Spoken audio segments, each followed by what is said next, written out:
Good morning and welcome to the National Cricket Stadium here in St. George, Grenada, where, of course, the West Indies under 19 and England under 19, they've been locked in battle 3 games.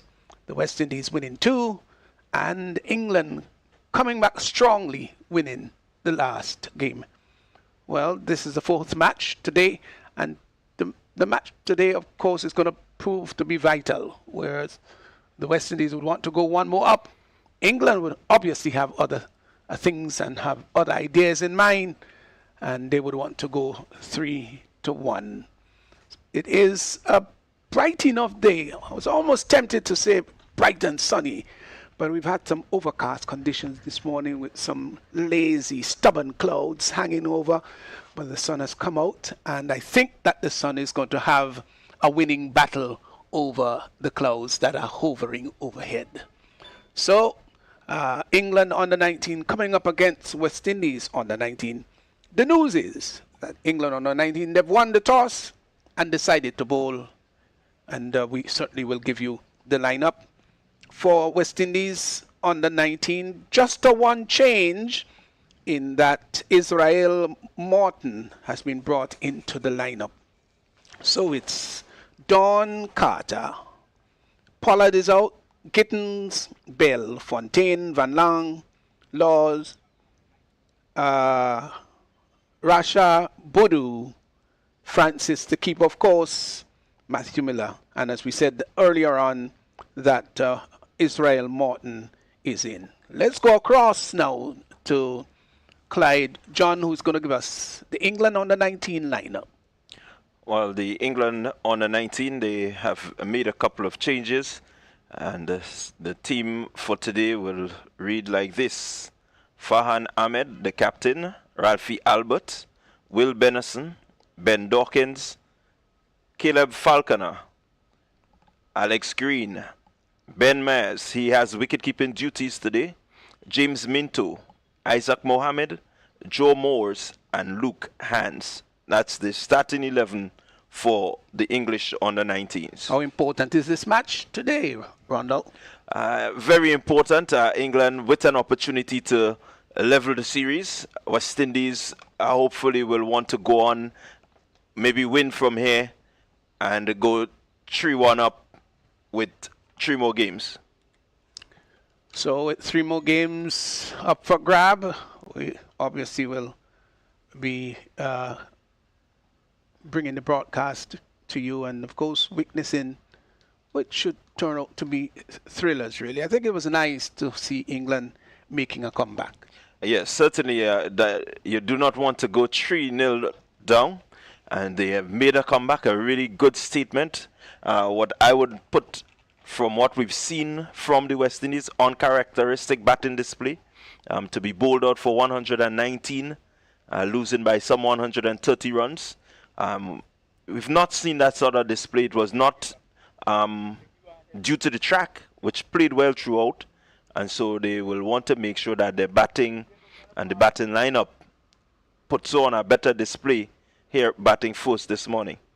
Yeah, obviously, and that's going to inject some measure of confidence in the England lineup. And in addition to that, I think they looked and they saw that the spinners gave the West Indies under 19 some challenge.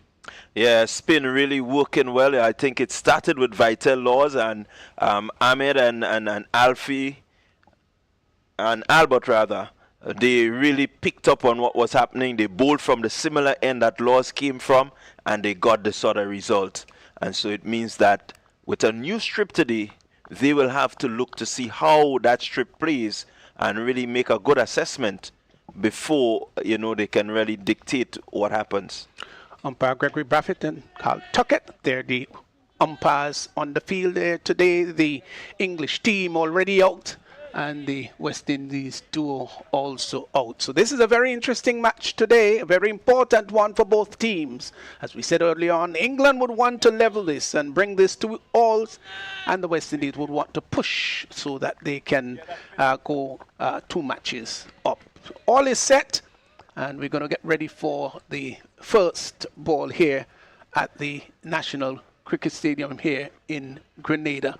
They're going to be opening this time. The West Indies will be opening with Francis and Carter, left and right. So let's put it this way, right and left combination if we're looking sequentially. And the England on the 19, whether they're going to start with spin from the far end, we'll have to wait and see also. Well, it's going to be Francis taking up strike.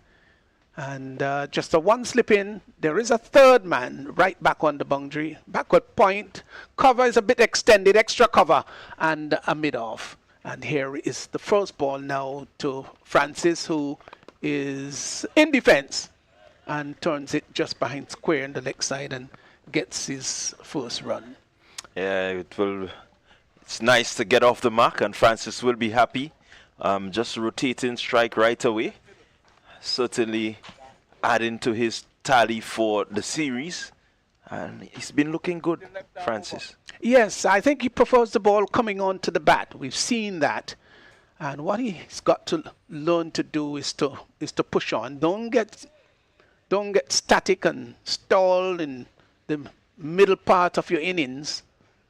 And he'll have to think maybe here of anchoring and getting the West Indies off to the best start. Here is Mitu in now. Beats Carter outside the off stump. Yeah, good delivery, good area. Just drawing Carter forward. Carter not really committing, which was good there. He did not really commit. He just held the line, hoping that the ball would move away, and it did.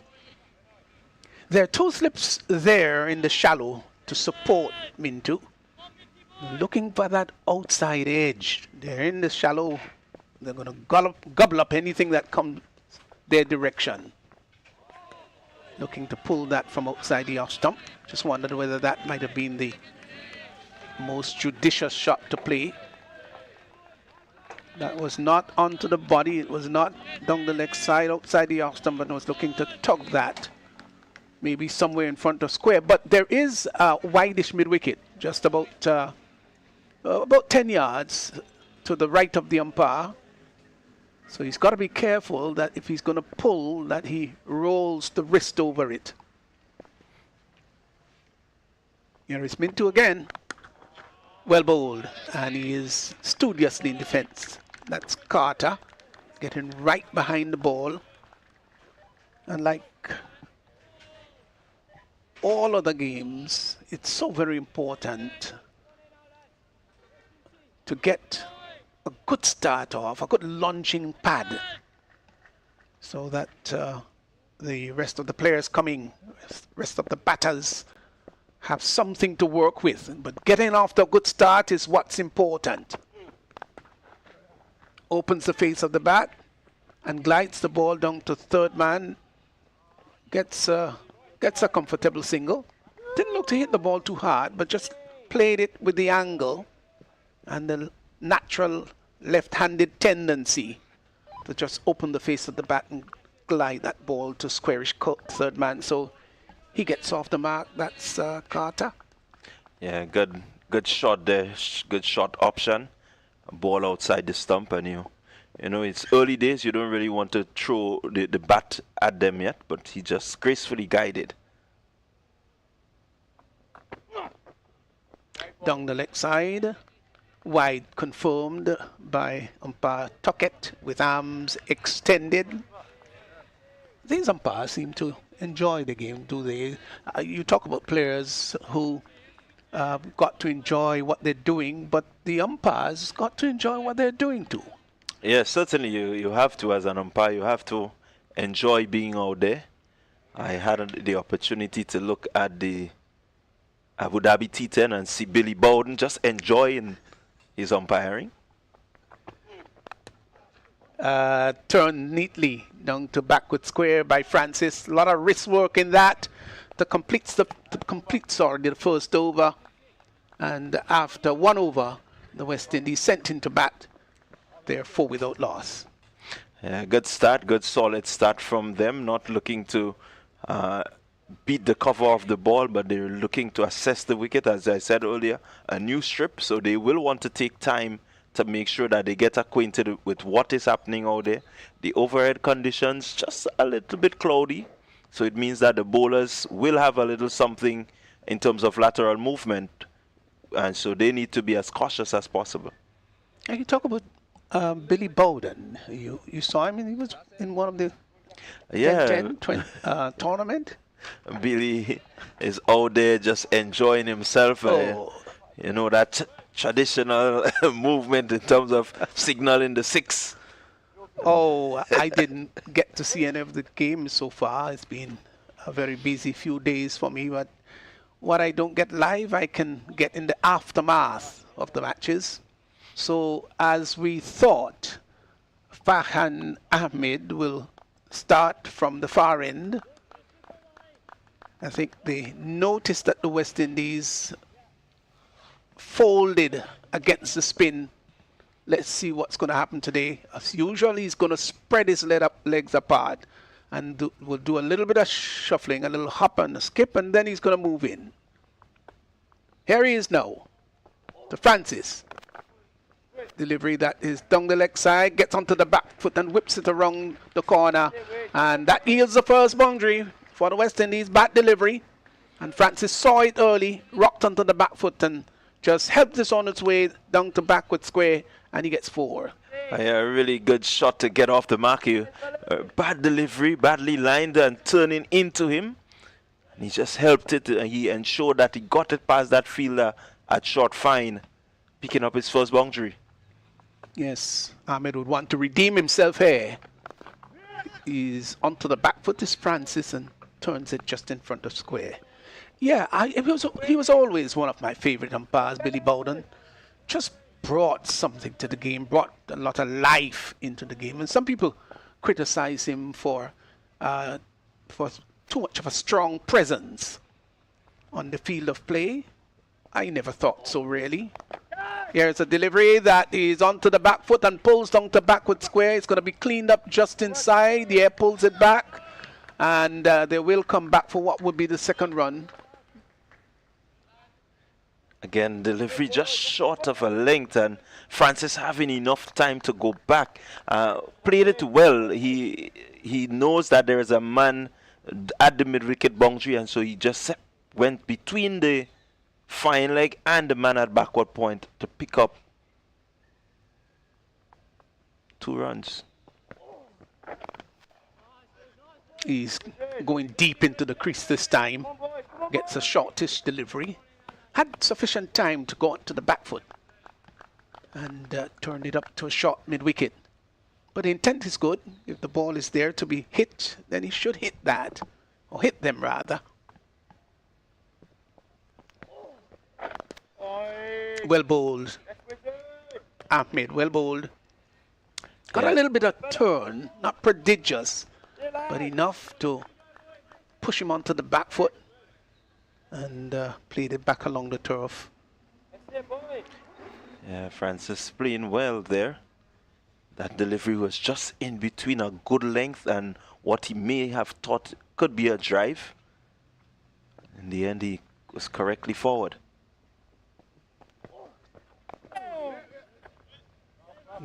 Ball that he was looking maybe to turn on the onside. The ball took the outer portion of the bat, inadvertently went just behind square on the offside. That completes the second over. So at the end of it, West Indies on the 19th sent in the bat. They're 10 without loss after 2.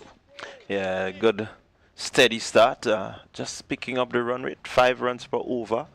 And this over, the bowler there in Ahmed just guilty of 1 or 2 short deliveries, not really settling in as yet.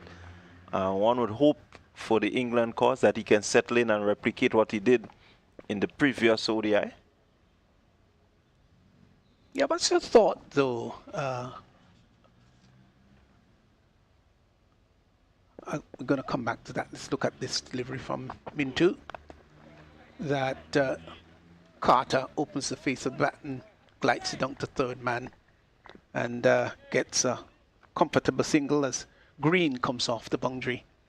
We talk about Billy Bowden, who to me was the most expressive umpire in the game, and I think that the game has lost flair and flamboyance, and I'm referring to Billy Bowden. I think, as I said earlier on, he was criticized for maybe too much attention going to him down the leg side. But everybody's got their own style. They've got their own idiosyncrasies, and I think you need to let people be their natural self. Yeah, I quite agree with you there.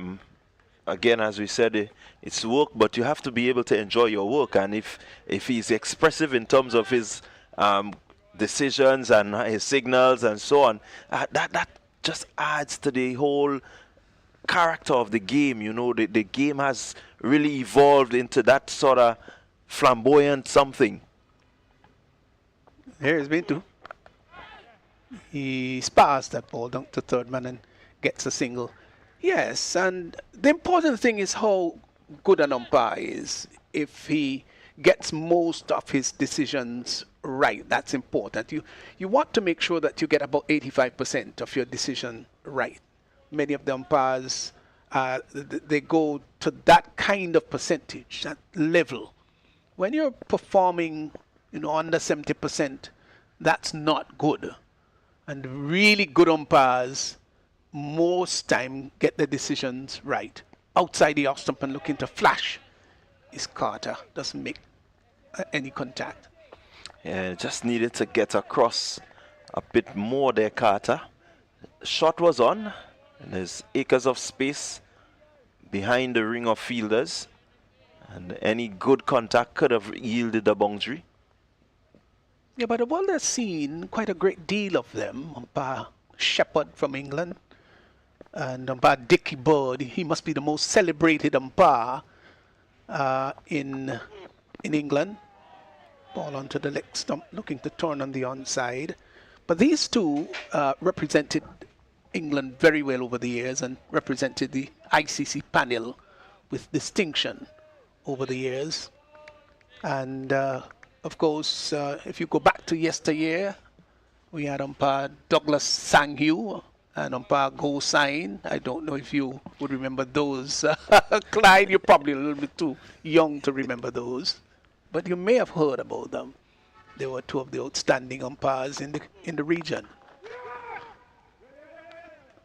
Yes, I heard about them, not really had the opportunity to see them in action, but I heard of their good qualities and how steady they were.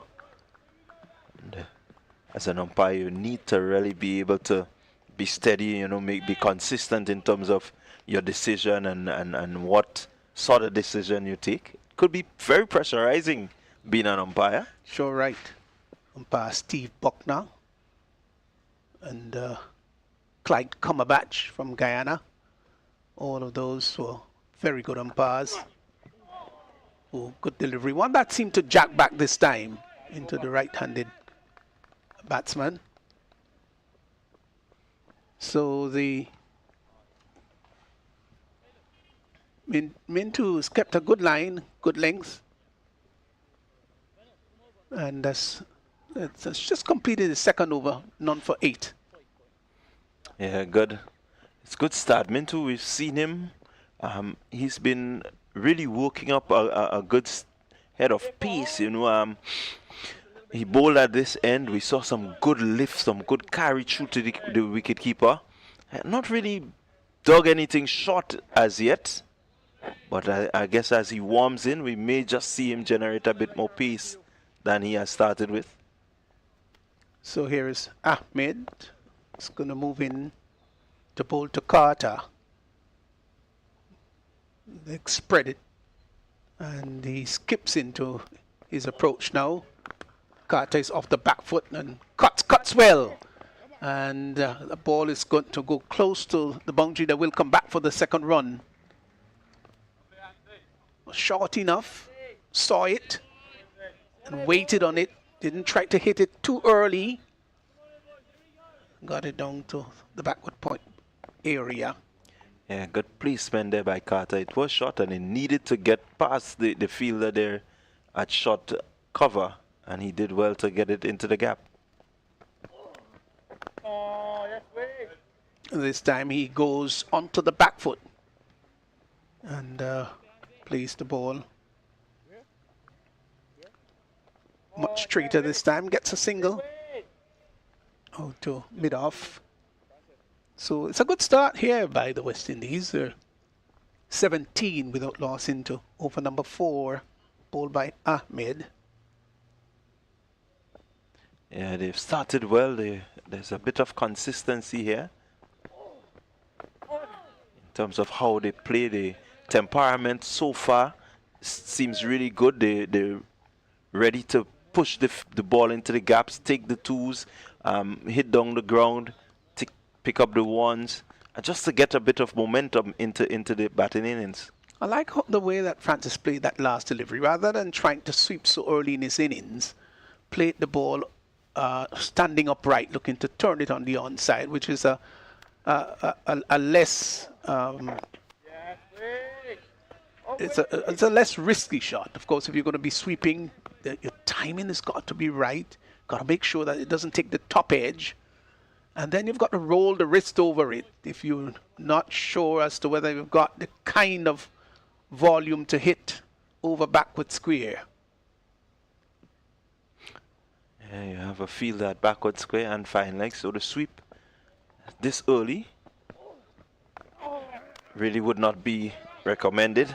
And that ball is open down to third man, just opens the face of the bat and gets down to third man, gets a single. Yeah, I think we saw with Carter in the previous match where he was looking to sweep and was cut down at backward square very early in his innings, and he might have been admonished to play upright, and when you get your eyes in, that's when you're going to do the sweeping. Yeah, you really don't want to bring out the broom too early. Pitch is in good condition, so play straighter you play. Better in terms of run scoring. So Ahmed completes his second over, and after 4 overs, the West Indies to a steady start. They're 18 without loss. Yeah, again, good steady batting. You can see Carter really looking as someone who wants to be out in the middle. I think he knows his strength. He knows that he's powerful enough. If needs be, once it's thrown in the arc, he will go. But so far, he has showed really good temperament in terms of the singles and just pushing it into the gap and taking the twos and so on. Yes, they've played rather sensibly, rather sagaciously this morning. And England wouldn't want them to get off to a rousing start. It's been steady, but not galloping. Good, nice compact field placement too. With the third man in, backward point, cover is a little extended, and you can understand why it's slightly extended for that powerful drive, and then there is a conventional extra cover. Wide signal by umpire, tuck it down the leg side. So England, who was guilty of bowling, in my opinion, too many no balls, will have to change that. They will have to really ensure that they work on not overstepping as they did with alarming regularity. Well, that was a good delivery. I thought he was played very well too. Diving stop down at the third man area. That ball just seemed to rear at him and pull the bottom hand away rather quickly and suspiciously, and got it down to third man. Yeah, really well played there by Francis. Got that extra bounce and he was right in over it, and this is some of the things that you would want your youngsters to understand. When the ball gets big, your ability to get over it and guide it past the fielder there, really well played. Yes, well done. Mintu. He's off the back foot. He's Carter and pulls well 4 runs. Short, and his eyes lit up, and he had quick hands into that ball and pulled it way in front of the square. Very powerful indeed. to the boundary for 4. Yeah, that's Carter for you. Picking up the length very quickly. He was quickly into position, and it was meat and drink right there for him. There was no doubt that that ball would have gotten to the boundary. A really well played, pouncing on that delivery, and bringing up 4 beautiful runs for Carter. Yeah, I like it really. The really good pullers of the cricket ball wouldn't allow those juicy half trackers to go unpunished. As I think Carter is going to change his bat. It's quite ironic that he's going to change the bat now, because that bat just yielded him 4 great looking runs. I think he Maybe he hit it too hard. must have felt that maybe he didn't really get it into the middle as he may want it. It did rocket to the boundary, but I don't know if it's maybe just a bit of broken edge coming from the two end. Yeah, maybe some little fissure somewhere about. Well, he gets a new one. Annoyed with himself to a short delivery outside the off stump that he was looking to spank behind square. But he would want a good score here. He needs a good score here to say to the selectors, to his teammates, to his captain, I'm ready for this job. I'm ready to go to the other level, to get into another gear. The West Indies, they've started pretty well, 24 without loss. Mintu to Carter. Carter playing a little away from the body. Hands reaching out to it. Didn't put that right leg down and across as he should have done, but just seemed to have stayed there with both legs planted and pushed it out to extra cover. He'll be advised to get to the pitch of the ball. That's so very important. It's one of the cardinal things that you do in batting. Yeah, certainly wants to get across and really get that body behind the ball. This time he is getting into the wicket and he's pulling that well. This time squarer behind square to the boundary for 4. Nobody moved. It was short and he swiveled nicely. Did it go all the way? It actually did. Went all the way. Yeah, he lifted it and it's gone. Yes, cleared the boundary line. 6 runs. That was a powerful shot. Really good shot there from Carter. It didn't seem as if he put all that power into it, but it really went the distance. And so it tells you that maybe the bat change is working for him. It certainly did. He knew why he wanted another bat. He's got more pepper in that one. But he climbed into it well. He hit it very well. The eyes lit up and pulled it sweetly. Got under it. Didn't roll the wrist. There's an over. Ahmed will continue. None for 10 so far to Francis. Francis is sweeping down to deep square leg and gets a single. Yeah, Francis bringing out the sweep. Seemed to favor that shot, the sweep shot, and played it well. First and foremost, he needed to. Yes, this is a good start here by the West Indies on the 19. Ahmed looking for that crucial breakthrough. He needs it. Here flopping.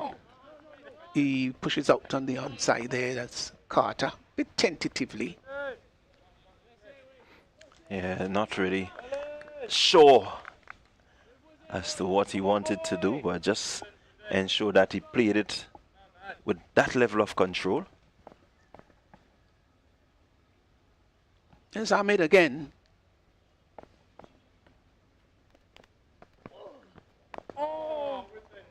Very, very well bowled. And there was Carter coming forward. I think he did the right thing.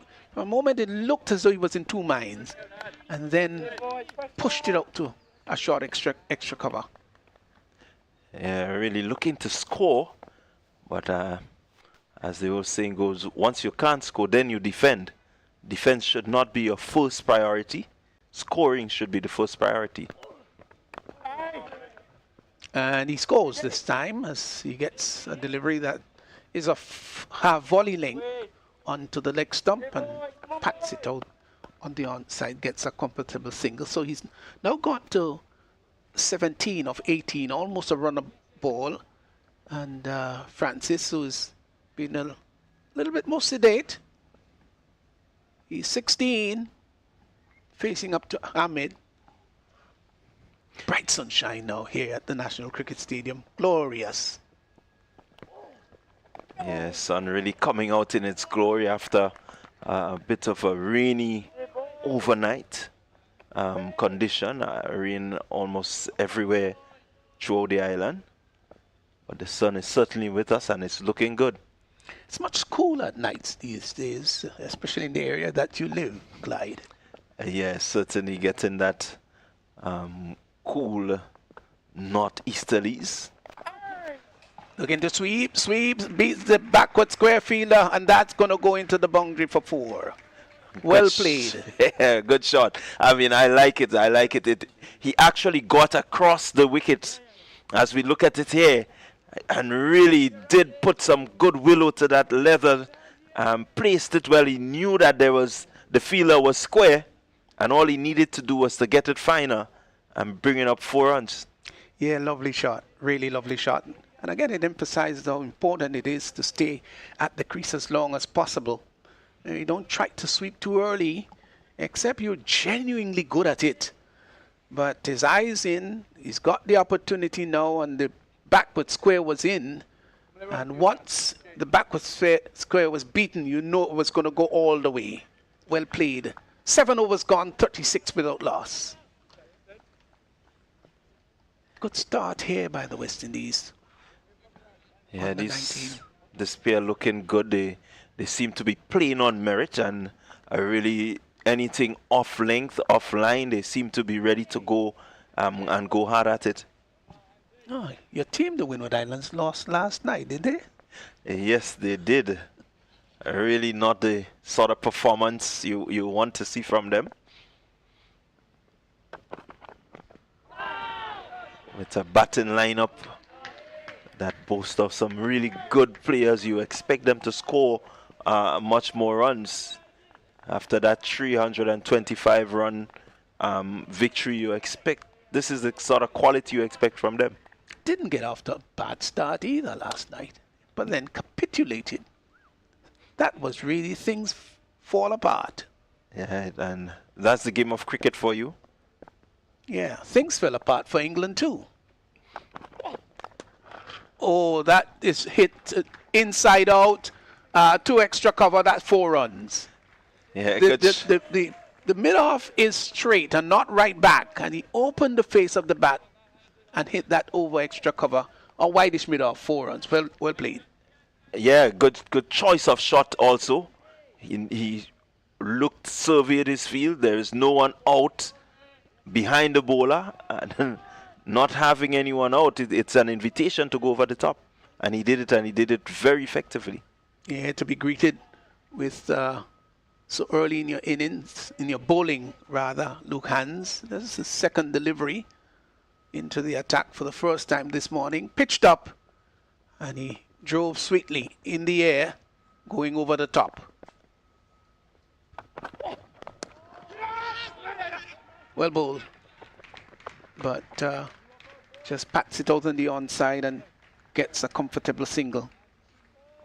Yeah, getting off the strike after that boundary, Carter, and saying to Francis, I leave you to take control. Yes, Albert running in very quickly, but they were off for the single immediately. Good positive running too. So he's better than a run of ball, Zachary Carter. Beaten outside the off stump by a beauty. Yeah, and that one had Francis just reaching, searching to get the bat onto the ball. Yeah, this is a really good start here by West Indies on the 19. They've gone to 41 without loss. Yeah, very good, healthy run rate. And what is so good about it is that it's been risk-free cricket, putting, away the bad ones and respecting those that are in the good areas. Driving out to mid-off. Mid-off is a bit extended and a little on the wide side, and still had to run across about 15 yards to his left. And the batsman had time to cross for one. The field will change over to accommodate the left-handed Carter, who's been positive. Yeah, England may want to revisit their field placing. If Hans is going to predominantly bring the ball up to the wicket, you just may need mid-off or mid-on to hang back outside the circle. Turns it in front of square. Now, there might be two here. They will come back for the second. The ball is threatening to go to the boundary. It's pulled back just inside, and they should be coming back for the third. Good running. Yeah, well played, well placed, and well run. The opportunity was there for the third, and they did not hesitate. Could have maybe put a little bit more pressure at the first one, maybe just to see if they could have gotten for it. Ran rather close to the boundary. So you want that sort of positive running just to make sure that you continuously keep the pressure on the fielding team. Yes, it's so important. You're surprised that I was just wondering whether Ahmed will be continuing. No, it's going to have a change from the far end. So spin did not work this time as it did in the previous game. The West Indies off to a very good start after 8 overs, 45 without loss. So they're up at the 5 runs per over. In fact, almost verging on 6. Yeah, they're actually up. 6, is it? Yeah, it should be 6. 6. Beg your pardon? No, not quite. No, it's 5 over 5. Are you gonna challenge my mental arithmetic? No, I dare not. Oh, listeners, I was never good at it. Don't worry. The basic elements, yes, I think I could handle it okay, but I was always poverty-stricken whenever it came to mathematics. I try here and there. I will not challenge, but I will make the fact that 7 6 is 42, so they're up over 6. They're over 6. No, you can't beat a teacher. When a teacher tells you what it is, it's because he knows what he's talking about. Clyde John, of course, folk, is a teacher by profession, but does hold several other hats. He's one of the most all-rounded individuals that you can get. We're in over number 9 here now. Mintu.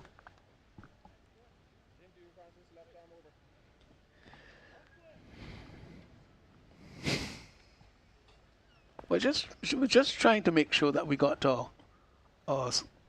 scorecard okay. I think we are all right. Ball turned down to backward square by Francis and gets a single. Yeah, Francis looking good. He's really seen the ball well. He's on 18 from 21 deliveries, and so certainly he has the opportunity, batting first, to remain out there for as long as possible. This is one of his traits, as I've said before. He loves batting and batting for long. What's so good about him is that he has an array of shots. Now this is tugged down to the long on area, and that's going to go all the way for 4. So, he's now beginning to really motor on his Carter.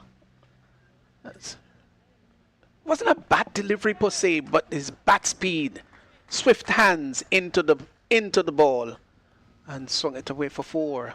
What was good about Carter there is that he got into a really good position to get it to the mid-on region, and that's important. With the quick hands, he played through the line and was able to just tug it exactly where he wanted it.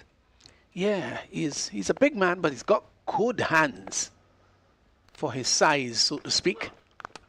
This time he is getting that behind square on the offside. It's going to run away to the boundary. That's 4 more. Back-to-back boundaries in contrasting direction. One was on the onside this time. Through the offside. Threw his hands at it. And it went for 4. Gracious. That's how I would describe it. That was just gracefully done. Just really surgically getting it into the gap. He knew the fielders was there, but the speed of the bat, the fact that he was able to just open the face at that right time to get it there in the gap, no man move, go retrieve. Yeah, the previous delivery did bring up the 50. They've now gone to 55. Good partnership in the making here. 34 is Carter, 18 is Francis. And when one batsman is going like this, maybe the other one would want to play more so the supportive role outside the off stump. And Carter is reaching for it and cuts it just to the point fielder and gets a didn't get a single. Ball traveling to the fielder. Good thinking there by Minto. Slower delivery, short of a length, hoping that Carter would again throw the hands at it. But Carter was equal. He recognized what was happening. So here once more is a delivery that is hit down to and caught down at the deep forward square. Deep square leg boundary. Maybe going for one shot too often. And so the West Indies, they've lost the first wicket. Short delivery, and he went hooking. Maybe got a little high on him, and the catch taken. So the West Indies lost the first one with Carter going caught down there at mid wicket, and he's played his role. I'm sure he's going to be a bit disappointed, I must admit, but he played his hands for 34. Yeah, that one getting a little bit big on him.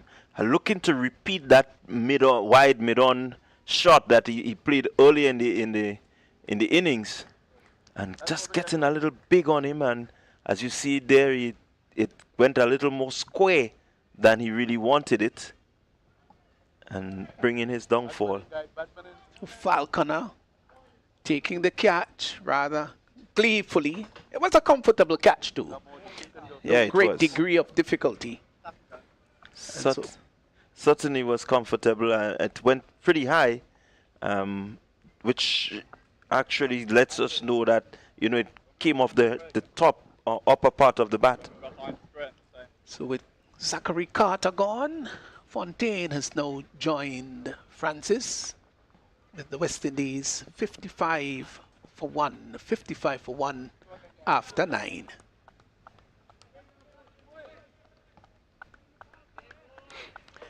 England will be happy with this breakthrough here. Carter was just threatening to take the game away from them slightly. But a wicket of Carter will, in their minds, maybe bring a bit of stability. The run rate way up over 6. And now maybe they can just bring a little control. Oh, delivery outside the off stump. Sparred at it. That was a naughty shot, really. Should have just let that go by. It's almost like a nothing shot. There was no purpose, no great intention. It's not that he was seeking to run the ball down to third man. Just flayed at it outside the off stump with no conviction whatsoever. Yeah, look at that shot, and you look at Travis Head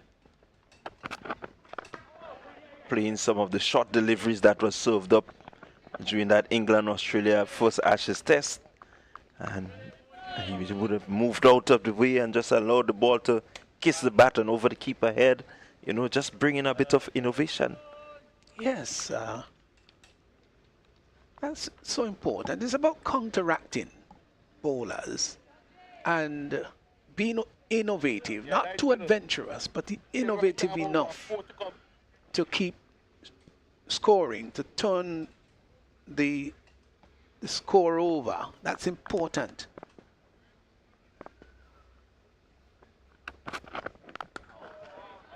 Well bowled, well played by Fontaine, who's an attractive player. It's one of those players, gosh, I just love to see him bat. Yeah, it really does look technically correct when he's doing what he needs to do properly. There are times when he may just play the little indecisive shots that tend to, look unlike him. So he wants to be steady. Yeah, but he's a lovely player. He is a lovely player.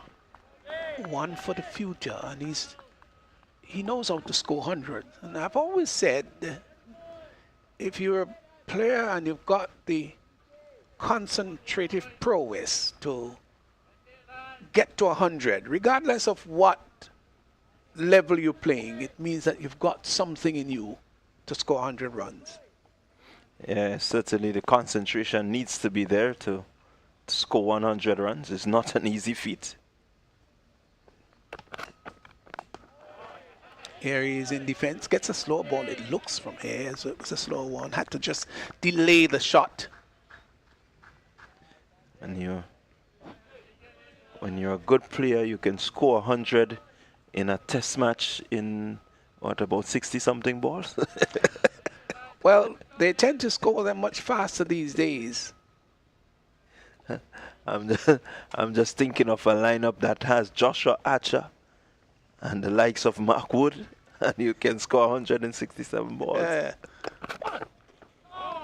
Oh, thought about pulling, but realized that that ball was a little outside the off stump. Maybe just pulled out of the shot. So that completes over number 10. 56 for 1. The West Indies. Fontaine yet to score. Francis is 19 of 23.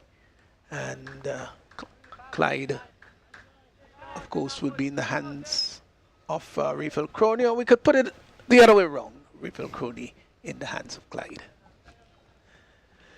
So the 56 for 1 represents a really good start. Carter just getting out there in that previous over. As Minto continues, and Francis just edging this one through the backward square region, picking up a single. So he continues to move on. He's moved on to 20 from 24 deliveries. A decent scoring rate, 83.3. And so he would want to remain out there and try to see how he can maybe just put a big score under his belt. Maybe look for the 100. He's known to be a good lengthy batter. This time it's peeled off the edge. It will run to third man, who picks up. And they would get another single. So Fontaine, he's off the mark. Maybe not where he wanted it, but nonetheless it got into the gap and he picked up a pretty easy single. As I welcome Raphael Crony. Raphael, a good start for the West Indies so far. Yeah, good morning, Clyde. Have been an exciting morning play so far. Minto just guilty of being a little too much straight, and this time it goes past the leg stump, a wide call by the umpire. But certainly the Windies will look batting first, will look for a very good total that may be out of reach of the English. Conditions really good. Outfield nice and settled. Pitch playing well so far.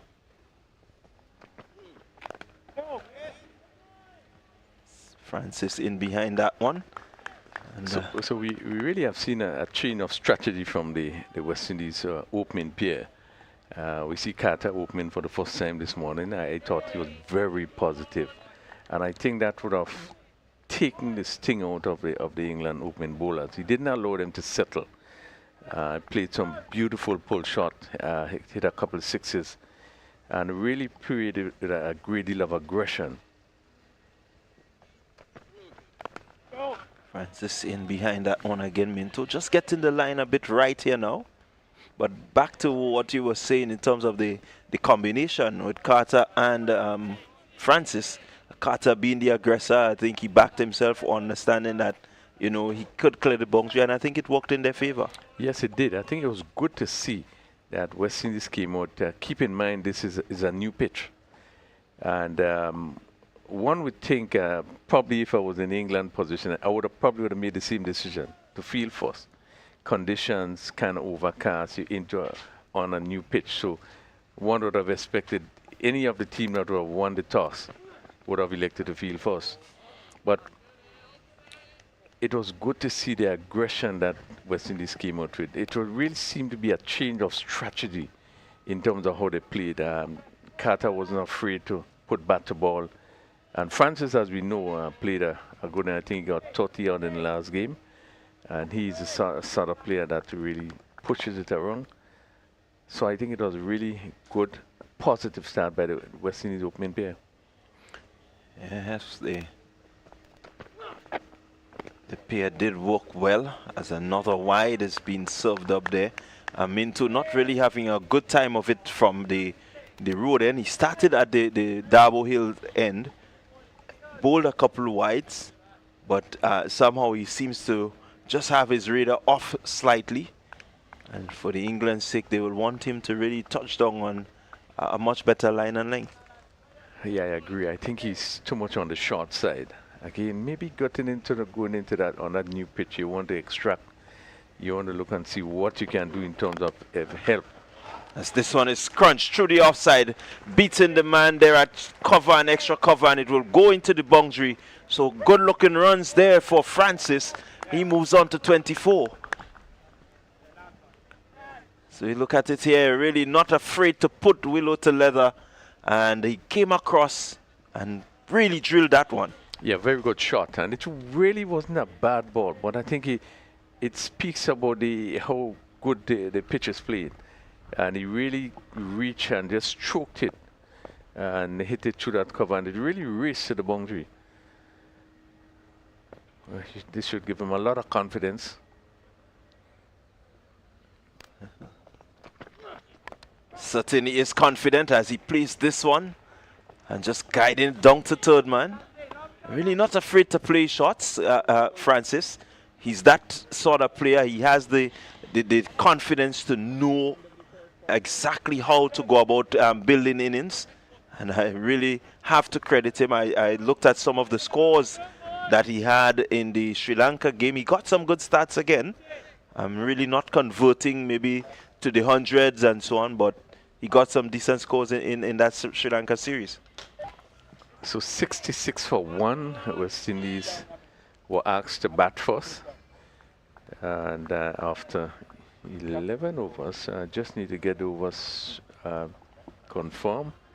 After 10 overs, 66 for 1, and really has been a good start. I think they can feel comfortable, even though they would have lost 1 wicket. But again, it's they look very comfortable on a new pitch that continues to play very well. Yeah, and this is what you want. You want to get off to a good start. 6.6 per over. It's really good for a one-day international. And if they can maintain this, then certainly the score at the end will be a very challenging one. Yeah, I think that the England on the 19 probably might be a little disappointed. Probably expected to get a lot more out of the pitch this morning. Maybe a lot more movement. I just think that the opening bowler, Minto in particular, was a little bit on the short side, maybe trying too hard. And this time he's just pushing into the mid-wicket region. The man on the deep mid-wicket boundary will pick up. So rotating the strike nicely. And what they do not want is to allow the scoring rate to drop too low. So they want to rotate as much as possible. Yeah, I think they're in a good position, 67 for 1, and they, not doing anything too rushed. You will want to continue to really push it along, pick up the boundaries, the ones and the twos where it's necessary. And this time he's off the back foot, driving well. The man there at point having to do some work. But again, you see the positive intent, you see on the fact that they're looking to find the gaps. As Fontaine moves on to 2 and bringing Francis back in strike. Yeah, they would have pushed England on the back foot. And you could see them now playing with a lot of confidence. Again, well played by Francis. Really, I love his composure. I love the way that he gets into line. And I know that the whole of Antigua will be backing him and hoping that he will get a big score here today. Yeah, that's a short lifting delivery, and he really got behind it and pushed it in front of him. But he's playing with a lot of confidence. He's on 26. It's faced 31 deliveries so far. Again, just guiding this one down to third man, picking up the easy single. So strike rotation is no problem for Francis here. He's not allowing the bowlers to really get too many dot balls in at him, which is quite important. You want to keep that scoreboard ticking, and whenever you get the opportunity to free the arms, maybe to pick up the boundary, you'll want to do that.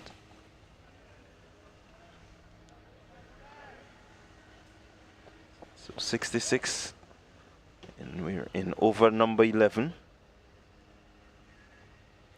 Again, we've seen Francis in his knock of 30 in that losing cause. Really played well, but at some point he gave it away. And so the fact that he's opening the innings, this is the first knock on the wicket. He has not been out in the field as yet. Maybe his concentration could go a bit further. He has not really kept wicket yet. We saw some cramps coming in, and eventually in the last game he gave it away. But hopefully he can convert this good start. Yeah, I think the West Indies team would have been pretty disappointed with the previous game in terms of what transpired. One in terms not being able to chase down that score that they were set. So I think they would have sit back, they would have looked at where they went wrong, and obviously planned differently. In that today we saw definitely a change of strategy, and it really started with the opening pair, and one can see now that the start has been positive, and they just seem to go into this game with the intention to be positive throughout. As we realize, England started with the same method of pace and spin. But I mean, it was not as effective as it was on the previous game. So they certainly have a plan, West Indies, and they seem to be doing well so far. Right now, I think they have the upper hand with the start, and really the confidence that we are seeing. Well, it's going to be Albert. Alfie Albert taking up the attack from the river end, starting on a good note. He picked up some 3 wickets in the last match from that same end. The only difference is that we're on a different strip. And Francis bringing out the swept powerfully. But unfortunately, it went straight to the man there at short fine leg. Maybe just wanted to touch it past the bat, not really bring out the full-blooded sweep. This time he's off the back foot, cutting, and cutting well. Rotating the strike there. So he wants to be careful here, Rafael. He wants to make sure that while he doesn't just get into that non-scoring mode, but you don't want to challenge yourself too much. You want to play ball on merit. You're right, but very clear that really they does not want to give Albert a chance to settle. That sweep shot that he attempted, it was well played, and you could see him slightly short, giving himself room to be attacking. And I think he really is the right method. You really doesn't want Albert to hit a link and create the sort of problem that he created in the previous game. I quite agree with you there. As this time Albert shot, and Fontaine chooses to go down to long on, picking up the single. What we notice is that there is not as much turn on offer as the previous game, and so it will definitely pose a challenge for the spinners now to hit some good areas.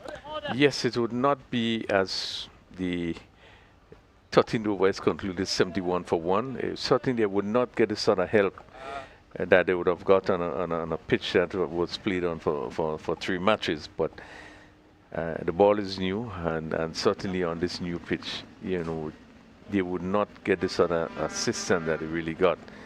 So I think that in itself, you know, is good. So West Indies could look to take some advantage. And, you know, I must commend the start that they had, and really they're in a good position to push on from here. This one is up. The umpire finger is going to be raised. And so Fontaine goes. And Luke Hans striking. Really a good length delivery. It really challenged the outside edge. And it could not be found. Oh, Fontaine caught plumb in front. Yeah, one get the impression he was a little bit casual there. Not unsure in terms of whether to come forward or whether to just stay his ground and play that delivery. And he really was caught in no man's land, really. It was a good delivery right up, as we see here.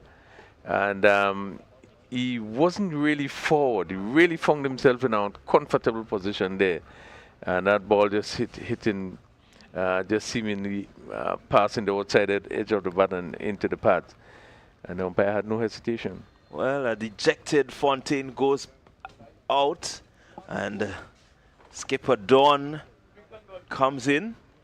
But certainly a good strike for the English under-19s. This is what they may have hoped to have at the start. Maybe just picking up that wicket, maybe just at a very delicate time. The runs have already been scored and scored at a decent rate. So breaking that partnership will be important for them.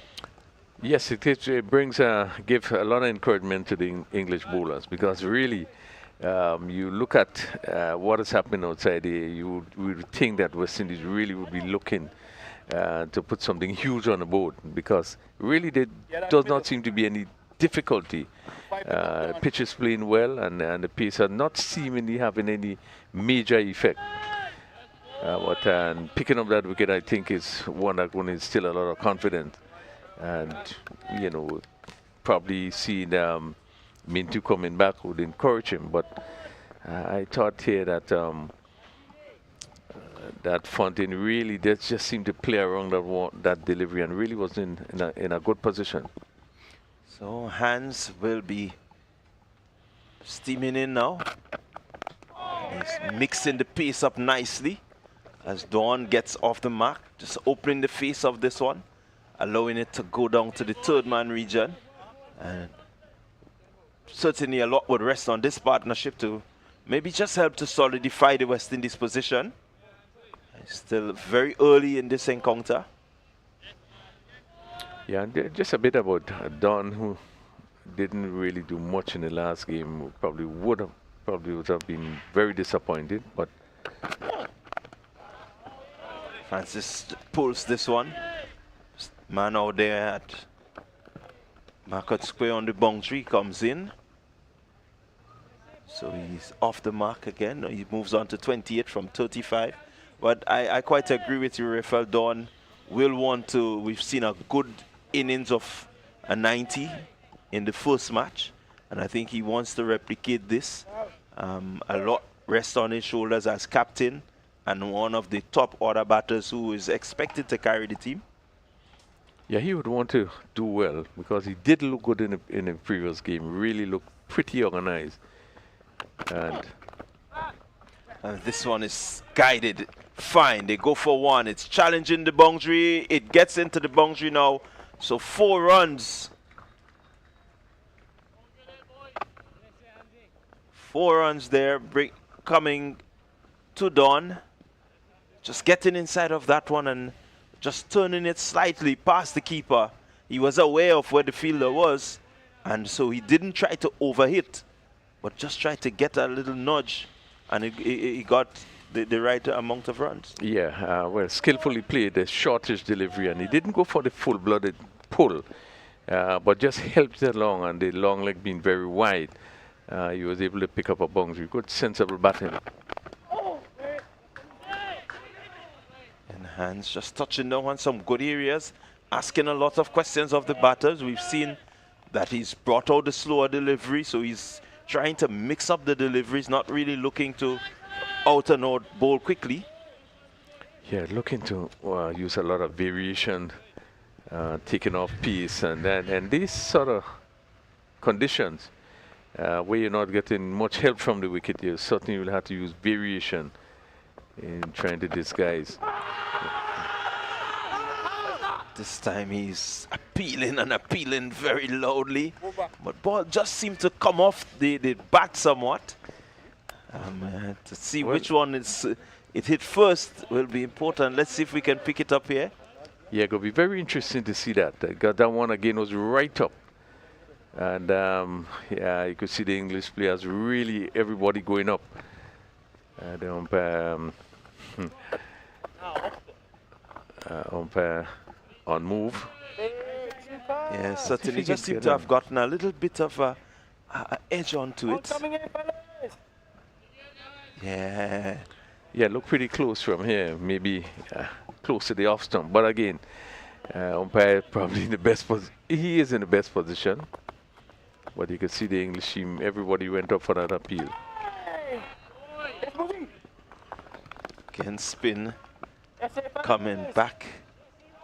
Ralphie just getting that one to touchdown on a pretty good length. He will want to make an impact very early here, Albert.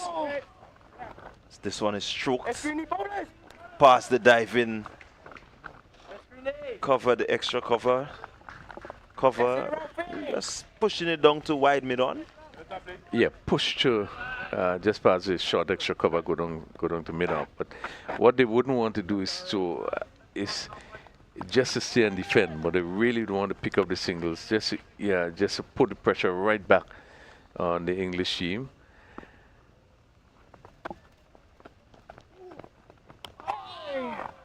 Again, a bit of turn there from Albert. So Albert just looking to get into his day's work. Touching down on a good area here. Don was brought forward. Ball beat the outside edge.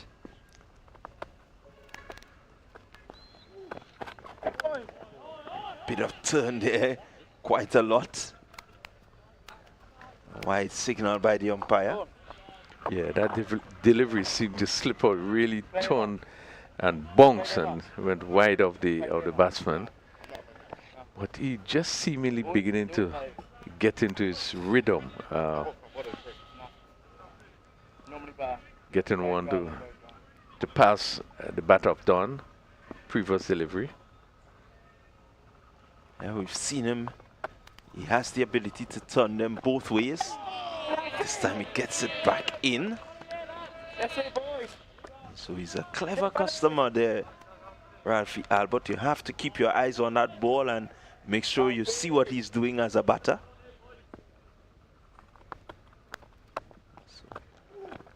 Don does have his work cut out for him again. Just slowing it up nicely there, Albert. Don equal to it. Round up to this one. See if you will bring in the faster one here now to close off the over. Yes. So good over from Albert. Just two coming from it, and so he has kept it rather tight. Yeah, he's now really looking to settle into his work. We have seen him for, this is his second game, I think, and really looks like a really impressive bowler. Tremendous spell in previous game, and now he's beginning just to get his rhythm right. And we could see in that particular over, Joshua Don was very careful, trying to keep him out. So there could be some excitement here. West Indies 79 for 2 in 15 overs. Outside the off stump is Hands, and Francis just pushing at that one, getting good connection and going down to a wide third man. Picks up one. Maybe wants to get on with it a bit, Francis. He's been there for quite a while. Yeah, it just seems as though anything outside the off stump, just, you know, half volley length. It was not quite there, but you could see him driving. And it came up the outside edge, went down to a white third man. Don looking to advance to Hans, who is not looking to be expressed, but really is exhibiting some good control and good, as you said, variations in terms of what he's doing. And so it makes for good viewing. And now it's important that these youngsters at this age, if they can, you know, really have that level of command over the game, then who says that they cannot really maybe break into a senior team very early? In again, Don nicely behind it. See the confidence in his play, and I think from his body language you tell that he's hoping to get a big one today. Yeah, and good thinking by Hans. He's not just running in on board, but you could see him, he's thinking. He's bowling a quicker one down. The previous delivery bonks a bit, and he's going to bowl in the slow one. So he's really working at his bowling, and he really seemed to be working with a plan. Slower delivery. This time it's punch through the offside. They go for one, and they will get a second. If they run hard enough, maybe they can think about a third, but Fielder was really quickly onto it. So they pick up another 2. Don moving into his innings. He moves on to 7. Faced some 11 deliveries so far. Needs to really stay out here. It's important for him and for the team. But this time he goes past the outside edge and does Luke Hands, and he will be encouraged by this. And that one just seemed to have bounced a bit and moved away from the bat slightly. And well taken by the keeper there. Certainly encouraging signs for Luke Hans. He, as you said, he's able to just mix it up really nicely.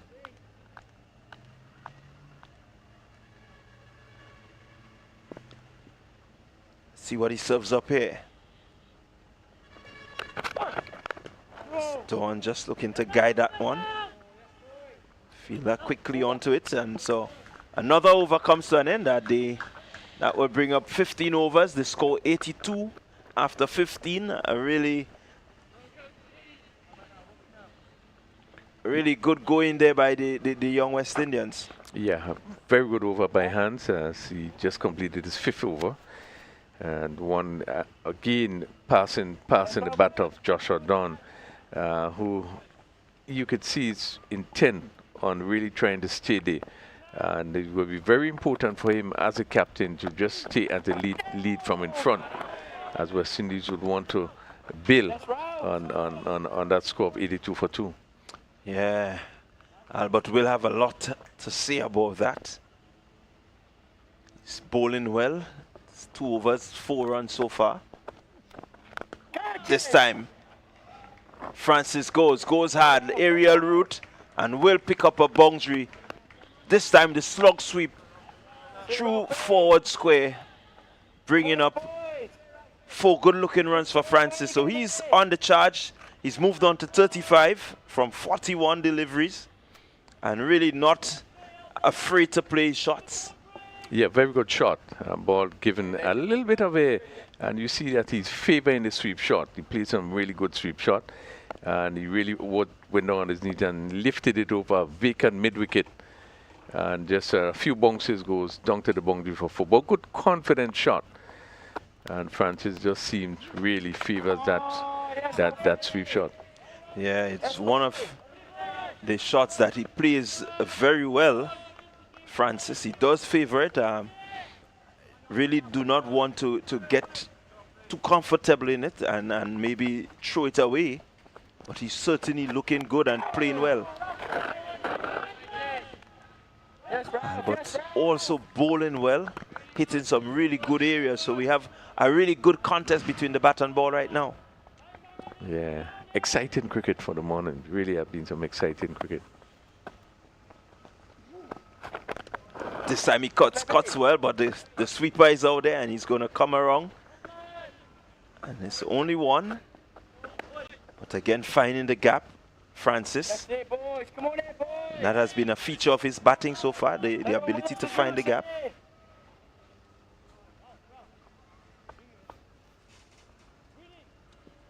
And so one will hope that he can continue. He moves on to 36. Really would like to see him convert this start into something big.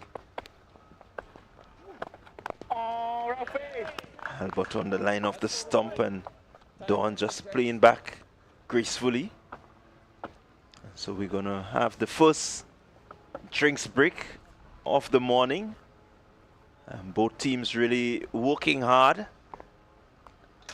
After some 16 overs, it's 87 for 2.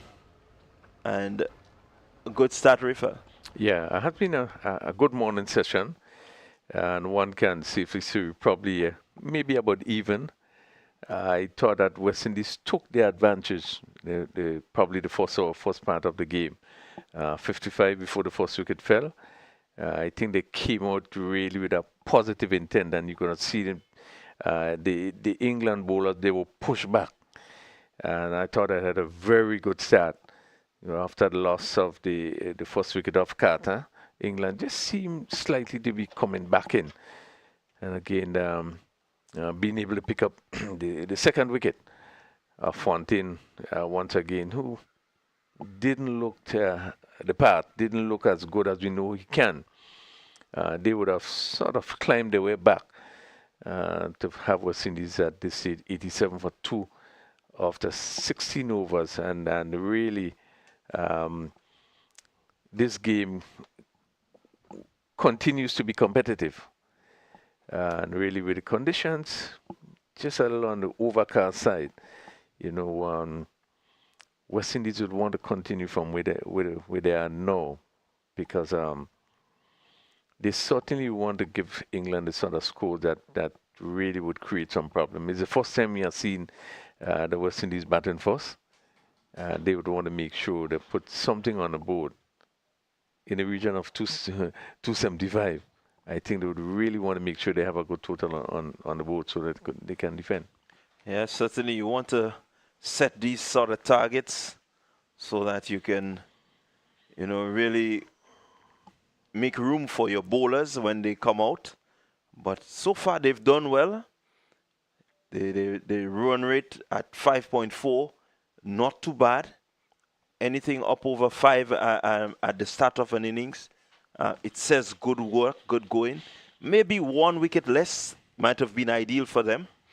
But nonetheless, the English under 19s, they've really fought hard to make sure that they stay in the game. Yeah, just probably the last half an hour, they're beginning to pull back. And they're able to bring some sort of respectability in that the West Indies team were not scoring as quickly as they were done in the first half of the batting this morning. Well, we saw the spin. I think maybe it's the spin. We know that it is often said that the West Indies players at whatever level tends to struggle against the spin. It may have slowed a bit. Ralphie Albert has really touched some good areas. Ahmed may not have been as penetrative as he wanted, but I think since Albert came on, he seemed to have exhibited that sort of control. His 3 overs going for 9 runs. Yeah, but I like the approach, the method of approach towards the spin. And you could see that the intention is not to allow them to pitch, to settle. And if you keep pushing it around, you know, they'll always be thinking when they come in, they have to change line, they have to change length. And I think this really should be the method in terms of playing the spin. And Francis, as we have seen, being positive with a sweep shot. You know, his intent not to let them settle on any length for any period of time. Well, it's going to be Alex Green taking up the attack. Francis just opening the face and guiding that one past that man there at short third. Maybe just a gully position more or less. And picking up another single. So he's prepared to bat for long. He's not looking rushed. He has not really played any rash shot. Played on merit. And having a skip out there will certainly give him a bit of confidence.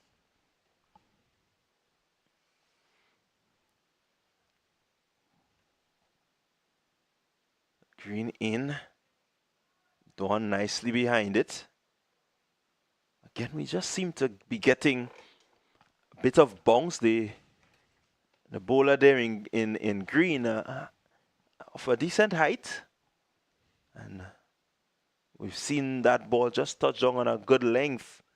And Dawn had to really get in behind it quickly. He will want to have a really good impact in this game, Green.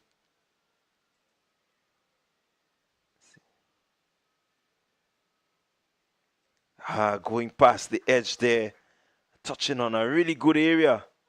Maybe just a little lateral movement to take it away from the edge of the bat. Don was fully committed to the shot. Yeah, very good delivery. And credit to Don, because you could see he kept the bat very close to him, didn't push out. And that ball pitch just outside the off stump, he had to play. And it probably just deviated a little bit. But as I say, Don was conscious of what was happening there and really kept the bat very close to him as the ball passed outside the off stump. Advancing Don this time, just getting the edge. Goes out to find well, not really getting the edge, coming off the pad. So leg by. Signal there by the umpire. But again, Don just looking to rotate the strike, not allow the bowler to be bowling too many deliveries at him. Yeah, he was inside this delivery. Again, pitched up. Looking to walk it on the onside, so made down to backward square. Just miss and just taking the pad. We will pick up a leg by. Again, Green touching down on a really good area. Asking questions of Francis. But Francis has been there from the inception. And he's looking well. He looks rather solid. One will hope for his cause that he can continue, maybe bat throughout the innings.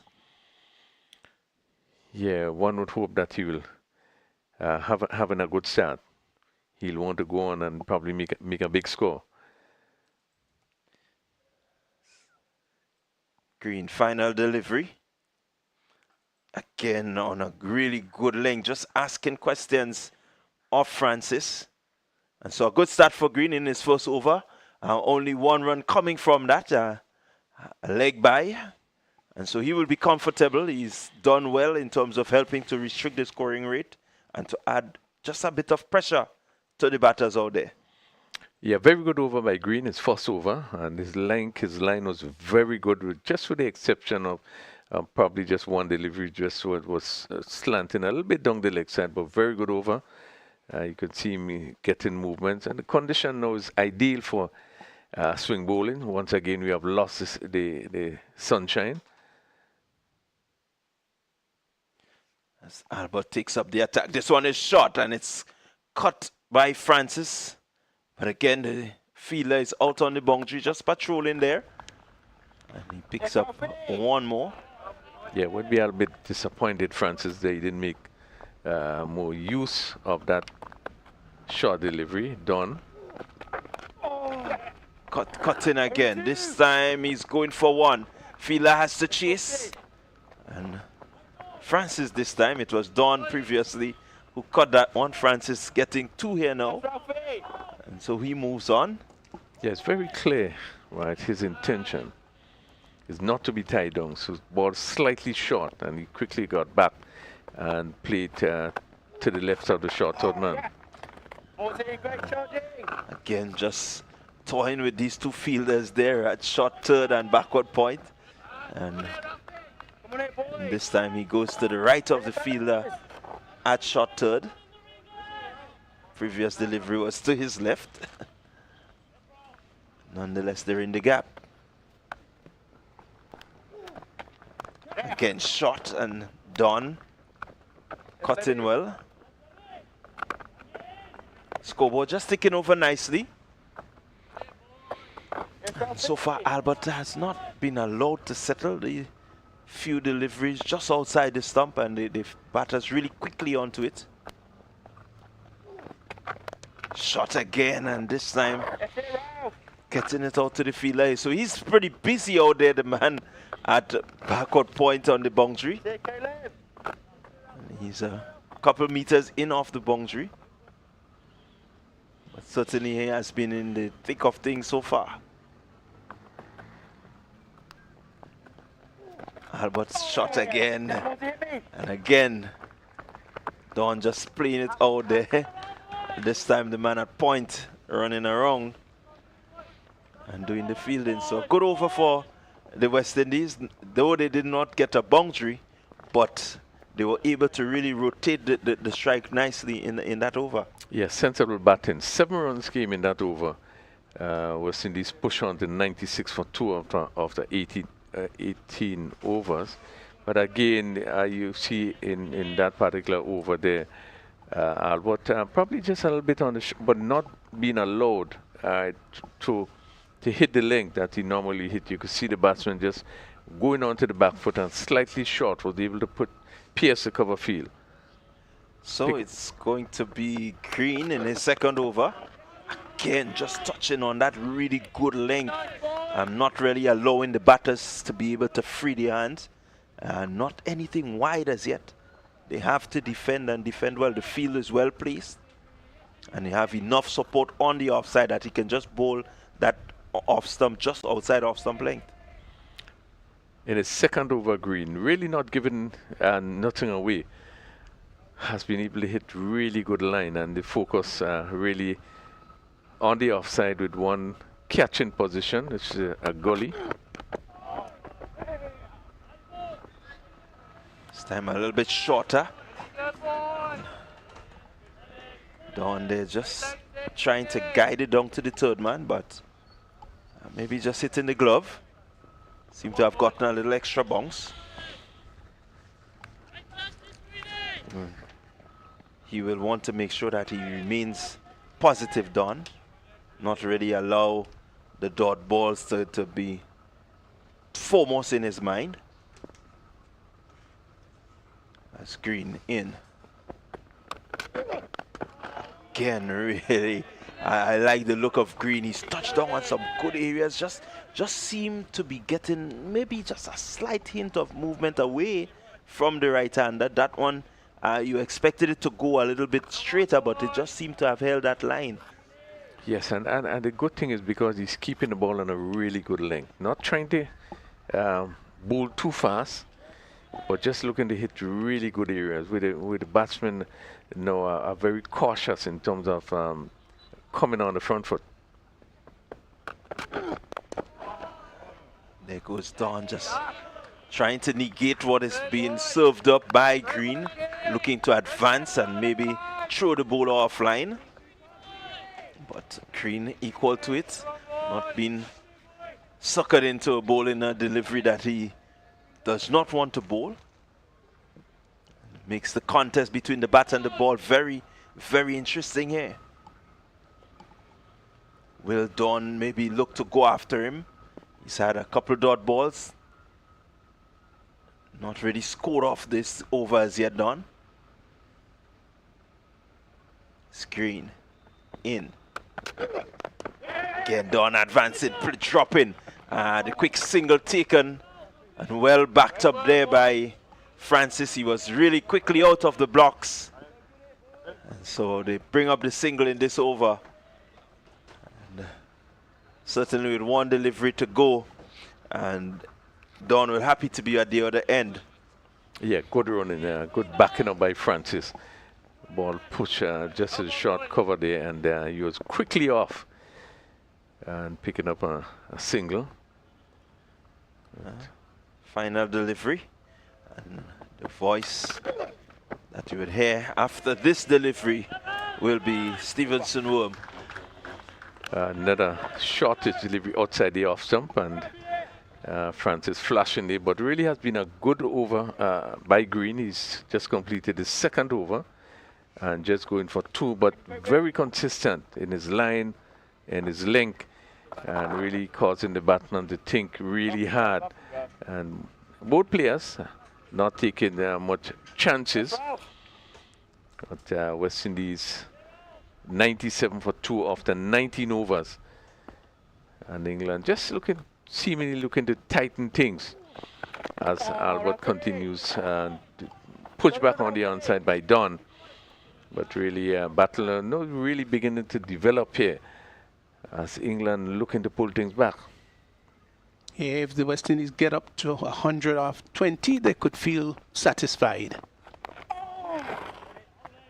Again, Don just a bit unsure as he came forward there, and that ball go to forward square leg. Not looking the confident player that we know that he is. But again, picking up another single.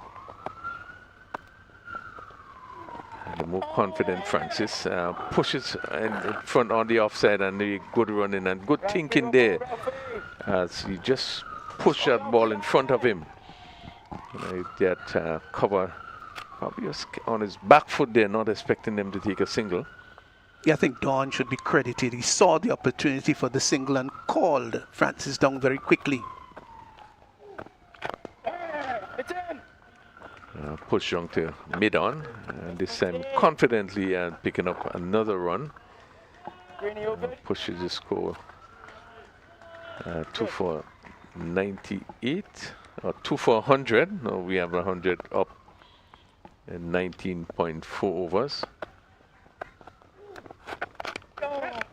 Francis once again using the crease and hitting down to that extra cover region. The fielder coming off the boundary rather quickly. The sweeper position is limiting the batsman to 1. Yeah, I think they're doing the right thing here, Rafael, in that they're rotating the strike without taking any unnecessary risk. This is good batting.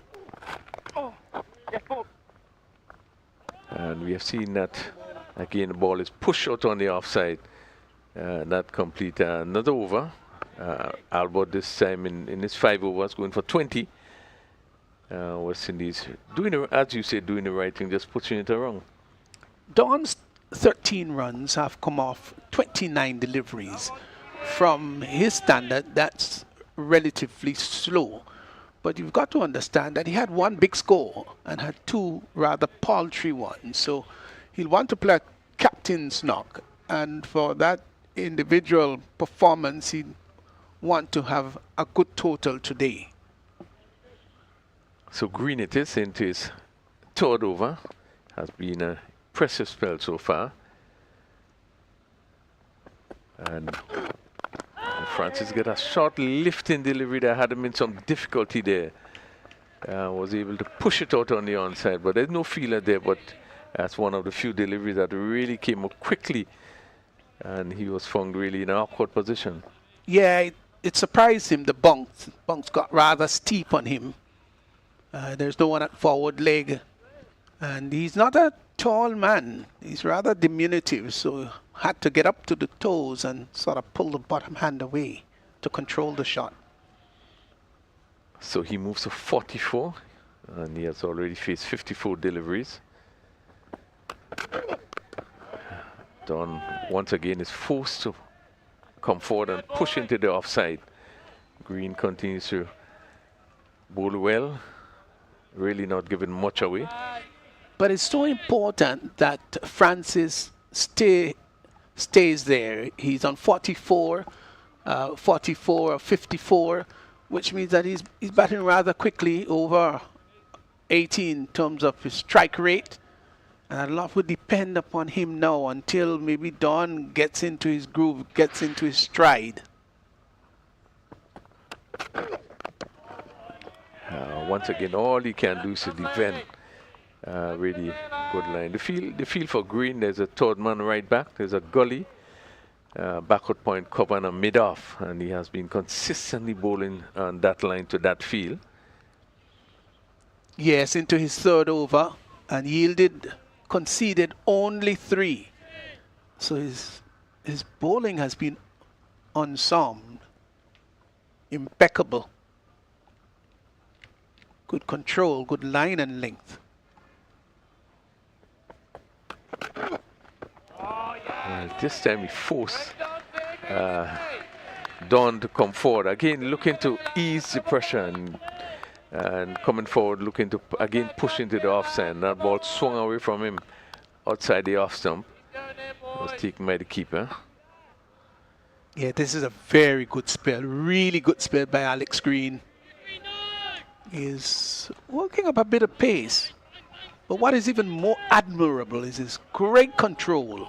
Good line, good length, and a lot of thought going into his bowling.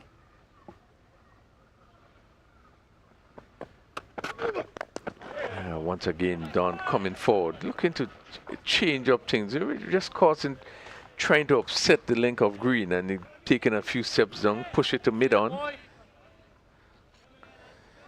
Yeah, it does tell you when a batsman is tied down and wants to get going, he's got to do something. And in this case, Don was making a few exploratory steps down the track. He was just seeking to push Green off his line or length or both.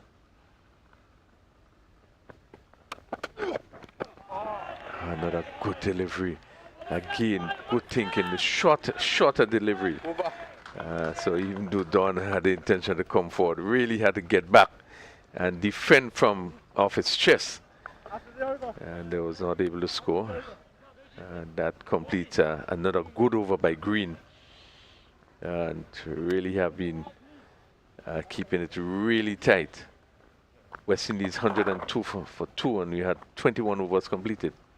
Yeah, he has bowled 15 dot balls in his 3 overs, beg your pardon. And Luke Hans has bowled 17 dot balls, but his has come off some 5 overs. So his economy, that's Green's economy, is very, very good. So Albert continues from that sudden end. No slip.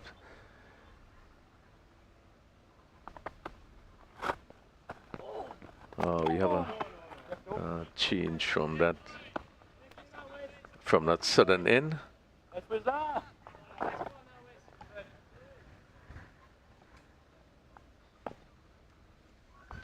102 for 2. We are in over number 22.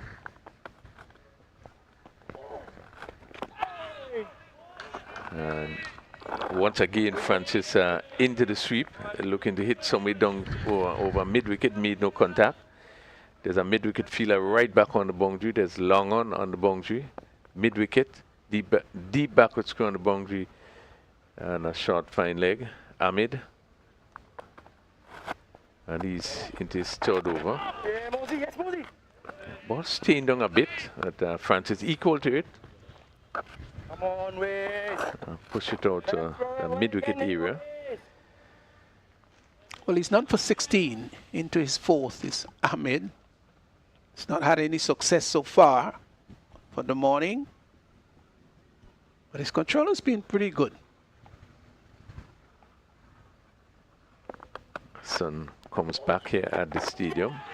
Okay, another good delivery that went, let's beat the bat outside edge and taken by the keeper.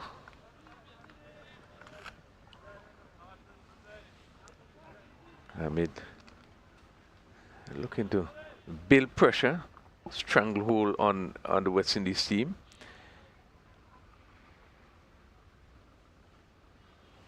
Very quiet period as the sun comes back out. The offside field is short, third man. Cover number. Once again, he's sweeping, making no contact. No appeal there as this one was slanting down the leg side. Francis is on 44. He's played a good role here. He's going to think about a landmark, which is 50. But beyond that, he'd want to bat for his team. A lot depends upon him. He's set, he's in. His eyes are in.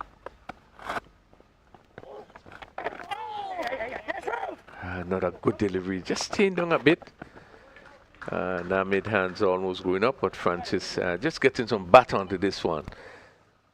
And pushing it out on the offside. Joshua down rather, picking up another single. 103 for 2. As we had 22 overs completed. Yeah, it's been an interesting morning where the West Indies got off to a good start, not galloping, but scoring at over 5 runs per over, and then got up to almost 6. The run rate now has decreased to 4.68, but they've got 2 wickets. Only 2 wickets have fallen. They've got to set the platform, the stage for a good total here, maybe beyond the 250 mark. And with some 22 overs gone, still 28 to go, they will want to make sure that they keep wickets in hand, don't want to be dismissed on the 50 overs. Yes, certainly they will want to batter the 50 overs, but we do know that we have players that have the ability to hit the ball, and this is driven down to a backward point. They're going to pick up 2 runs there.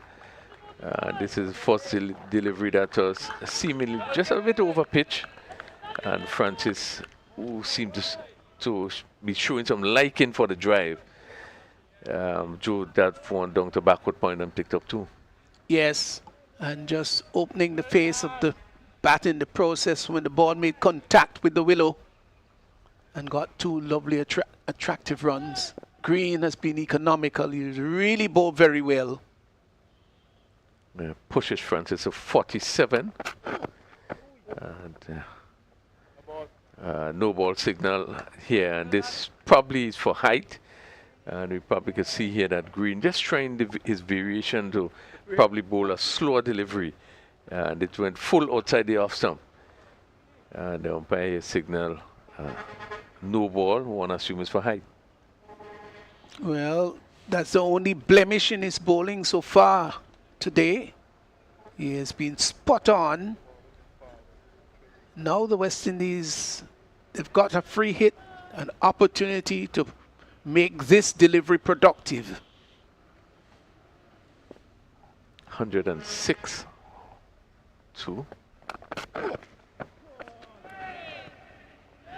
Again, outside the off stump, and Francis making no contact. So he probably looked to hit that one somewhere over cover or mid-off. Never want to take anything away from a bowler who is able to have a dot ball from a free hit. Good bowlers can do that, but batsmen too, sometimes the eyes light up, get overexcited about the fact that it's a free hit, lose their shape.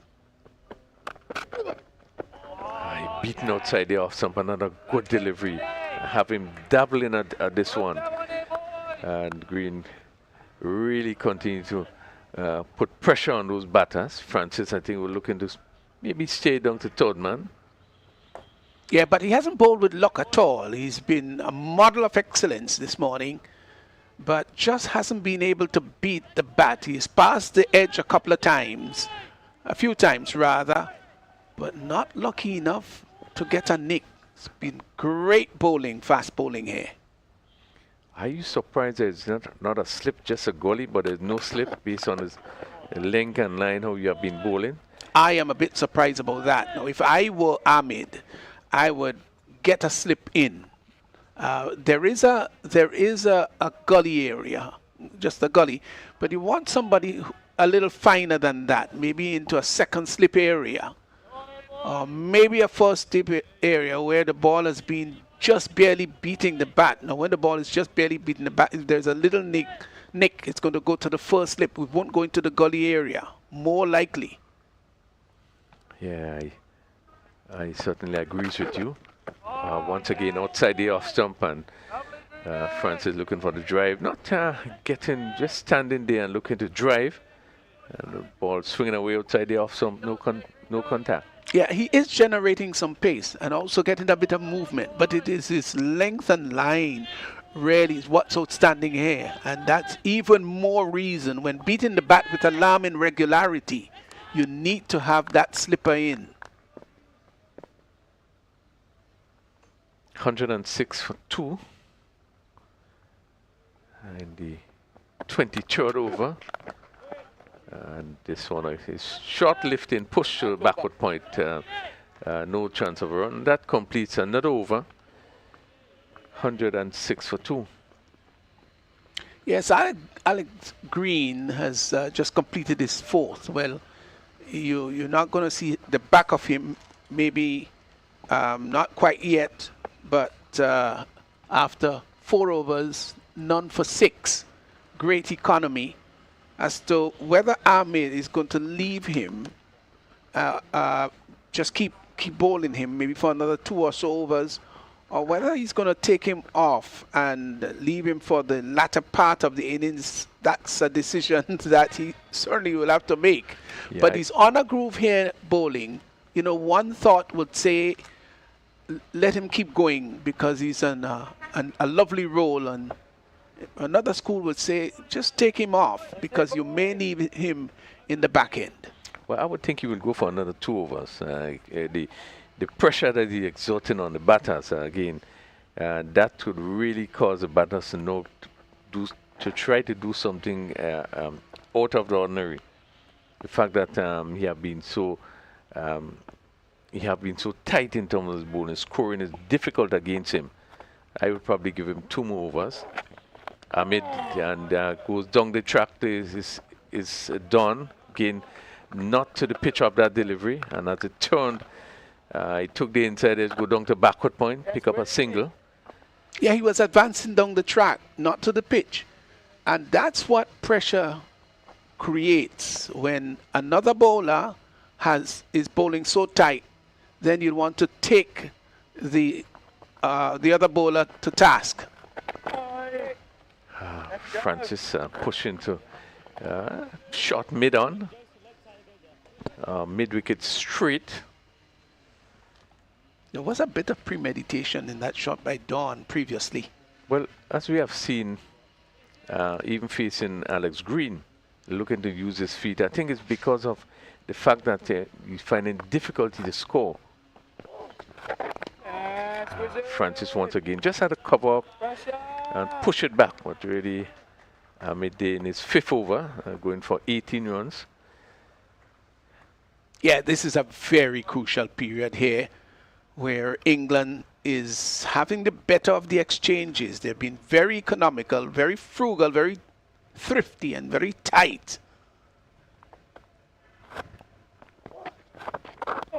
And wide of the off stump again.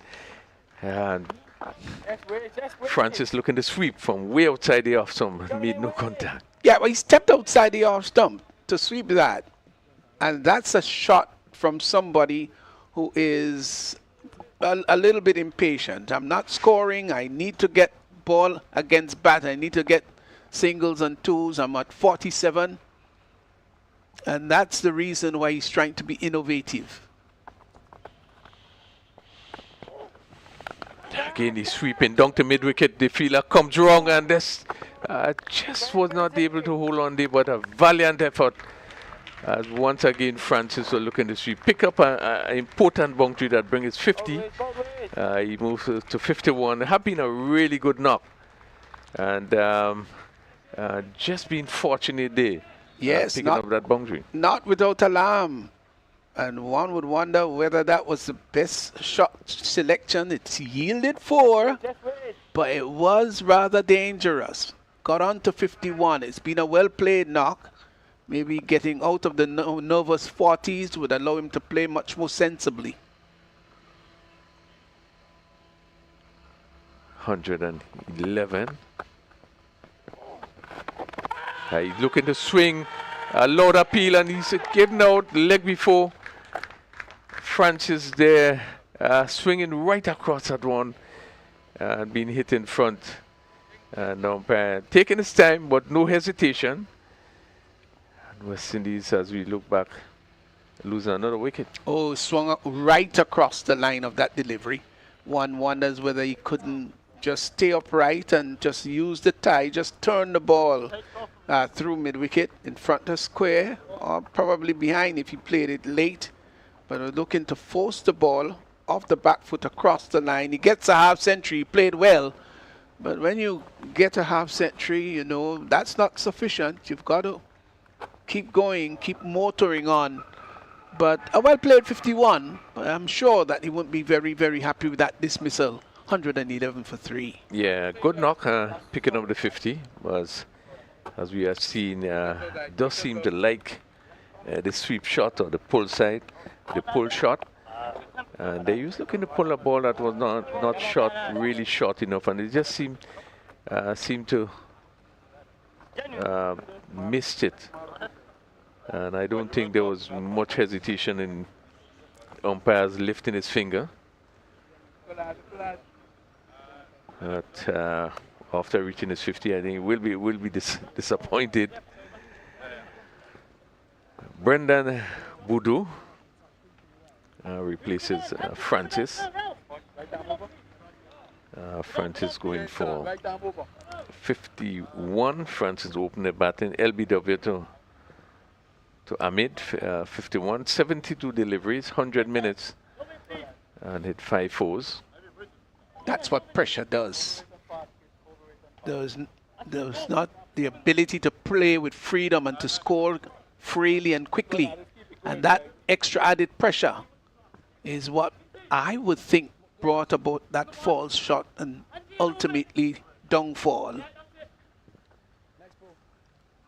And then Don, who is not middling the ball particularly well, he's got to play that senior role now. So Benison picks up the attack from this northern end. So he replaces Green, who we expected probably would have gone for another 2. So spin on both ends. And he's bowling to the West Indies captain, Don. Don is again looking to hit this one. It goes down to the mid-wicket fielder. Again, not confidently played. I pick up another single. I would have kept Alex Green on for another over. But then the West Indian players have not been necessarily doing well against spin, so I don't think you can criticize Ahmed much for taking the fast bowler off and having spin from both ends. Boudou, good delivery. And push on the offside. So the field for Benison, you have 1 slip, backward point, you have a cover on the boundary, short extra cover and mid-off. This ball is shortish in length, it's played down to the deep cover. So Boudou is off the mark with 1. Yeah, they've been hard pressed here to score freely. It's been a difficult period for the Windies young men, but they have to learn how to go through those intensive, difficult periods. Another good delivery, looking to cut. Close to him is Joshua Dunn. Made no contact. There's so many similarities, like life as a whole, where there are times when things go so smooth with you, and there are other times when the struggle is on, and one has to learn to adjust with life circumstances. And it's a reason, Rafe, I love the game of cricket so much, because it's life-changing. It teaches you some invaluable lessons, the lessons of patience, the lessons of having to assess and to be intelligent about decisions. So many great lessons could be gleaned and earned from this wonderful game called cricket. Yeah, a battle of the minds. You can clearly see that West Indies making every effort to turn over the strike. 114 for 3. As we are again, ball stroke to the short cover. And if you play this game of cricket, Rafe, at whatever level, for 10 years and it cannot impact your life, and to have life-changing impact on you, then there's got to be something wrong with you as a person.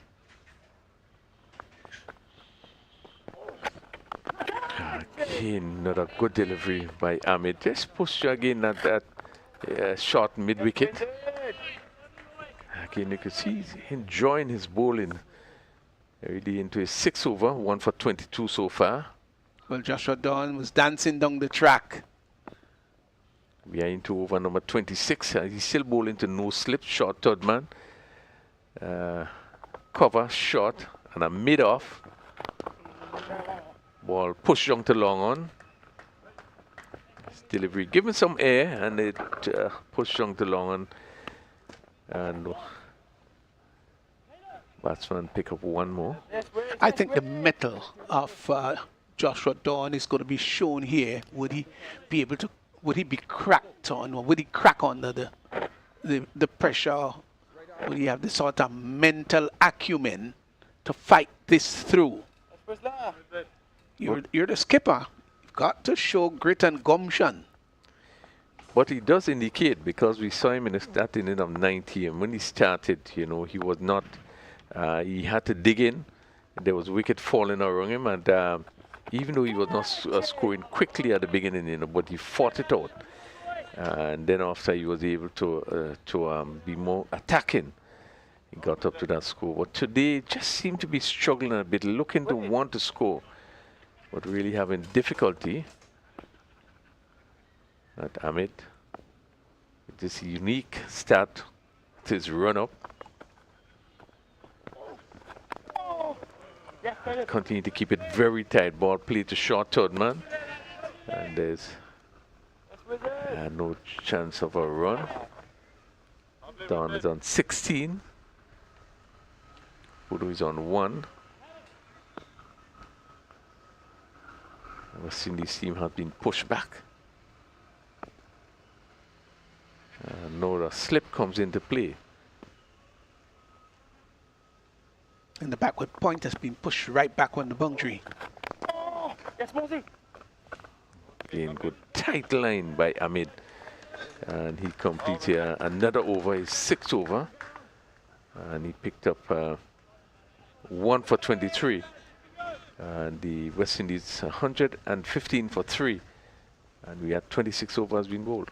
Yeah, they're finding this period rather painstakingly slow. And it's not uncharacteristic of batting in cricket.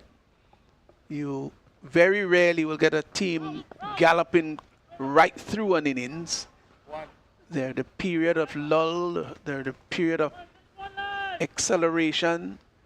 It's all part and parcel of orchestrating an innings. So Benison continues, and ball is pushed back to him. So again, the leg spinner bowling with no slip, just a backward point, extra cover and a mid-off, short mid-off, and a sweeper on the cover boundary. Yeah, well, what is admirable about these bowlers today really has been the ability to keep things tight. Cut down to backward point. This is going to run close to the boundary. The backward point fielder have to run, but that just went over the rope. So short his delivery and really give him the right treatment. They cut down the backward point for 4. Well played. There's a little bit of bounce attached. Let's look at it here. Just slight, and was off the back foot. Cut it very well. Played it not too early, late enough. And it went sweetly. Lovely time. Well timed to the boundary for 4. So that's going to do Dawn well. He's gone to 21. Yeah, that's just really giving some confidence. And again, he's looking to cut. It goes down to the cover fielder. Just to reach for this one a bit. Pick up another single. Yeah, there's no need to panic here by Dawn and Budu. 119 for 3. It's a period of consolidation We're in over number 27, so Push the cover. A better length there, and there was Boodoo just coming forward and push it to the short cover. yeah, with 22 overs remaining, still a lot of batting. Short delivery, and again this hit down to the cover fielder.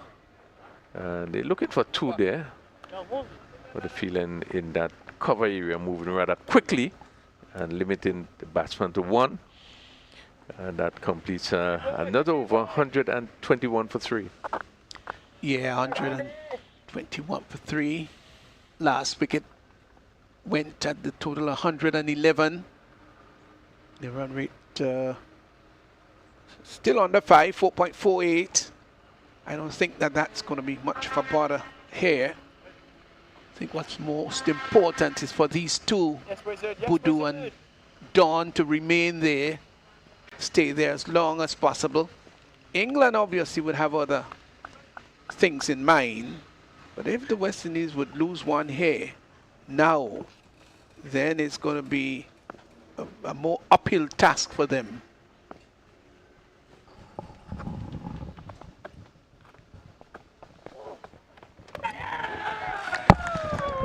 Oh, I think that has sneaked through. So Boodoo goes. Let's see if we can pick up exactly the mode of dismissal. Maybe playing down the wrong line. Might have been caught behind. What you thought? He was comprehensively bold. Was he bold? Yeah, certainly he was. Playing down the... Let's look at it again. Playing down the wrong line. Beats. Yeah. So Boodoo goes well bowled there by Ahmed. And the West Indies, as I said just a while ago, well, wouldn't want to lose another one. But they've lost 4 now. It's 121 for 4. Boodoo goes, Van Lang comes out. Yeah, good delivery there by Ahmed. Just getting that one to turn back past the bat of Boodoo, who pushed down the wrong line, and just having that gap between the bat and the pad, and it snuck through and hit the off stump. Good breakthrough for the English. They will want to continue to assert some pressure. They've pulled the run rate down significantly, and so a rebuilding phase. Yes, and a lot would depend upon these two, Van Lang, who obviously can bat. He's a strong lad. And here is Ahmed moving in, who's bowled very well so far.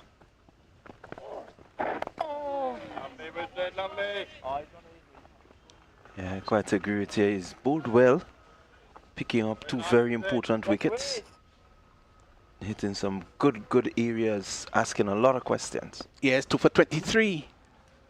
Moves in now to bowl to Van Lang with that very interesting run up. Well, not so much the run up, but just prior to his movement in, the umpires just signal a wide, umpire Greg Brathwaite. But he does spread both legs apart like a feline of species getting ready to spring into action. There he is there now. Kind of lurking, and then he moves in. Van Lang is just onto the back foot. This little movement really, not doing too much, but trying to be as still as possible. Yeah, the areas that he's touched has been really good, Van Lang. Early, but he seems to be seeing it. Yes, I think he's a good player. Start and stop. Thought about the single. Just thought as that Dawn may have said, Great work. you know, maybe indicated that he wanted a single, then evaluated quickly and sent back Van Lang. Maybe in the end it was a good decision. Yeah, good decision. It was dropped, but fielder was rushing in.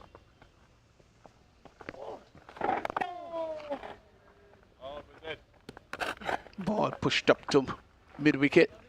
That's it, Wiz. So Van Lang's got to hang on there. That's it, boys. He's yet to score. But this is a very crucial period in the match. Particularly more so for the West Indies. They've lost 4 for 122. This is really good bowling indeed, really good bowling. They're keeping everything tight. A successful over there for Farhan Ahmed, who has now bowled 7 overs, no maidens. He's picked up 2 for 24. This has been a spirited performance by the bowlers, and the run rate is just dropping. It's gone to 4.36. Yeah, really good tight stuff there. Ahmed just touching down on some good length.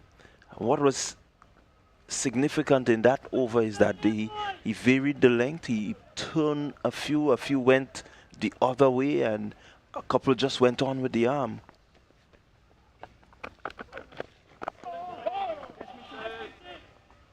Well, so I think with match number 3, the Englishmen noticed something that probably didn't quite pick up in the first 2 matches, when the West Indies in fact played the ball much more effectively when the ball was coming on. So they played the pacers very well.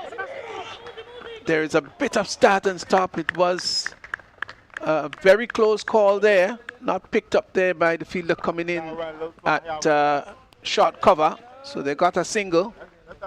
Yeah, the fielder placed on a bit of pressure there and had to respond if he wanted to effect the run out. But he unfortunately couldn't.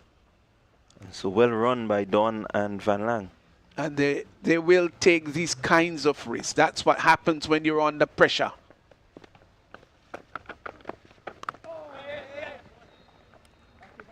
Off the back foot. Hits the ball down to deep cover. Almost a bit of unleashing of the shackle, stranglehold of these West Indian batsmen. Yeah, it's been slow going for them. Bad delivery down the leg side. And swept down to the fine leg area. Is it going to go all the way? Yes, it does for 4. Badly pitched. And anyone should be able to sweep that down to backward, down to fine leg. Don did so very well. I think even the King of England would have done that too. Yeah, really badly lined. It was way outside the stumps. Mind you, it's a leg spinner, so he's hoping that it would pitch and turn. But definitely any turn there was into the bat and down to the boundary. Benison again. This time it's just tapped up to mid-wicket. Can't score. Don is 27. Van Lang looks on at the non-striker's end. He's on 1. He's faced 6 deliveries. Benison again. Off the back foot, but can't pierce the offside field. So the over comes to an end. Some 29 overs gone. 128 for 4. Yeah, really good releasing of the shackle there. That boundary just allowing Don to be able to relax a little bit more.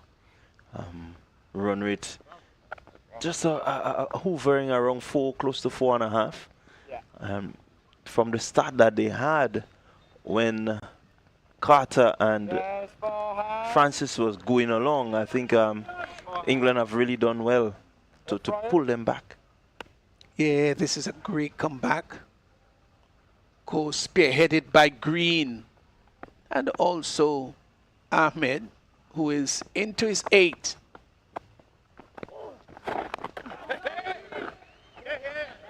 Struck down to backward square. Misfield will bring up yield a single. Oh, no, great work. I often say don't run on the misfield, but they took their chances there. Well, that's often said. I don't know. I don't always go with that theory because if a misfield is erratic enough to yield a single or two, go for it. So we want to be careful in Yes, sweet. defining that for youngsters. Never run on a misfield. Define that well. Well, I think it's it depends on where the ball goes That's correct. after the misfield. We've seen some instances where the fielders themselves just tap it away and encourage the batters to run. They scamper a quick single. They get it in the end. Turned out to be comfortable with the keeper having to run across to his right, covered about 15 yards. The batsman had time to get the single. So important at this very difficult period to just rotate as much as possible. He want that scoreboard to just keep going and keeping a sort of pace to the run rate.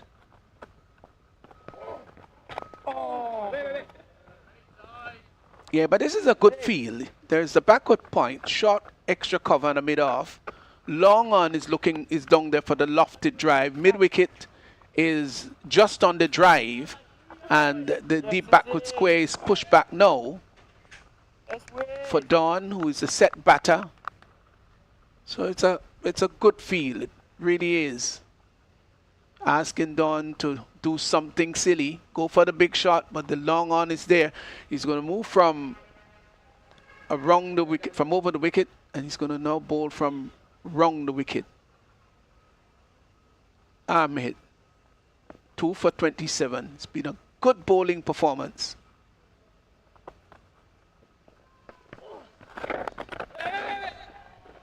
Fine leg, ball just turned down to fine leg easily, but can't score. Yes, fine. We've seen some really good stuff. Ahmed always seemed to be in amongst the wickets. Just has that ability to slow it up, to push one through. Very skillful in his approach. I think he's a thoughtful cricketer too, thinking cricketer.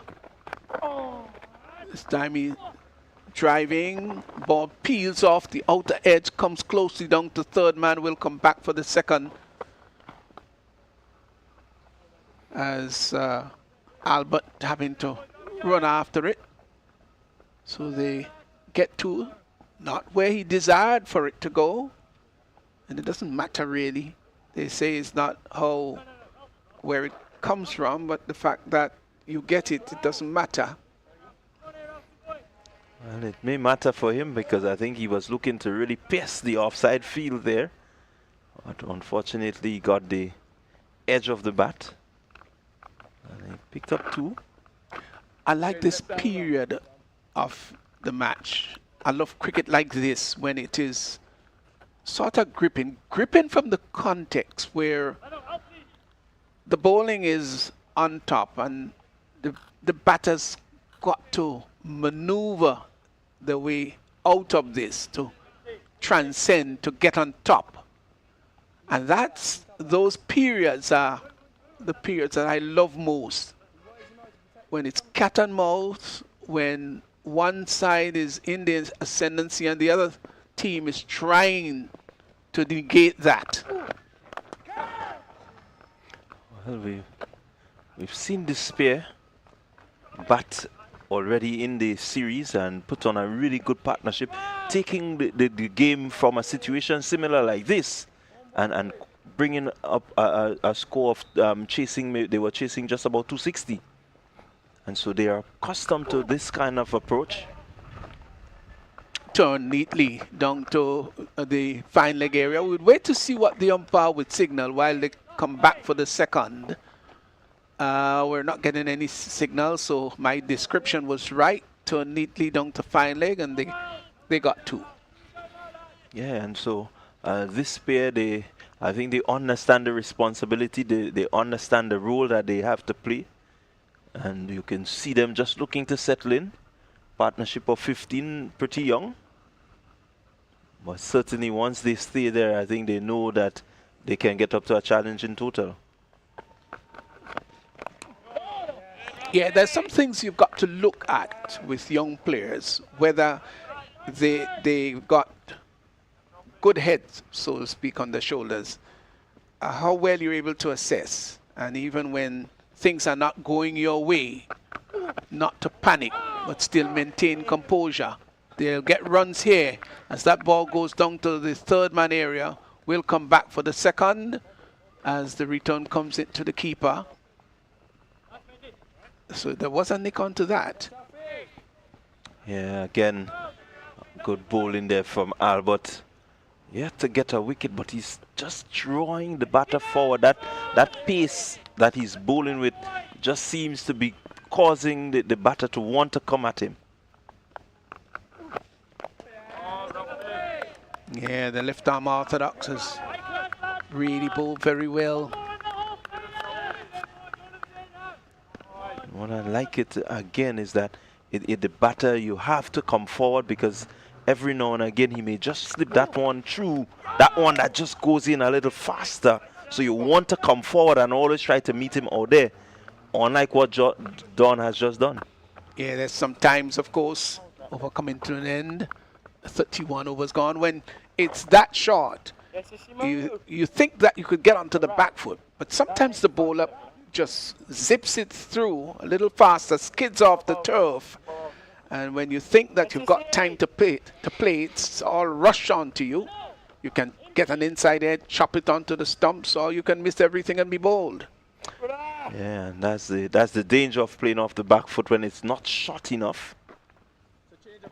Don there just a bit lucky that it's outside the line of the stump. I think had it been a little bit in, maybe 2 inches in, it may have spelled a different result. But as we normally would say, all is well that ends well. So he survives and pushes on. Yeah, this is a very interesting match. And ball peeling off the outer edge of the bat, goes down to third man. They're not going to come back for the second. Well, backward point rather. And this man from sweeper moving across to his left, covering about 20-30 yards, and results in a single. Lang is 5, Dawn is 34. We're into over number 32.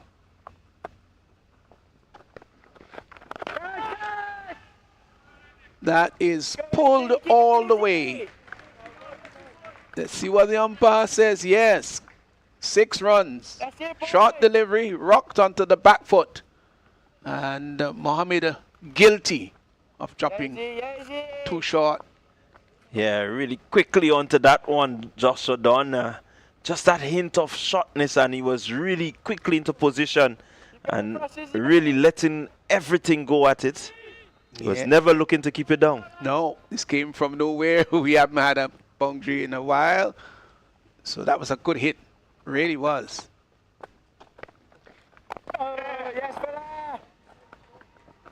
This time he is driving. Gets a single just in front of square on the offside. So those 2 last deliveries yielded runs, yielded 7. August good for the captain and for West Indies, who have pushed on to 146 now for 4. Oh, is he? Is he? That's so good, is he? Could it be that this is the period when the West Indies would accelerate? Still early days, I dare say. I quite agree with you there. It's pretty early. Maybe just leave it 10, 12 overs out and then you make the big charge with wicket in hand. Yes, it's so important. Assessment of the cricket game, the game of cricket is so important. You've got to know where you are, what you should be doing at particular periods in the game.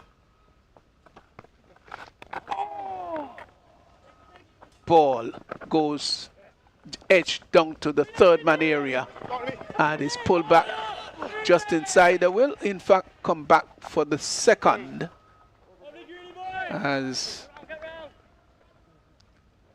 Green is coming across and had to make coverage for about 50 yards and they got two. Yeah, good. Good ticking over of the scoreboard by this pair. And they're moving their partnership along. It's 28. And so there just seemed to be a little shift in the momentum from earlier as Van Lang joined Don. Don rushes up to 43, and so a good innings so far. Yes, it's been a testing innings. It's an innings of character test. And I think he's done well so far. Ball just pushed neatly up to long on and gets a comfortable single as Benison comes off the boundary, patrolling down there. It's a boundary rider. 150 now posted. Landmark for the West Indies.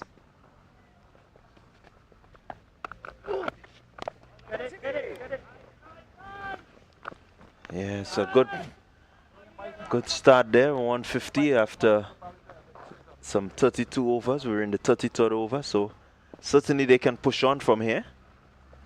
Van Lang taking strike. Thought about the single, and they get it now, and probably will get two. They will come back for the second one. Misfield there at backward point. Maybe taking eyes off the ball. Always important it is to follow the trajectory, the line of the ball right into the hands. Never take your eyes off. I think that was expertly played by Don. Just waited a bit longer. Just tried to get it past the fielder. The fielder actually had to do a bit of moving to his left to try and get to it, and didn't really move fast enough. So he's 45, Don. Maybe an uncharacteristic innings. Oh, thought about the single. Got to go back. The appeal went up. Oh, he had to really dive his way back. Wasn't a single there. It was suicidal. Van Lang sent him back. And boy, he had to turn, screech the brakes on, and rush back. Just went sprawling and managed to get there. Yeah, the dive really saving him there. Joshua Don. Yeah, it was a close call.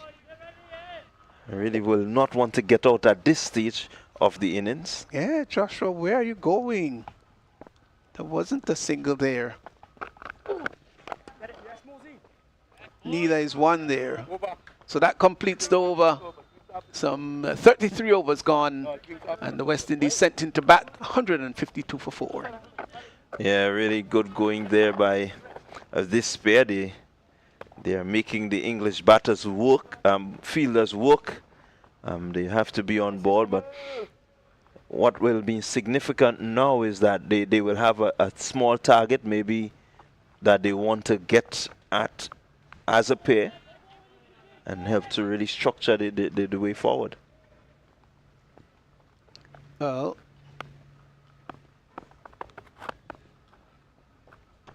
bat list still on. Driven well through extra cover. That's going to go to 4. Pitched up. And he drove very well. He's a strong lad, this Jonathan Van Lang. and drove it sweetly through extra cover for 4. Yeah, given the room, given the width there, and not needing an invitation there, Van Lang, he really climbed into that one nicely and placed it really well. Yeah, it was not just the power of the shot. The timing was superb, and the placement, because there's a mid-off, an extra cover, and was able to split those two fielders with surgical precision and went nicely across the turf for 4. Just had a change of glove, I reckon. Yeah, seemed to have changed the glove and maybe the bat also. It's actually embarrassing. You can't get 10 balls out of drink. Mohammed has been expensive into his second, none for 15. Dot ball. Yes, Izzy! So Australia strangled England. What a dramatic test match it was. Well, looking at it at one stage, I really thought it was a T20 match. Oh my golly, what a game.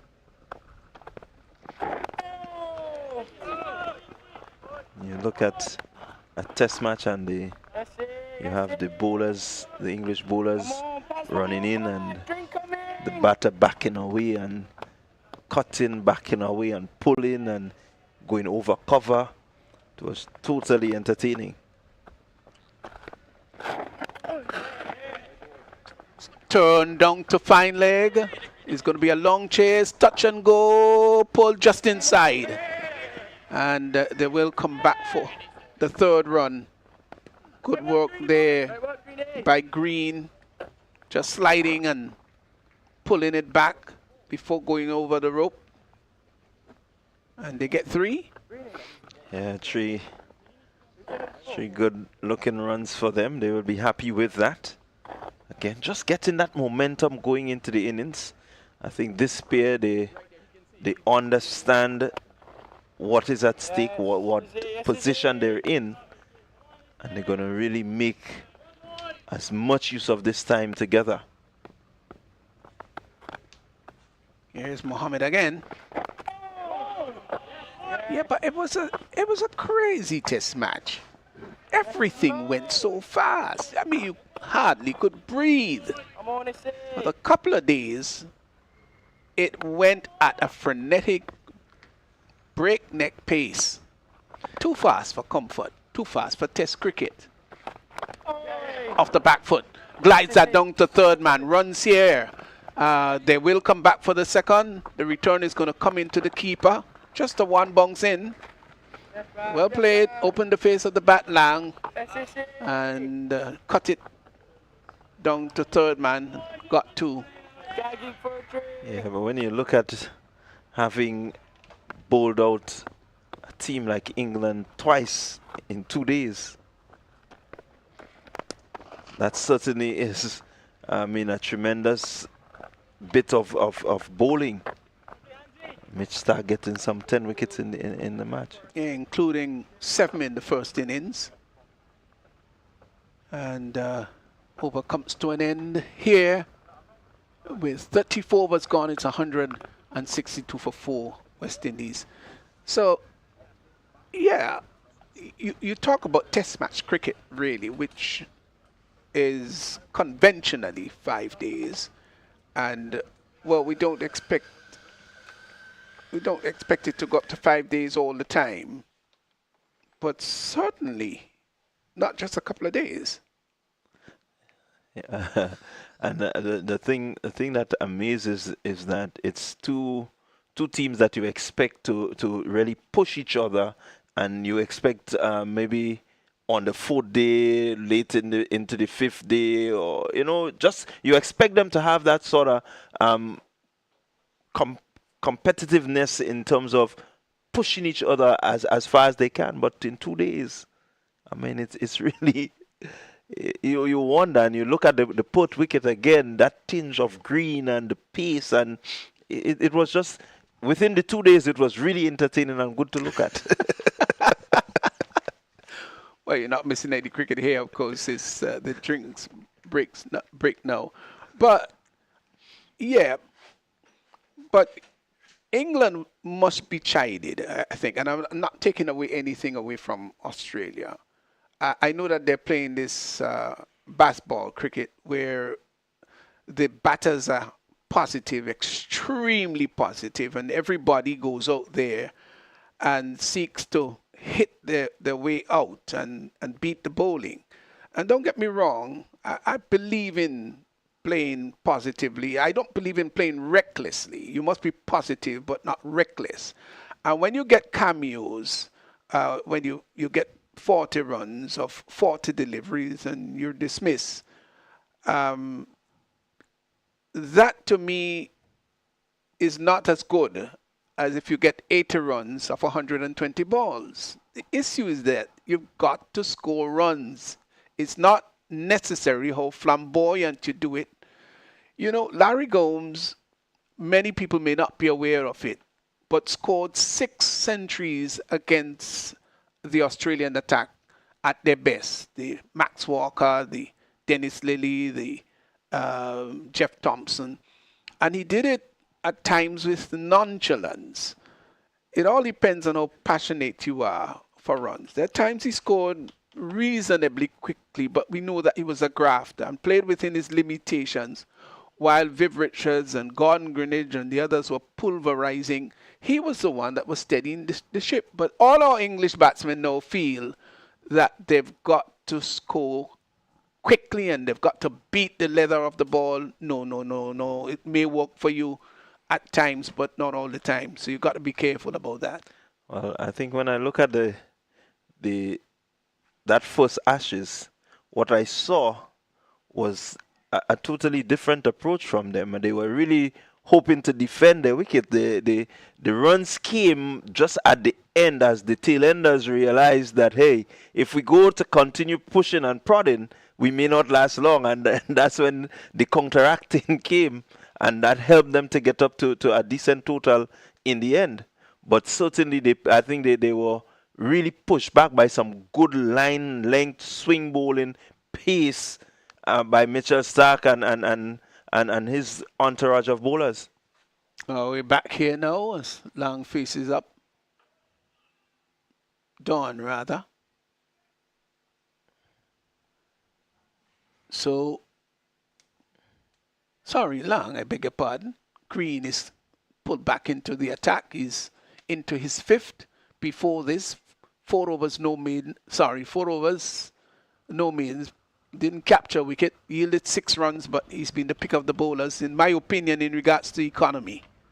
Yeah, really economical, not giving away anything, Green. Good areas, good line and length. They go through for a single. They return to the non-striker's end. Backed up in the outfield. Well run. Good judge of the single. Yeah. Partnership so far, Wood 44.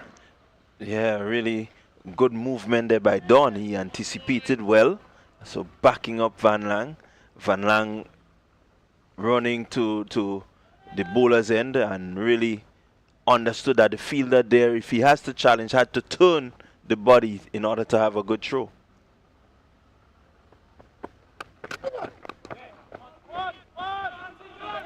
Yeah, so they've hustled for 1. Turned out to backward square, but didn't go for the second. You just get the impression, though, that at this point there's a greater urgency. You can see that the batsmen just wanting maybe just to open up the shoulders a little bit more and find areas to score. This is, yes, this last 15, it's important for the scoring rate to jump up. Pulled well. That's a disdainful shot. Oh my golly. And it's gone all the way. That's 6 round. What an imperious shot that.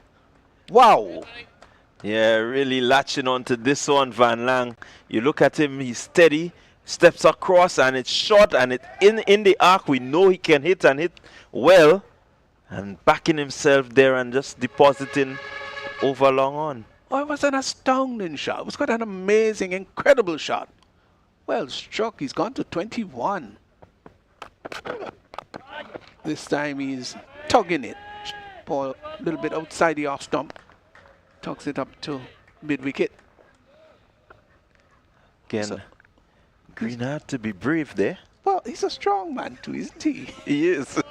Oh, goodness, he hits the ball thunderously hard. Really good, strong shoulders. Yes, Van good, Lang. good bat speed too. I'm sure that Green might be surprised that he was hit like that over the boundary line.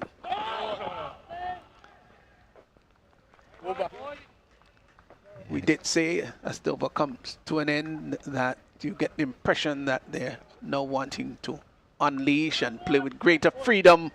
So some 35 overs gone, 15 to go. West Indies sent into bat 172 for 4. Yeah, really good stage of the game. You've seen the run rate just incrementally inching up. It's up at 4.91 and from some 4.44. And so over the last, I would make it 6 overs, they really made some good conscious effort to up the scoring rate. Yes. Mares will be standing up. 51 partnership between the pair. So again, it says that it has come in quick time. Oh, so it's going to, Ahmed will continue. That's the reason why Mares was standing up. Or is standing up. Off the back foot.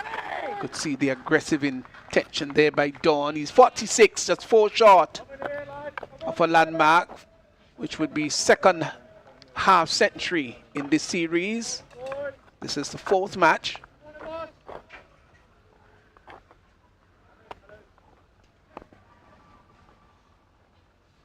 But how well Ahmed has bowled. 2 for 29 into his 9th now. Yeah, it will be important to see him off here, not really allow him to get any further wickets here. Yeah, he has bowled well. And bowled well in the previous match too. But these two have put on a partnership of 52. Well orchestrated. Van Lang contributing 21 of those 52 runs. One amazing pullover long on for 6.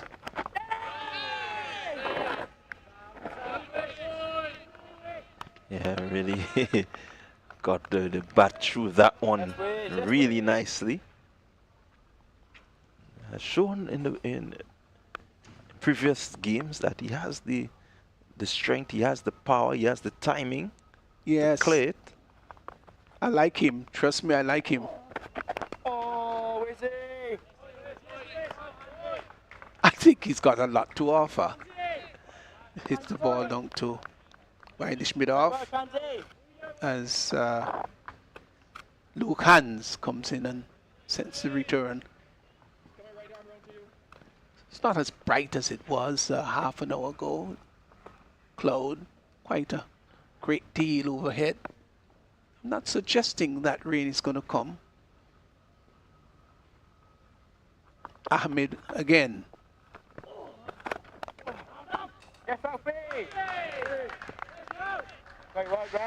Can't pierce the upside field there. Dawn, he's 47's got to hang on still to get that magical 50. Yeah, just hoping that that shot there might have brought up the 50 had he gotten it past the sole man there at backward point. Yeah, 10 yards to the left or right would have done the trick. Yes, Mosey.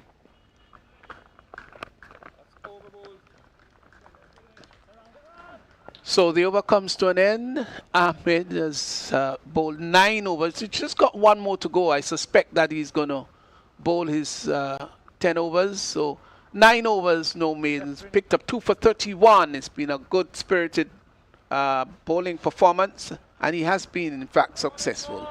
Yeah, again showing his worth with the ball. And again opening the bowling. Didn't start too well, but he was able to come back and really pick up 2 key wickets just to help to put a bit of pressure on the West Indian batting lineup.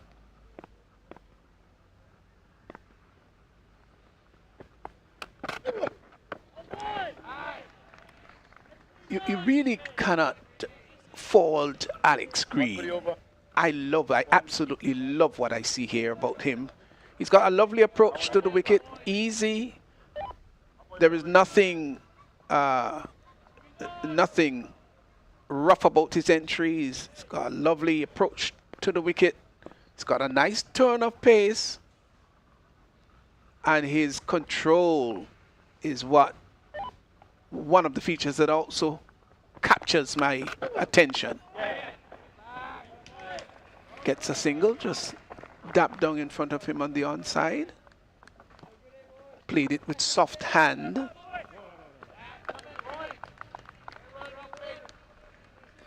Yeah, he does have a really nice approach, Green. Does have some pretty strong shoulders.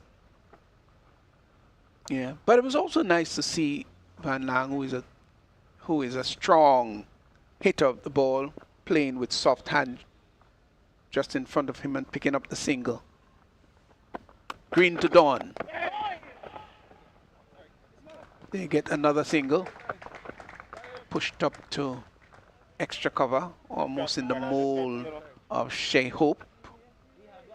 How Dawn did it. Of course, I was thinking about Hope, who's scored 18 centuries in one-day cricket. Must be among the all-time best West Indian batsmen in one-day internationals. Yeah, certainly is ranked among the best. Not many of them have done this. More than 6,000 runs.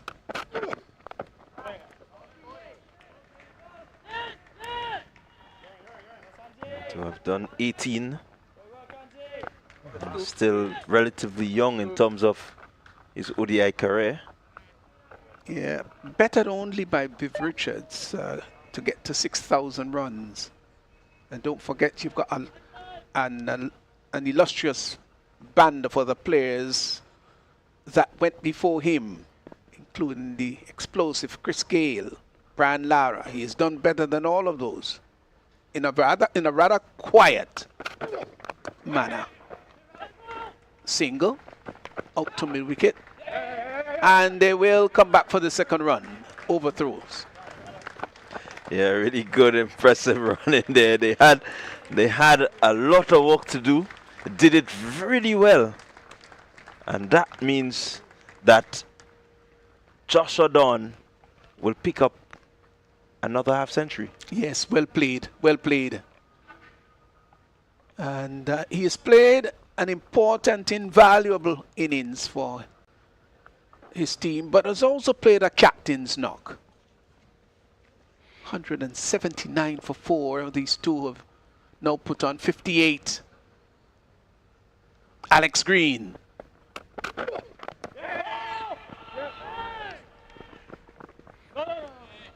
You can see the approach of these two. The running between the wicket has been positive, and the batting also has been positive. So 37 overs gone, 13 remaining. 24 to Van Lang. Exactly 50 Dawn. Partnership of 58. It's 179 for 4. What sort of total do you think the West Indies might be looking for here? Well, I certainly in a position of 179 with just about 13 overs. I would be looking at least 279, 280. Again, with the likes of Bell to come, who we've seen can hit the ball. Van Lang is there, he can hit the ball. They just may be looking to get close to 300. Ooh, that'll be quite an asking to get there. But there are not a lot of things that Clyde John gets wrong. Maybe he's going to be right with this one. Yeah.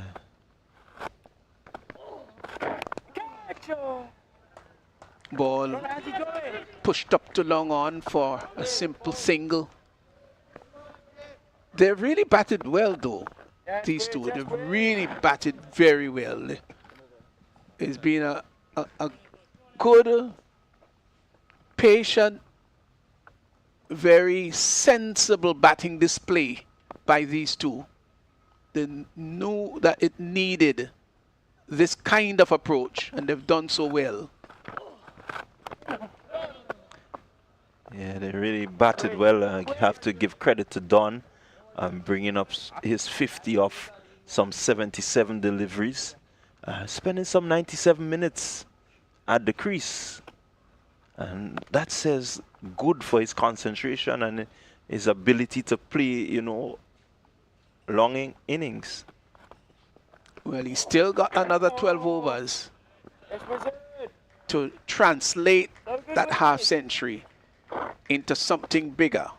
Well, not necessarily 100, but he'd want to, maybe if he falls short of it, maybe fall short by 20 or 15, as the case may be, but he is now set to move to the next level.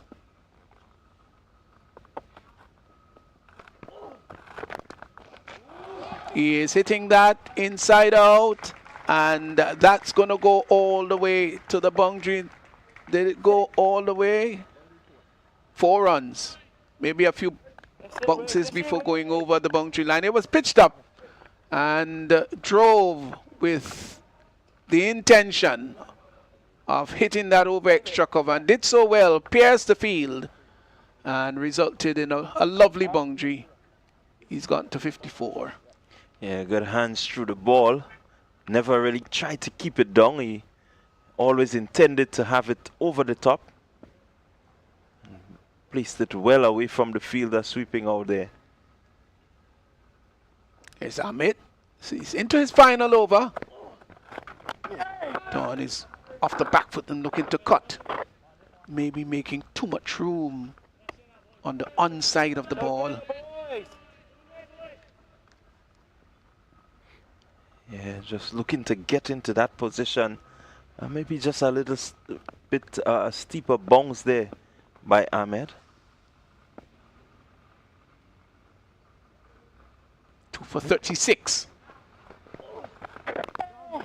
He's bowled well. They will get a single to mid-wicket. I've really enjoyed the batting of these two as the over comes to an end. So Farhan Ahmed, his bowling analysis, 10 overs, and he's picked up 2 for 37, no maiden. And it's been a great performance. He bowled very well in the previous match and has done the same today. Well done. Yeah, continues to exhibit that sort of control and really shows a good thought process, you know, in terms of how he varies his pace, the sort of movement that he gets in, he gets out, he, you know, slides one through. And so he really is someone that the English can look forward to for the future. Yes, he's a confident player. Here's another confident player in green. Off the back foot and looking to pull, doesn't cue it very well, but gets a single out to mid-wicket. But you saw that there was the intention to get on top of that one, roll the wrist over it. Yeah, did well. I think it was a bit slower than expected.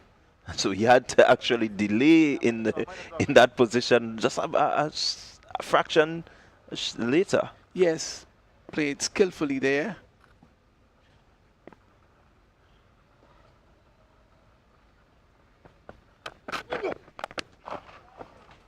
This time he gets on top of that and pulls that through mid-wicket for 4.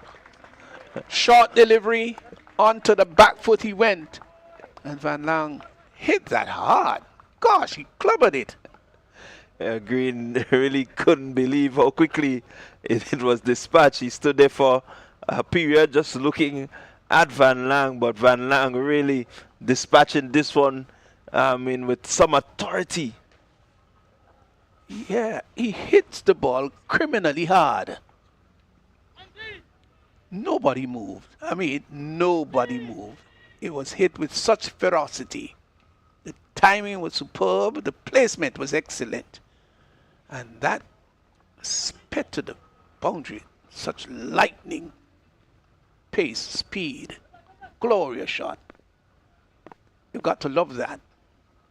I'm not referring to Alex Green, though. Off the back foot and cuts well. Should be 2 here. No, they decide against it. They will come back for the second. As there was a bit of midfield down there. Saw the opportunity. Capitalized on it. They got 2. He's got to 29. Sorry, he's got to 31. And the West Indies have pushed 192 for 4. Yeah, good movement between this pair. Really, again, a partnership of excellence. 71 between them really took control of the game based on the situation of the quick wickets that fell in the middle, and they've done a good repair job. They really have. Green is roughed up a bit. Pushed up to extra cover. Gets a single. I love this. I really love this. And it really doesn't matter which team is batting out there. If it were England, I would say the same thing. The fact that there was that period, that very critical period where they had to grope and grasp, and to score, but they've come out of that now. Not all guns blazing, but they've read and assessed the conditions very well. Yeah, I quite agree with you in terms of how they really put them, their minds towards the job that was needed. That repair job that, just not really trying to beat the cover off, but they were able to drop and run. They were able to guide. They were able to just tuck it around the corner, pick up the odd boundaries, pick up the twos. So it was a really well grafted innings. Yeah, the run rate has now climbed back up to 5. That's what I love to see. I love to see young players play sensibly. It's important.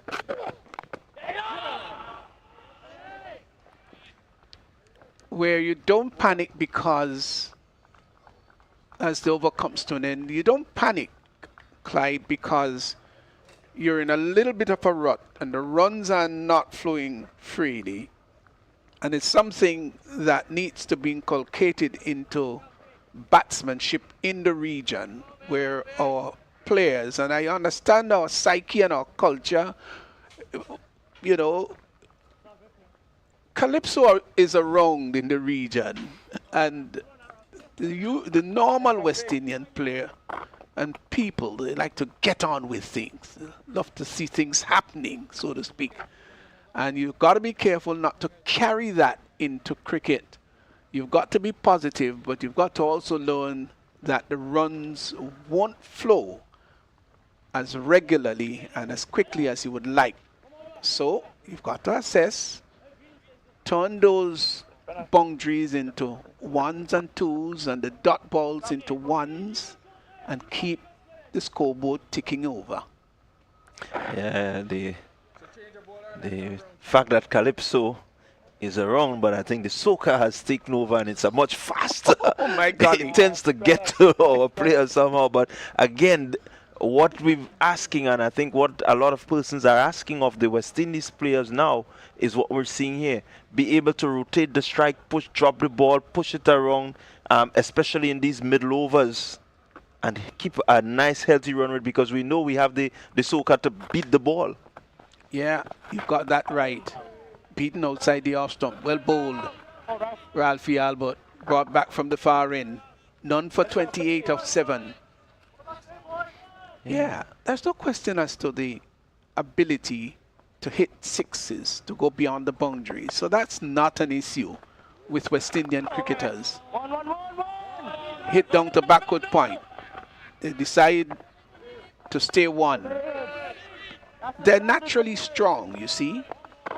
But if you don't have the right thought process behind that strength, it can still bring about your demise.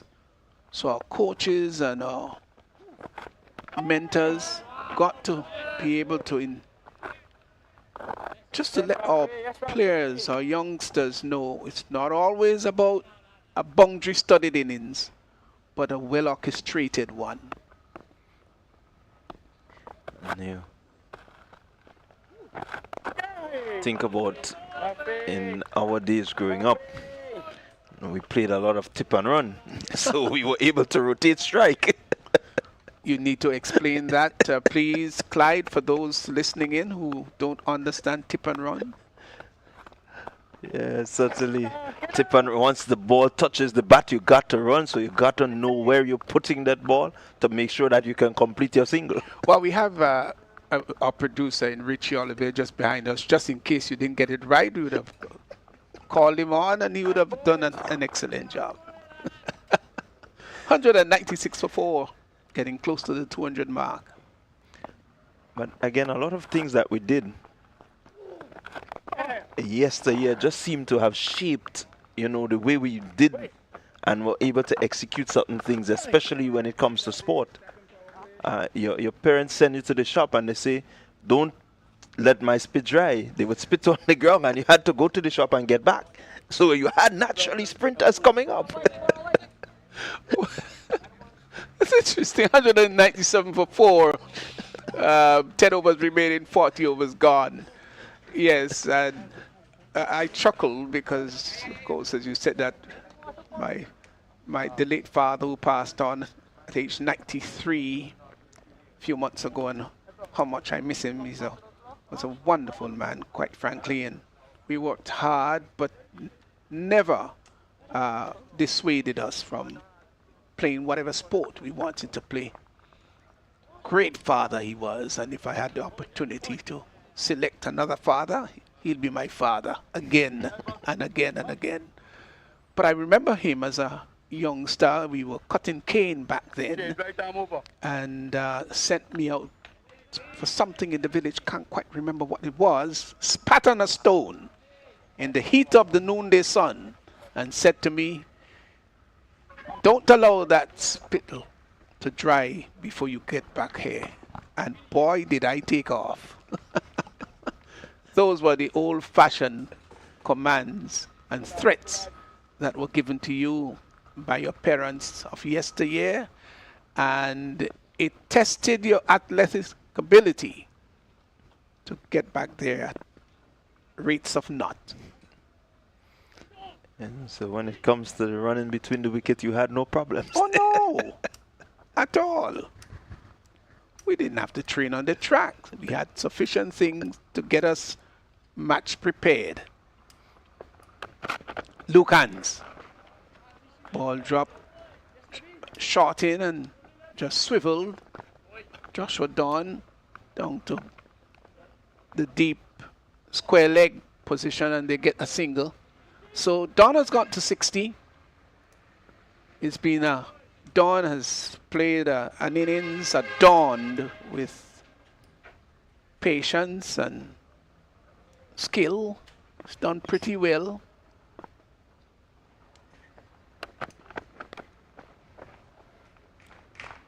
Off the back foot and tucks that one down to backward square for 4.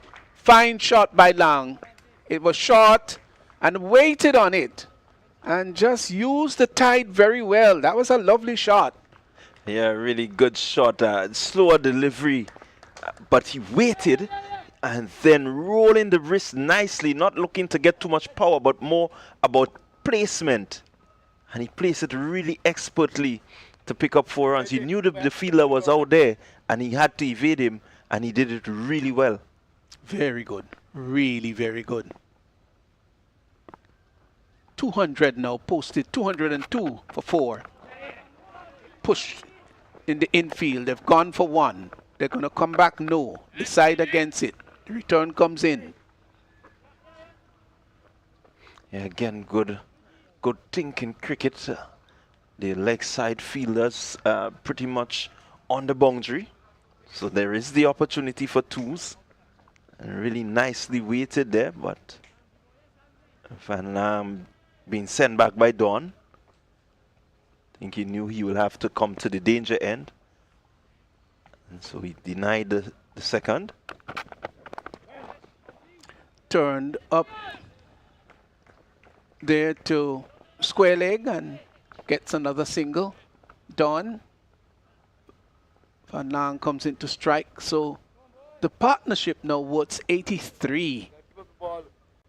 Can they bring it to a milestone situation where they get 100? That'll be nice for both of them. They'll be able to boast to each other years from now when they meet. You remember we got 100 partnership at the National Stadium in Grenada? Yeah, certainly will bring back much memories. And what is so special about the West Indies here is that you have players from different islands. So when they meet up, the Guyanese and the Barbadian meet up, they can have that sort of conversation that brings back memories Absolutely. in Grenada, not even in Barbados or in Guyana, but in Grenada.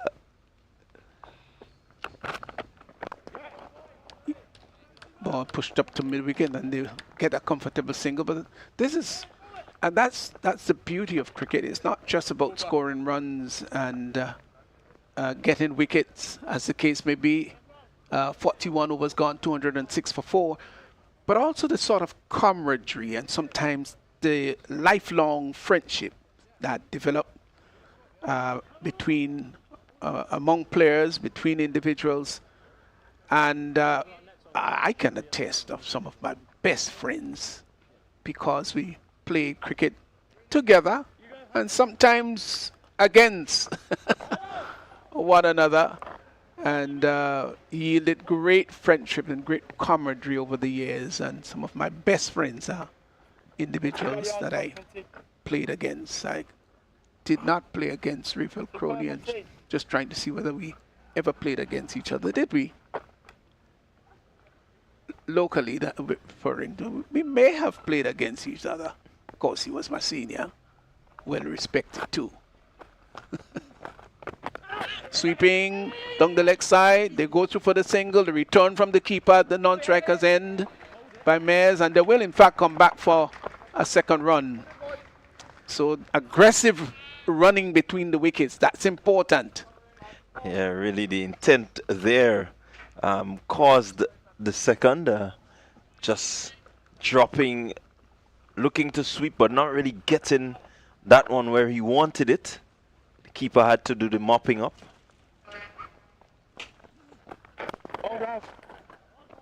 But certainly this pair, they have really done a fine job in terms of stitching that innings together. Yes, they put on 88 invaluable runs.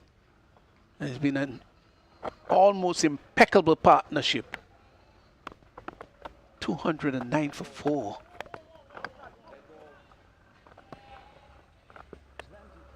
So with some 8.5 overs remaining, this is with the run rate up to 5.04. Maybe at the end they'll want to see that as up to 6, maybe. Yeah, they certainly will want to get it up just around 6, just to put a little scoreboard pressure on the English. Here's Albert once more, none for 32 of 8.3. Yes. Go on. Yes, Ralphie. Yes, Ralphie. He's bowled well, Ralphie. Yeah, I thought so. Not picking up a wicket today, it says that the batters have done a really good job to keep him out. Not really getting the sort of assistance that he may have gotten from that previous strip. Today being a new strip used. Off the back foot, down to backward point. They should get 2 here. They've gone for 1, will come back for the second. The return comes in to the keeper. They get 2 comfortably. Just outside the off stump and just eased onto the back foot when Van Lang and cut it nicely, bringing up his 41st run. Yeah, what was good there is that he gave himself just that little bit of room. Yeah, so The fielders on the leg side just perusing the boundary, and so it tells you that Albert is going to try to keep a bit straight, but Van Lang was just able to give himself room from that shortish delivery. Driving up to long off and gets a comfortable single is Van Lang. So the over comes to an end. Van Lang will be taking strike. 211 for 4. Partnership worth 90 with a current run rate of 5.04. And the last wicket fell with a total. Well, they've actually put on how many? We're just going to have that confirm as to the partnership. 91. It's been a very good batting performance by these two, and we'll have to wait to see what kind of target they would set for the English on the 19. Yeah, really good going there. 212 for 4 after 42 overs, and it will be a period where the West Indies will be looking to push on from here. And the two batters well set. Joshua Don 63, Jonathan Van Lang 42. If this pair continues at the wicket, they should get over 250. This one is cut to the sweeper on the cover boundary as I welcome back Rafael Crony. Rafael, the partnership of 92 really making a big difference in terms of the score and how well the game has progressed. Yeah, West Indies would have really came back strongly with this pair, who, as you said already, added 92. This pair have been a pair that would have turned it around even in the first game. Hands in. This one tucked around. They will go to the boundary. That's 4 runs. 4 really good-looking runs. For a moment there, you didn't think that he got it so much power onto it, but it was expertly placed, beating the man there and picking up 4 good-looking runs. So 4 more to Joshua Don. He moves on, and the West Indies total moving ahead. Yeah, good shot. Ball straight down the leg side. And he played it, you could see that he played it late and not beat the backward square, which is on the boundary. So he didn't have time to get around, but it was real well played. Just making a point that this pair would have been a pair that turned it around in the first game. They had a partnership of 117 between these two batters, with Don going on to get 90 and Van Lang getting 52. So they just seem to love to bat together. And we are seeing them here turning things around. And yeah, just getting inside of this one again. Van Lang turning it down to fine leg. But certainly I agree with you. They seem to love to bat together. They had quite a few good partnerships in the series against Sri Lanka. Some defining moments between these two. And so I think the team recognizes the importance of them staying together in the middle. I think what I've been also going for them is the fact that they have power. They're able to hit the ball very hard. And we are seeing that they hit a number of sixes, the power that they possess. So that's an added advantage. You know, as a batter, you are able to do that. I think that that all goes really well for you. And we have seen them, they are now partnership of now 98, so they're getting closer, another 100-run partnership. Yeah, just looking to really get the total to something where they will feel happy. As hands in. It's bowling to Don, who just works it around the leg again. And comfortable, really just happy with picking up the singles. They've already gotten the boundary in the over. And so he's not trying to do anything too extravagant. Just wants to make sure that the scoreboard rotates and, you know, they keep a good rate in terms of their scoring.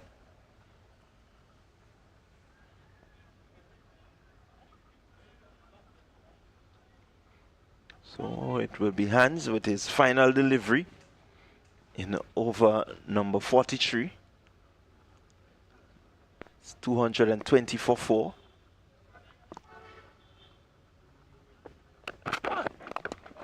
Again, just pushing that one. The fielder coming off the boundary.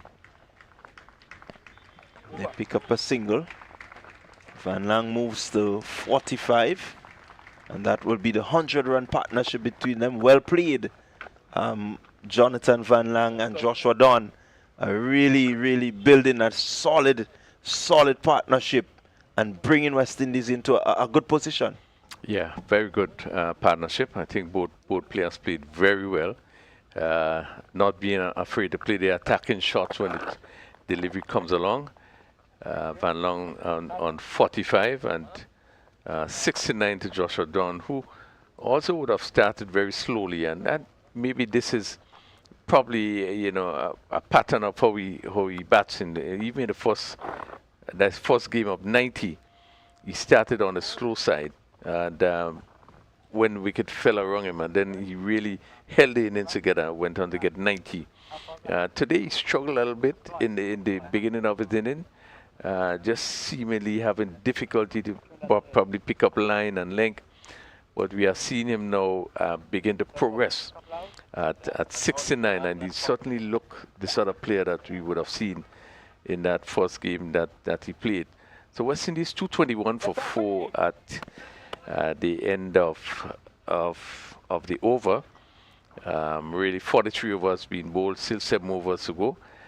I should be looking really at least 275, maybe even 300. Yeah, they will be looking to get up to a decent total, as this one is just played back past the bowler. Albert getting his hands to it, but couldn't hold on. Van Lang, as we said, broad shoulders. He does hit the ball really hard, and so Albert just failing to hold on as he's into Dawn. And again, they look to just rotate the strike. They're not flustered in any way. They're not perturbed about getting the singles. The most important thing I've seen for them is keeping the scoreboard ticking over. Yeah, at 6 runs over would, still 7 runs per over would mean you add another 42 to that score.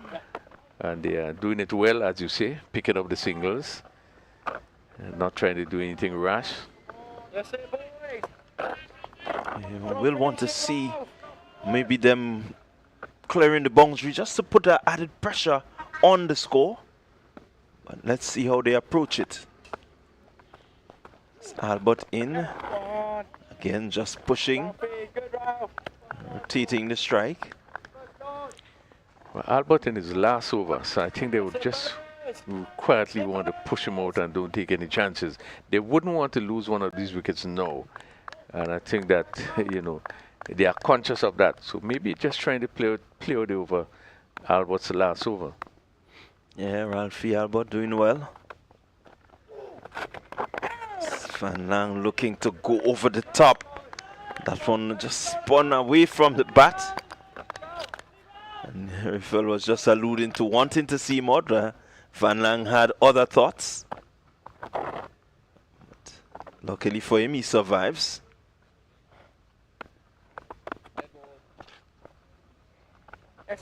Come on, Ralph. Come on, This final delivery to go in his spell, Ralphie Albert. That's it, boys. Not picking up a wicket after picking up 3 in the previous match.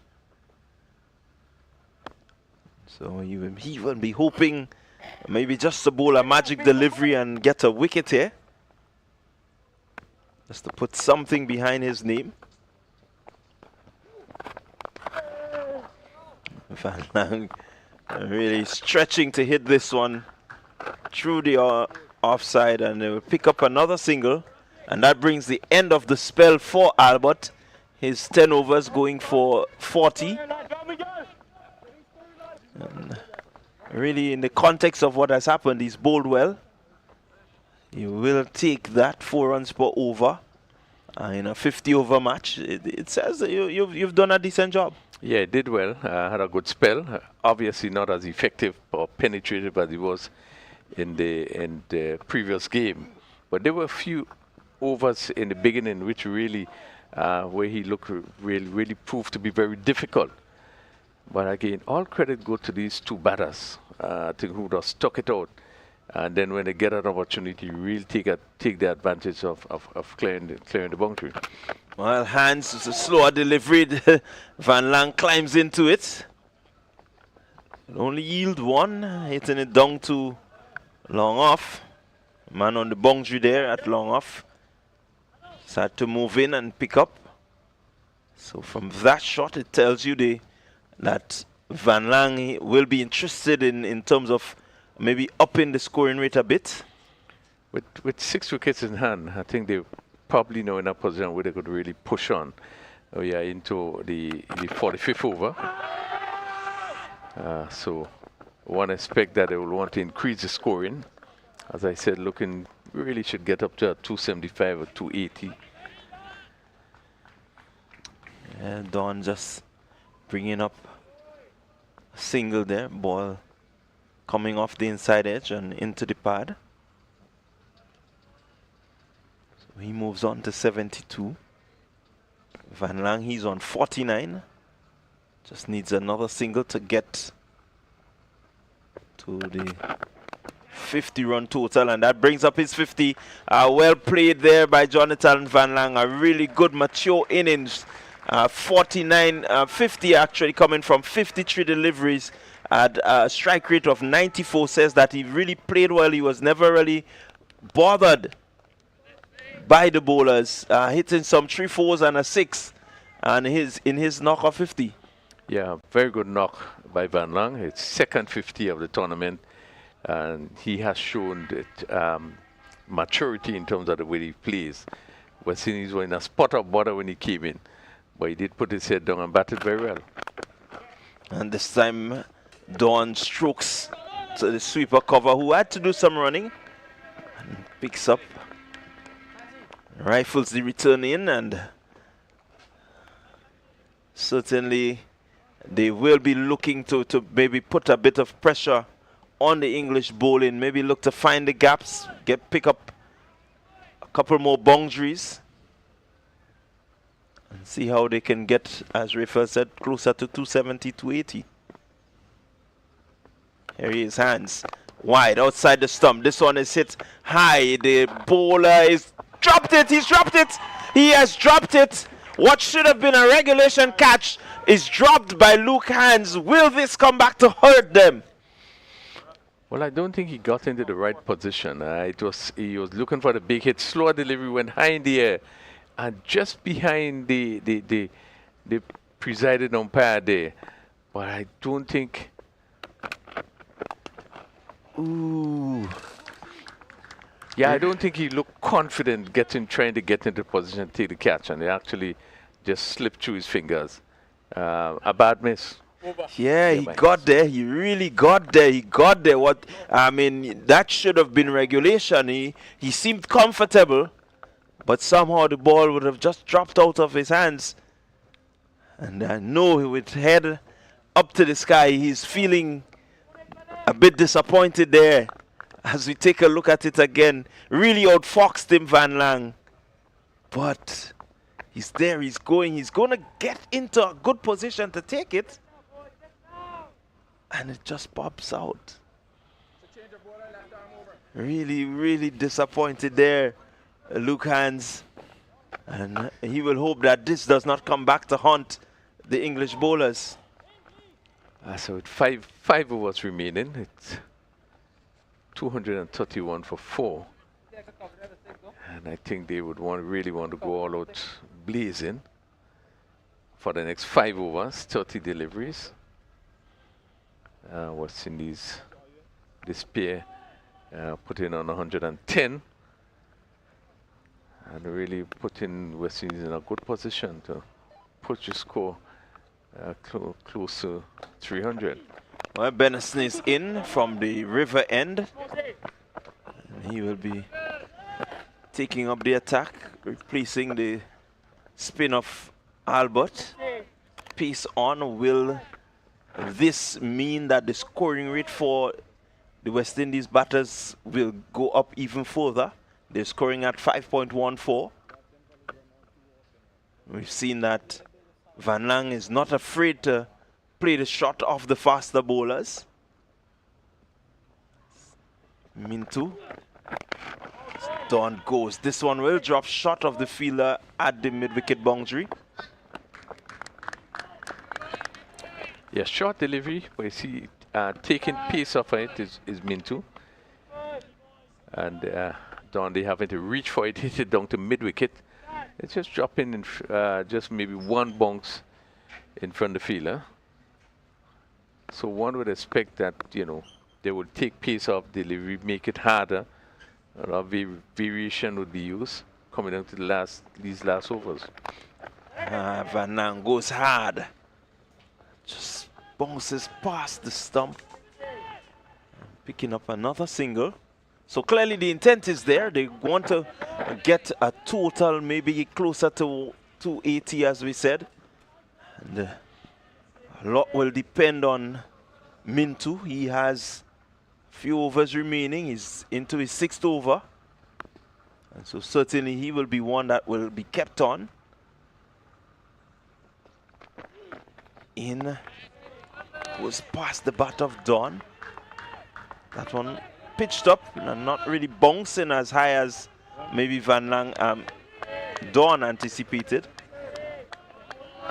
So Van Lang just coming to have a word with him, give him a bit of encouragement, maybe to say, hey, stay there, buddy, 100 for you. Yeah, but good thinking by Mintu. I really take it piece off, and she just push it one a little wider and a bit slower. Really, the batsman having to stretch for it. Don. Mintu in, Don onto it in a flash, and that will score. That will go over the ropes. Well hit there by Joshua Don. Fielder on the boundary really had no chance. It was really powerfully struck. 4 good-looking runs, and Joshua Don soldiers on. Yeah, another short delivery. This time he was quickly into position, looking for the short ball, and hit it down to mid-wicket, wide of the mid-wicket fielder, and a backward square which is vacant. And that ball rush across the boundary. Pushes the score on to 78. We probably want to try to get closer to 3 figures. Mintu. Slower delivery. Really looking to outfox Don there. But Don, who has been there for some 134 minutes and has faced some 101 deliveries, is seeing it quite like the football, and so certainly that slower ball will not have caught his eyes. Yeah, 6 fours and 1 6 in his inning at 79 with 4 overs to go. Still do have chance maybe to get up to the three figure mark, but really had been a tremendous inning. Joshua Don, the second 50 of the tournament, like Van Lang, and this pair just past the highest partnership, now on 118. Remember, in this pair would have put on 117 in the first game that was played. So they really do seem to enjoy each other. And they certainly enjoy batting together. As Hans, he's going to continue. He's into his 9th over. He's picked up 1 for 45.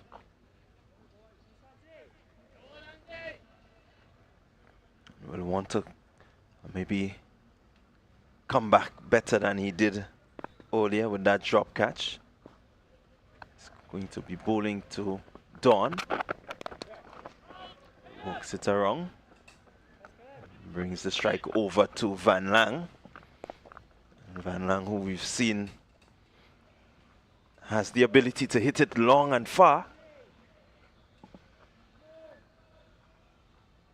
So this pair really seem to be very important in the West Indies batting setup. This is a pair that would have hold it together even when things seem not to be going well at the front, and they are batting with a lot of confidence, not playing wisely, know when to play the big shot. They stuck it out at the start of the inning, but now they are in a position of strength where they could probably really look to push on for the next four overs. Yeah, really good. Seems to be the think tank. He wants to get the job done. And one of them just have to go on, putting willow to leather, as Van Lang does now. This one hit a lot straighter. Unable to beat the man. A bit disappointed in himself. Yeah, full toss and really should have done a lot more. But again, pace off. You had to know judge. And I think that he really felt that he should have done a lot more with that full toss. Only pick up a single.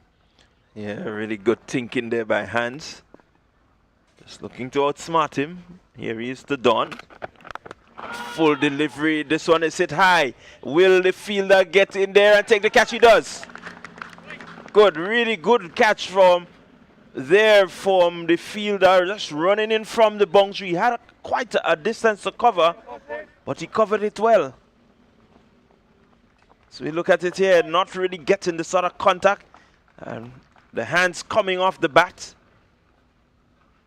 The fielder had to charge in, had to get there, and really took a good catch. Yeah, once again, he was beaten by pace. Pace being taken off, and he played too early. And you could see that's why the hand slipped off. So he was through the shot even before the ball reached. And it went down to mid-wicket. Tie in the air, and the mid-wicket fielder having to run off the boundary. So it really tell you that he really didn't get hold of it. And then take a good catch. It was falling just in front of him, took a good catch. So luck for Hans, he come back even though he would have dropped the catch in the previous over. He came back and still was able to pick up that important wicket. Yeah, he will be happy that at least he got the wicket. He may not be happy because Van Lang is still out there, but he will be happy to see the back of Don, who has batted really well for his 80. And so he goes Scott Moore's being in the outfield, and he goes Scott Moore's bowl hands. A well played 80, his 80 coming off 104 deliveries, 139 minutes, 6 fours, 1 6, a strike rate of 76.9. And again, a really well played. This pair have really done well to bring the total to 441 for 5 as Shaquan Bell comes into crease. Right away, he's off the mark, Bell. Just turning that one into the onside and picking up the single. So we see there again, Hans taking piece off. And that just seems to be the strategy that going to be used going forward for the next few overs. They're really going to make it difficult. Where the batters will have to reach for it. We'll have to really judge, pick up the slow ones if they're going to get maximum benefit from those deliveries. And there he goes, bowling to Van Lang, and with disdain he has dispatched it, and that certainly was well seen. He could not disguise that slow ball to Van Lang, and way over the ropes for a really good massive hit for 6. Well, this one over pitch, I think that he pitched it up and didn't seem to take off much pace. And Van Lang was into it and really sailed over a wide long on. Really a tremendous shot. So hitting his second 6. Van Lang, we know, has the shoulders, and as long as he's there, the West Indies, they will push closer to that 280 mark that Raphael spoke about. As hands in to Van Lang just around the leg stump, and we'll pick up a pretty easy single. That's over. As the over comes to an end. So at the end of the 47th over, the West Indies pushing on, 249 for 5 with some 3 overs remaining. Yes, I think they would feel a lot more comfortable at 249 for 5. At one stage, there was 421 in some 29 overs. So really, the last half of batting, they have really pushed it on, challenging a score, as we say, probably 275, 280. But again, we've seen the ability of Van Lang being able to stick it and not being afraid to clear this boundary when the loose delivery comes along. Yeah, he's really that sort of player. You want to make sure you keep him quiet. As Mintu, he's gonna come from the river end, hitting straight back. Man at long off, he will pick up.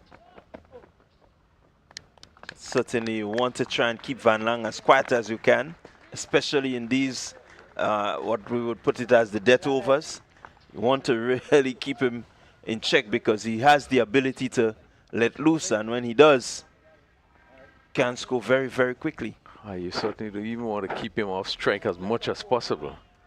No, as you see, just some slight adjustment in the field as Bell. And this one just on the line of the body. Bell just turning it around, looking to get Van Lang back on strike. Van Lang has been there. And so the 250 comes up for the West Indies. So 251 for 5. And certainly a good place to be with just 2 overs remaining. Can they get another 20 runs in these 2.4 overs to just bring their score closer to 270, 279 maybe? 251 being the highest score scored by any of the teams in the 3 previous matches. This one is hit powerfully. It's going to clear the man there at mid-wicket. And that's gone for 6. Van Lang on charge, dispatching Mintu over the mid-wicket boundary for 6. Well, certainly he was waiting for this one. As we see Mintu again looking to take pace off. But too short. And he was into position and lifted it over long on. Had been a big 6. Certainly Van Lang continued to take advantage of those loose delivery. Yeah, the short delivery not really working here.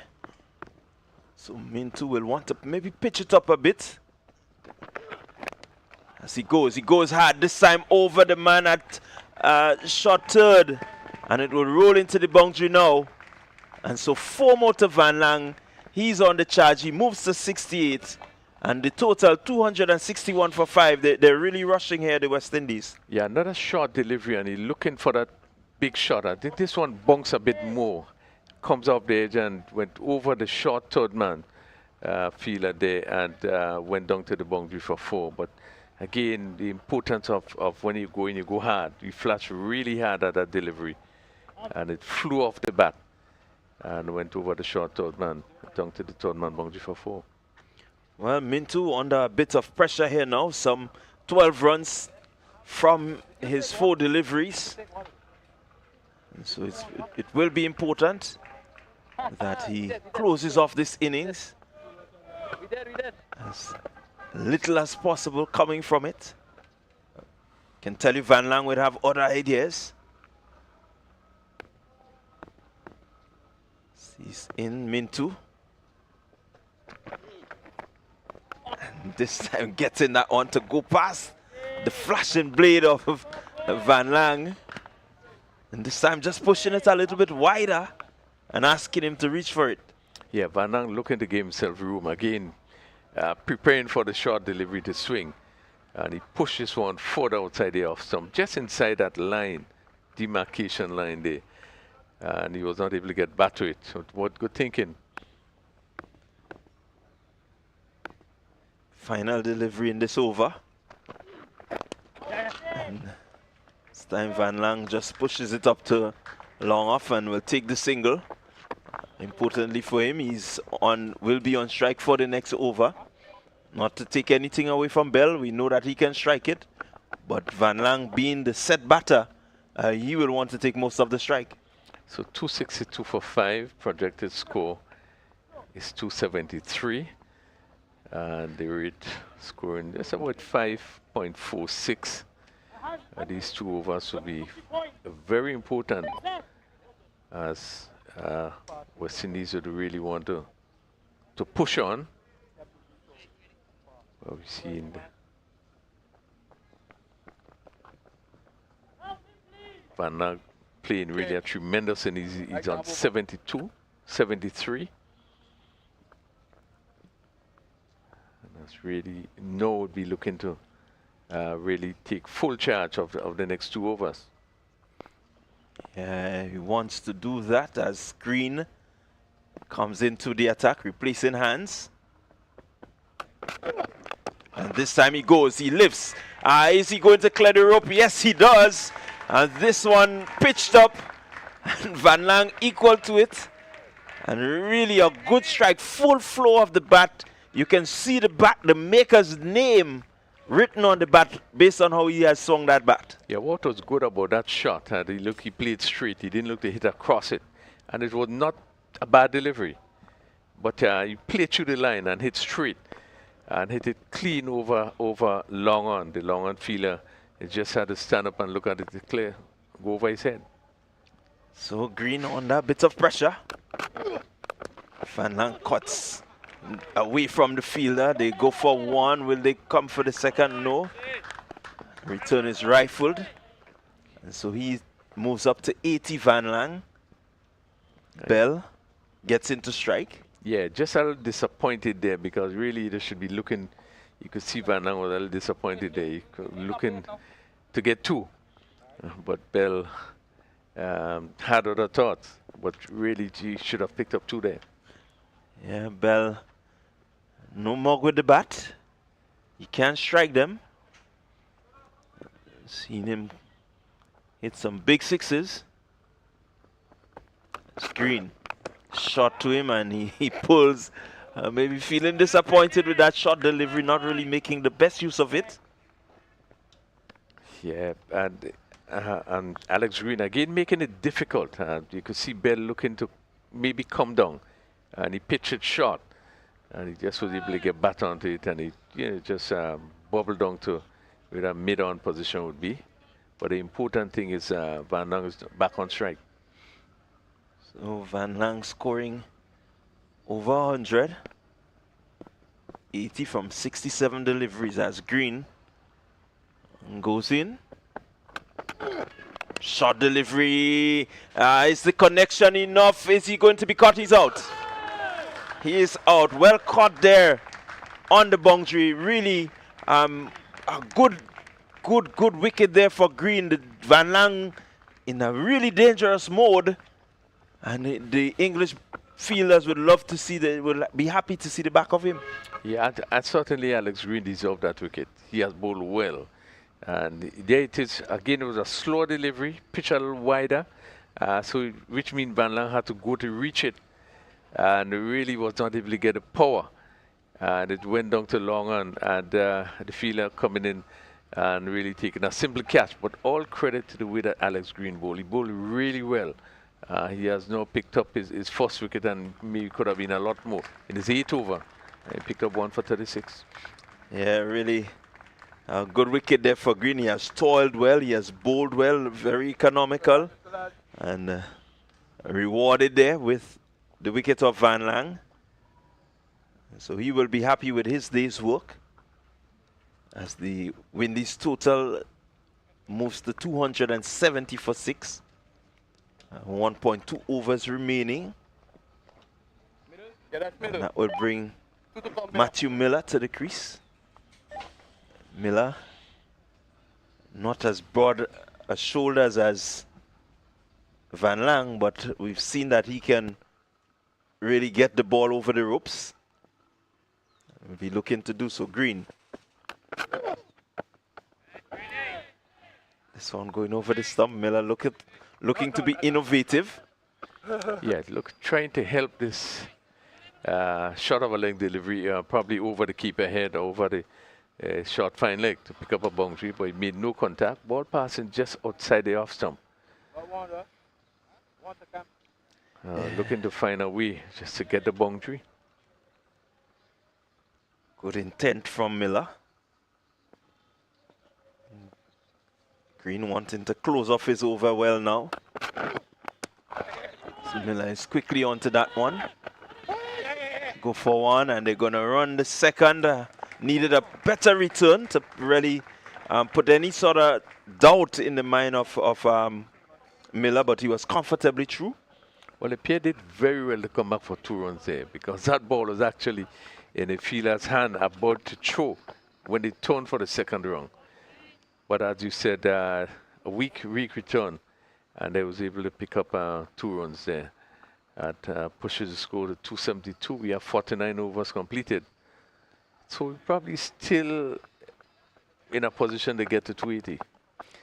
Yeah, well, certainly they will be eyeing 280 plus the West Indians with Bell at the crease. He's known to be a good, powerful hitter of the cricket ball. I think we've seen him strike one that would have hit the roof of the Junior Murray or Lewis stand and bounce back in. Slower delivery, good thinking there by Hans. Hans picking up 2 for 55. He's into his final over, last over for him. It's been a really good thinking cricketer, Luke Hans. He has shown the ability to vary his bowling really well. Maybe a little bit expensive today, but certainly it does not reflect how well he has bowled. So one area of the England bowlers, we have seen that most of the bowlers, right, they seem to really to be thinking, put a lot of thought into the bowling, and on a wicket like this that has played so well, you know, as we know, as the umpire signal wise, as you know, this is a track that is favorable to the batters. England senior team against West Indies in 50 overs. Both teams go over 400 runs. So you have to use a lot of guile. You have to do a lot of variation. You have to be thinking. And we have seen that from the England bowlers. And this one is swung down to backward point on the boundary.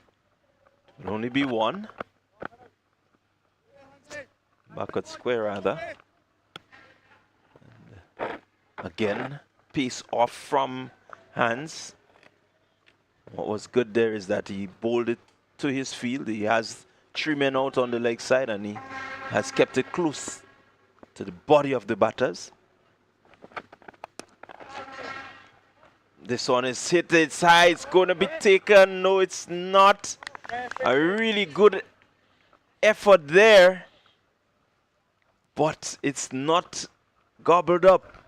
So we see another drop catch by the middle fielder. Again, looking for the big shot was Miller. Went down to mid-off, and he came in, seemingly get both hands straight, and just fell out as he hit the ground. And this one to Bell goes hard. They're going to come for the second.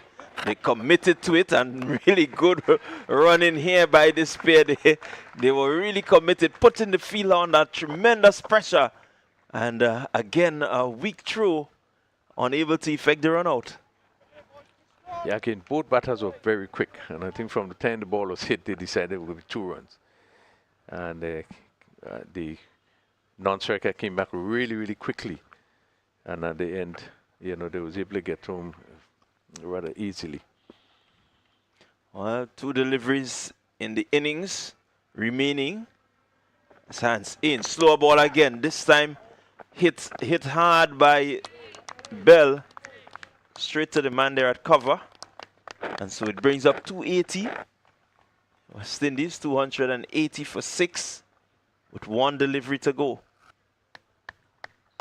Shows and does reflect a pretty solid innings from them, batting first for the first time in the series. Hands in. This one is hit. It's going to be caught. The fielder coming in and he takes it. And so Miller goes off the final delivery. And so the West Indies will close their innings on 280 for 6. A really good batting display from the West Indies. Yeah, they did very well to get up to 280. And I think we was correct in terms of target set. Coming off 121 for 4, when it looked as though they were really struggling to get runs. I think once again credit has to be given to both Van Lang and Don, who would have turned it around to end up at 280 for 7. I think it's a good score. I still, in my view, would be competitive because it really is a good track. But that sort of score on the board, I think they should give them the sort of confidence to go out and fight the defense. Yeah, well, certainly they will have to fight to defend. The wicket is playing really well, and so the bowlers will have to use a lot of guile. They will have to really bring out, you know, all their tricks just to ensure that they keep the English batters in check. England may need a really good start from Mohammed and Dawkins if they're going to put up any sort of challenge. It's really a good position to be in. I think it's a good total, a good challenge in total. And so certainly the team that executes the best will come out victorious here. Yes, England will have to go in and shouldn't feel that it's too daunting to get up to 280, but really should go in feeling that they have a chance to get to that score. Well, there you have it on your screen. Francis, he went 51. Carter, he had a decent 34. Don, 80. And Van Lang, 80. These are your main scorers for the West Indies. Really some good cricket, a good phase where they transitioned from losing 2 or 3 quick wickets to a good partnership that laid a foundation so that they can get up to that 280 mark. So at the end of the West Indies innings, it's 280. We look at the bowling figures. Again, Hans bowling well, a bit expensive, but picked up 3. Ahmed really good with the ball, picking up 2 wickets for 37 runs. And then you have 1 for Minto and 1 for Green being the wicket takers. So all in all, it's well set. It's a good innings by the West Indies. The English will have to come out and respond. And so in about 30-40 minutes time, we will see the start of the chase. Until then, we see you.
And welcome back here at the National Cricket Stadium, where the West Indies under-19 team, of course, will be seeking to defend 280 that they post against the English under-19 team.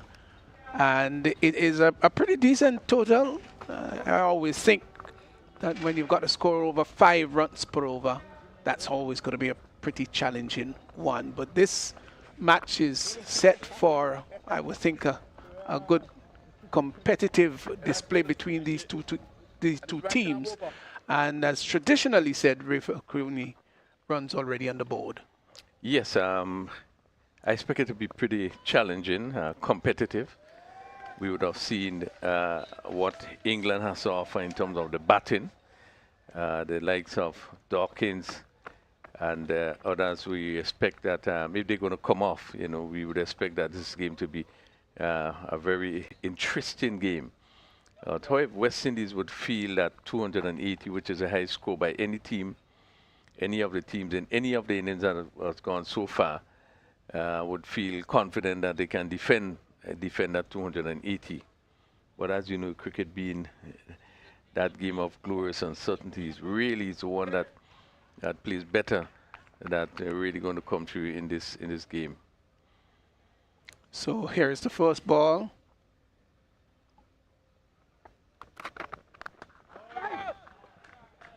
Ball by Bell. Just defended there by Dawkins. Dawkins alongside Isaac Mohammed. That's the opening pair for England on the 19. So we have seen a lot of changes in terms of the makeup of the teams. We have seen Bell opening the bowling for the first time. Outside the off stump, off the back foot, cracks that down to the cover boundary, and that's the first boundary of the match. First runs for England. Shot outside the off stump. Dawkins was on the back foot, and he smacked that well to the boundary for 4. Good aggressive shot. Yeah, good shot. Shortish delivery, rising outside the off stump. But with all the ease, he just lifted it over a point, and no one plays there. Safe shot, and that went down to the boundary for 4. So good positive start. Yeah, nice shot. Here's Bell again. This time it's pushed up to mid-off, and he gets a comfortable single. That's Dawkins. He's gone to 5. Quickly on to 5. We're in the first over. Isaac Mohammed comes in to strike. So they know how many they've got to go after. 280. So they must be scoring steadily, or the run rate's got to be up around that 5 runs per over. Not necessarily at the commencement of the innings per se, but they don't want it to get out of hand at all. The left-handed Mohammed facing up to Bell.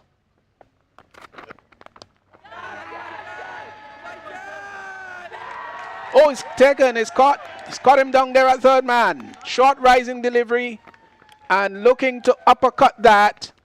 And it went down to the third man boundary and picked up short rising delivery. Didn't handle it very well. Maybe a little bit too close for the hit, attempted cut over down to the third man area. Maybe just looking to use the pace of the ball.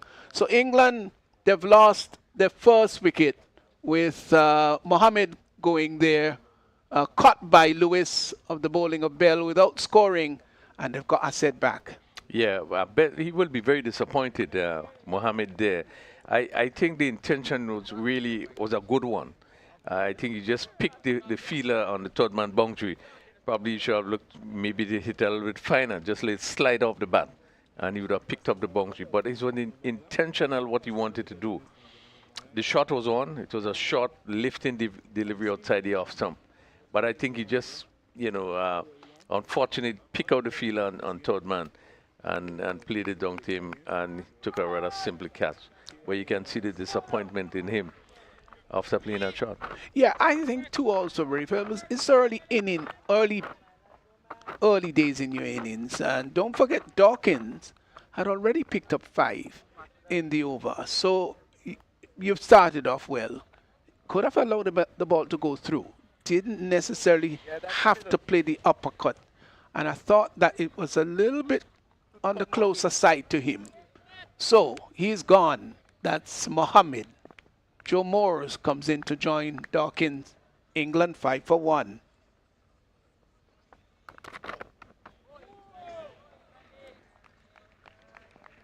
So the West Indies having an early breakthrough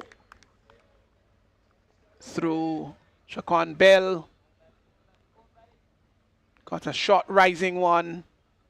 Mohammed looking to uppercut that over the third man area. Simple catch for Laws. Here's the final delivery coming up. Plays the ball back along the track for the bowler to pick up on his follow through. That completes a successful over there for Bell, picking up the prize wicket of Isaac Mohammed, who was caught there by Laws on the third man area, boundary area. And after 1 over, England under 19, they're 5 for 1. Yeah, good over by Bell, having used the new ball for the first time we are seeing here, but picked up that important wicket of Mohammed. West Indies off to a good start. What's going to be important for the West Indies to pick up wickets, pick it up at a regular interval. So they really would have started well to pick up wickets. This pair of Dawkins and Moore, two of probably the better batters on the England team, will have to now dig in and just try to build a sort of foundation. Not necessarily trying to take too many chances. If they're going to really, go after the score of 280, if they're going to really achieve it, then they need a sort of partnership. There's Rasha with the second over, bowling to the tall, slender Ben Dawkins. Shortest delivery into the body. We would have seen just one big partnership for the West Indies team that would have turned it around. I think England would want to kind of follow suit, make sure that they build partnership. Yeah, that's important.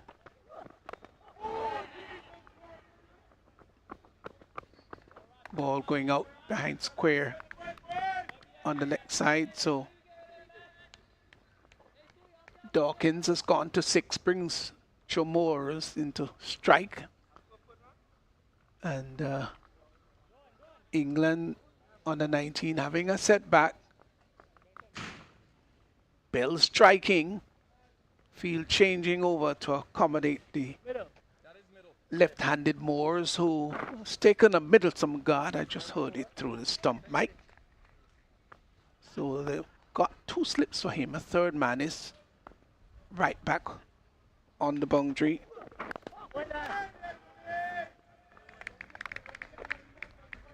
So, good start here by the West Indies on the 19. Carter there in customary first slip position as Rasha from the far end. Longish approach. But it's important to note here, we have seen West Indies really attacking after picking up that first wicket. They have now employed 2 slips. Yes. They catch in position, and the gully is more on the deepest side, but not often you see in the shorter version that you start with 2 slips. Yeah, but they've got a right to do that. They've lost a wicket already, England, so make it as aggressive as possible. They go through for a quick single and get it quite comfortably too in the end. A lot would depend on these two, Moores and Dawkins, to bring respectability to this bad start by England. Sometimes bad beginnings turn out to be good endings.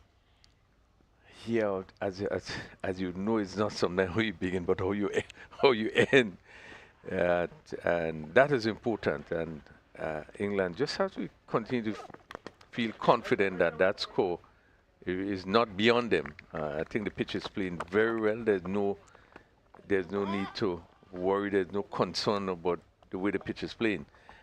So that gives you confidence that you could bat on that pitch. So they have to be confident going after that chase and then play each ball on its merit. 50 was quite a lot of overs. And as you say, you had to be, use a lot of cricket in skill going forward. Playing wise cricket. Yes, no need to panic because you've had a setback. It's going to be the second over. Sorry, over number 3. Second by Bell. Left alone outside the off stump. Yeah, again I allude to the fact that cricket is such a life-changing game and a life-teaching game, so to speak. And in life you do have setbacks at various periods in your life. Some people have setbacks rather early. But it's about getting up, dusting yourself. Oh, that was a delivery that came back into the left-handed batsman. Just seemed to jack back. Yeah, we see Modi not in control of playing that delivery. He was looking to play it on the offside and seemingly come back and get it down past the leg stump. And was fortunate that he didn't go into the leg stump, but he was able to pick up a single. Yes, inside edge.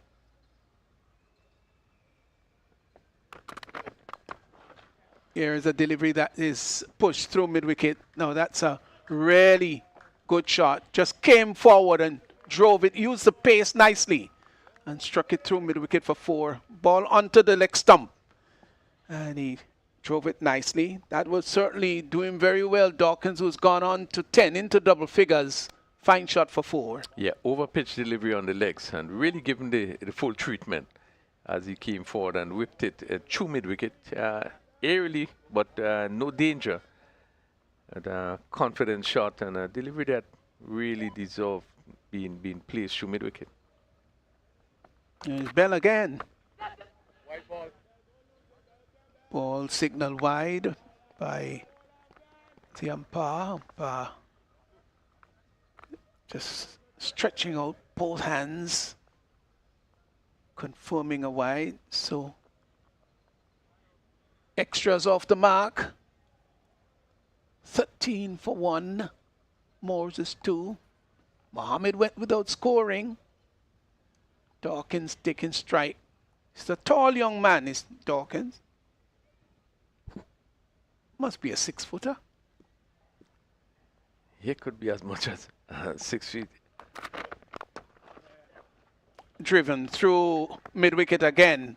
It probably won't go all the way. Holds up just inside, but they will come back for the second run. This time just eased it through the onside and put a great deal of power into it. Just timed it well, stroked it, and got 2 more. Yeah, two good-looking shot. He played with the tide and played it all along the ground through mid-wicket. As you say, just timing it, just pushing it, and being able to pick up 2 runs. This time he clips it behind square on the leg side, and that's going to go into the boundary. 4 more, badly lined, down the leg side, got the treatment it deserved. And of course, if you continue to pitch in that area, Dawkins will hit you through that mid-wicket backward square area for the entire day. Yeah, well played by Dawkins again. Ball straight down the leg side. And I think he did well because his backward square or long leg was wide. So he had to played well and picked the gap which was vacant. And he played just over the umpire's head there and picked up another important boundary. Well bowled, better delivery this time. And Dawkins is circumspect, pushes it back along the turf. 19 for 1, 3 overs gone. A good over for England, some 12 runs coming out in that over. 19 for 1, but again, Dawkins continued to look good. He's one of the players who would have already had a century on this tour in one of the practice matches. So does seem to have a lot of ability. It looks good and really picked up 2 good-looking boundaries in this over. Yes, 2 important boundaries for him and for his team. After getting off to a bad start with Mohammed dismissed without scoring.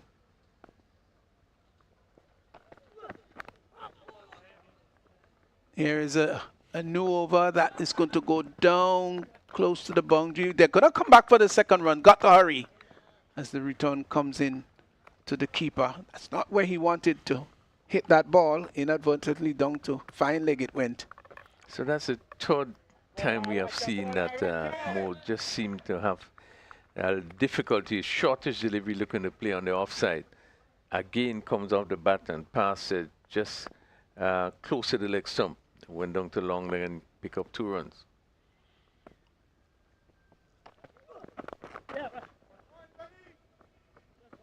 This time is pushed to forward square leg. And he gets a comfortable single. Moores is 5-16 to Dawkins. And they know how important this partnership is. They've got to restore some stability to the English batting. They've lost a wicket early. Jomo himself, he got 59 in the first game. So he did have a good knock. And really looks a very good player. And England would be hoping that that himself and Dawkins going to really put their head down and give them that sort of foundation that they need to chase down 280. Yes, and they were 1 game down so far in the series. West Indies having won the first 2, England won the third. This is the 4th encounter,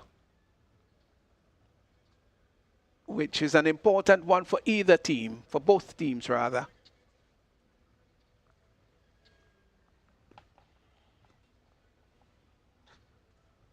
Rashid once more. Driving well through the offside. Gets a single. Thought he wanted to play that straighter. Looked as though the bottom hand just came off the bat for a while there. Yeah, and it also was a slower delivery, so he probably was into it a little bit too early. And looking to hit this straight there, he come off the edge and really went to the covers. I think the good thing is that he traveled all along the ground. So there was no chance of a catch. But not in control of that shot. And the intent was good by Rashid just to slow the ball up.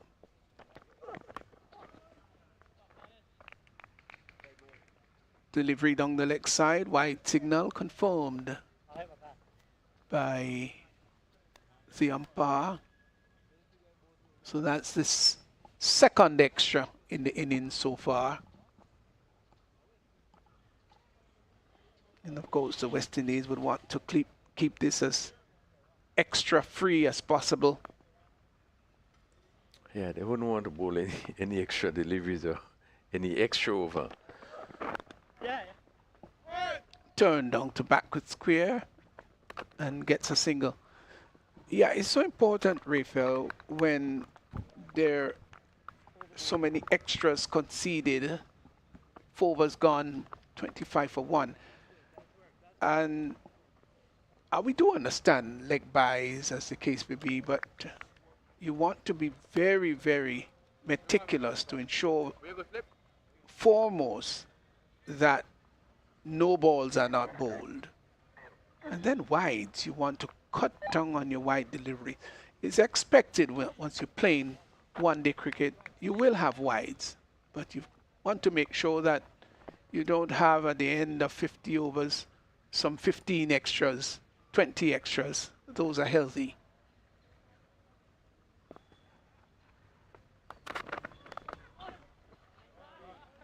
Yeah, you does not want to bowl 52 overs when you should be bowling 50. And that's correct. Really, that's a extra 12 runs, particularly if it's wides on no ball. You give it you give an extra runs and you still bowling more, and you doesn't want to do that as a team. So West Indies will really want to cut down on extras, particularly wide, as much as possible. Yep. Might have kept a little low, that delivery. And may have come back a bit into the left-handed Moors, who just looked and looks a little suspiciously maybe at the pitch now. But Yeah, you're right. They probably would have stayed on a little bit. Good line and length, and it didn't pass far from the off stump. But more there showing some concern. all is well. Driving well. Good fine shot. The runs here for him. They would come back for the second. As Van Lang going after it, picks up just about 2/3 of the way to the boundary. Through mid-off, wideish mid-off, and they get 2. Nice drive. Yes, full to the bat and stroke it between that cover and mid-off. Pick up 2, and that will give him his confidence some good. He hasn't been able to get the ball come out the middle of the bat for every delivery. Oh, that's a lovely shot for 4. I think it's going to go all the way. No, held up just inside. I was a bit premature about that one, sorry. But he got right on top of it. And he cut it behind point. And they were able to run for 2. Lovely shot, really lovely. Yeah, very good shot by Moore in total control on top of that delivery. And hit it down to behind point. And it just held up as it reached close to the boundary.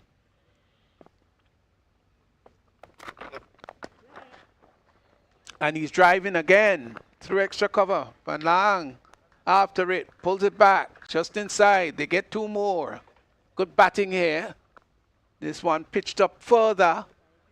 And Morris was coming forward and driving. Goes into double figures now. He's got to 10.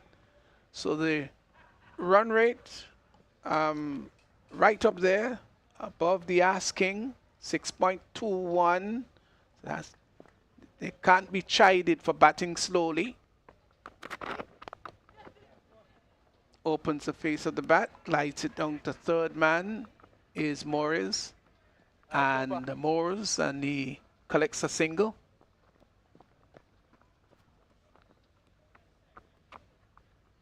So Morris, who is catching up with Dawkins, who's 17.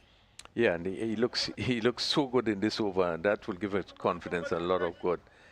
We see him play a couple drives in the over, hitting one down to backward point, all timing.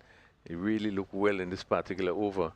And the last delivery in total control as he steered it between the slips and the gully and went down to third man for 1. You getting into his own, he's on 13 from 16. The score being 32 for 1. And England continue to be ahead of the rate, over 6 runs over. Yes, great start. Yes, they've lost the wicket, but the run rate is good, very good, rather healthy. Rasha moves in to bowl to Moores, who turns it behind square on the leg side and gets a comfortable single. Yeah, and a good stop by Bell there. That ball was traveling really quickly as he turned it off his pad, and he had to move to his right, made a good stop. And would have stopped boundary there, limiting the batsman to just 1. So the right-handed Dawkins comes into strike. Perfect ring of fielders there, all of whom seeking to prevent the single, as done there at extra cover. Single prevented. Just a ring of fielders close in. So there is a slip, backward point cover, mid-off, mid-on is inside, and there is mid-wicket on the drive and a backward square. Almost a perfect ring of fielders. Diving attempt there, not grasp, goes down, pitched outside the off stump, took the edge, and Francis dove to his right. Let's look at it here. Yes, just getting a hand to it. Yeah, well, it would have been difficult to be picked up by the slip Carter there, because Francis really went after it and probably just missed it, and make it very difficult for the first slip.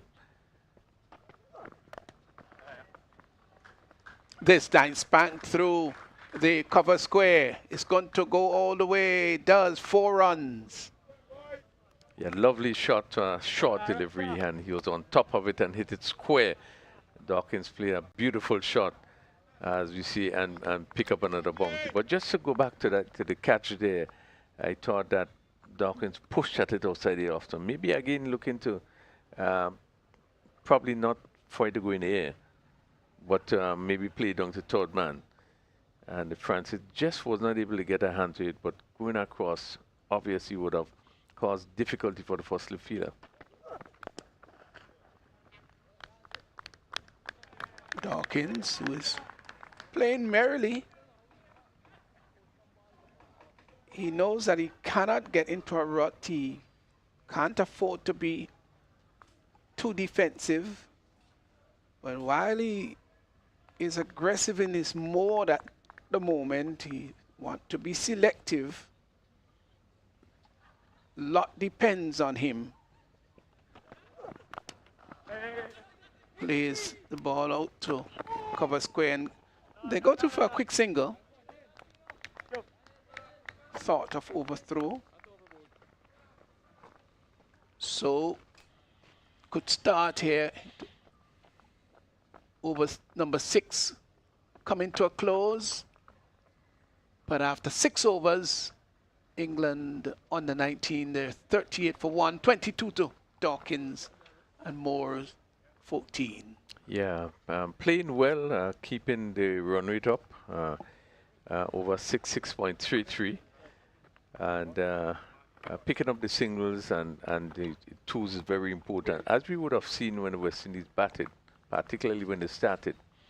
You know, they were not, they didn't allow the bowlers to tie them down, but they really was pushing it around, the ones and the twos, and that in itself helped create extra pressure on the bowlers. I think that Warriors were able to get up to such a good start, a brisk start, and really set up the innings. And England will be hoping really to do the same thing, just to keep taking over, just to keep the run rate in a manageable area. And so far they have been doing well. Yes, they can't afford to allow that total of 280 to alarm them. Matthew Miller takes up the attack. And he's on the button. Ball is pushed up to mid-on. But with Pollard not playing in today's game, it also gives the opportunity for others to stand up on the plate. Yeah, I think this is the reason why we would have seen Bell opening the bowling.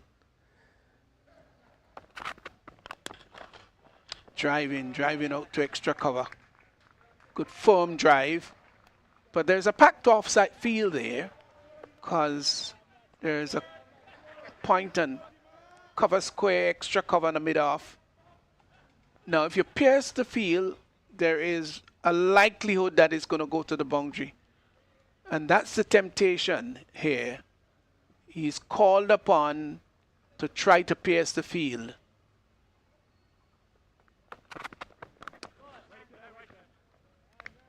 Now, sometimes, Raphael, with a field setting like that, the person that covers square will tend to be just a little bit more extended for that drive, that firm drive. But they're all around that 25 yards inside. Cover is a little bit back. He's just gone back a little further.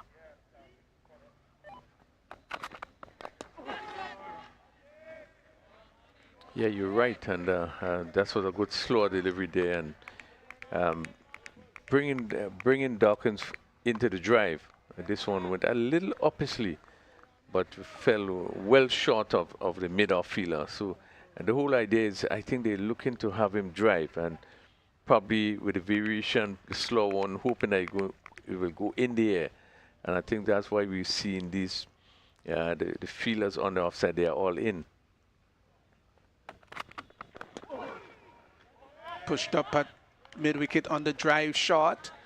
But the two fielders outside, the third man and the fine leg, more like a long leg. But the other fielders are close in. They're saving the singles. And Dawn is saying, pierce the field. Go for the big booming drive. Interesting tactics.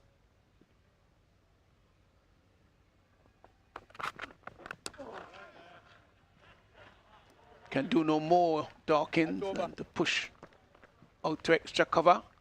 That completes the over. 7 overs gone. So it was a good over there by Miller.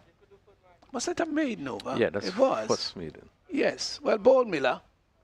And England 38 for 1 after 7. Yes, and they would need a few more tight overs. Miller's first over, really, he has been good line. Just off stump, just outside the off stump, and the field set in such a way that the drives went straight to fielders. But he has to really be consistent in terms of that length and line, because I think if he owes, he can be hit over cover, and with the field in, it can be hit over the top. So he has been a good over, kept it really tightly. Yes, well bowled. Didn't allow the batter rather, to free his arm. Kept it just thereabout. Good control. And backed up well in the field.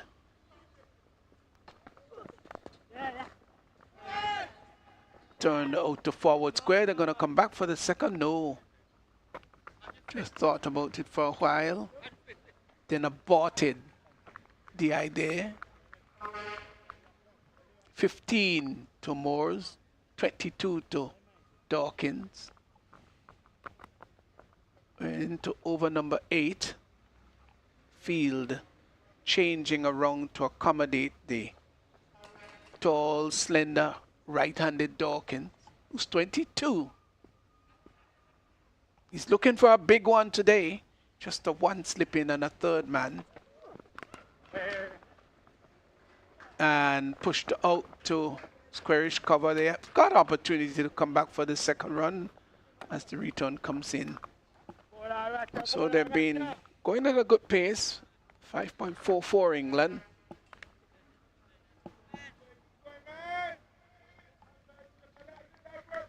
Nice contest this is developing into. Yeah, I think the pitch makes it beautiful. For this sort of competitive nature, because I think it's good for both the batters and also the bowlers.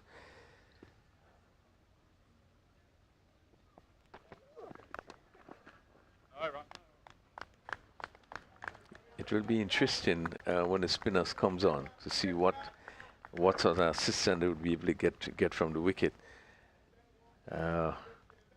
With the England bowling, the slow bowlers would have picked up most of the wicket. Yeah, but it's a good pitch, really.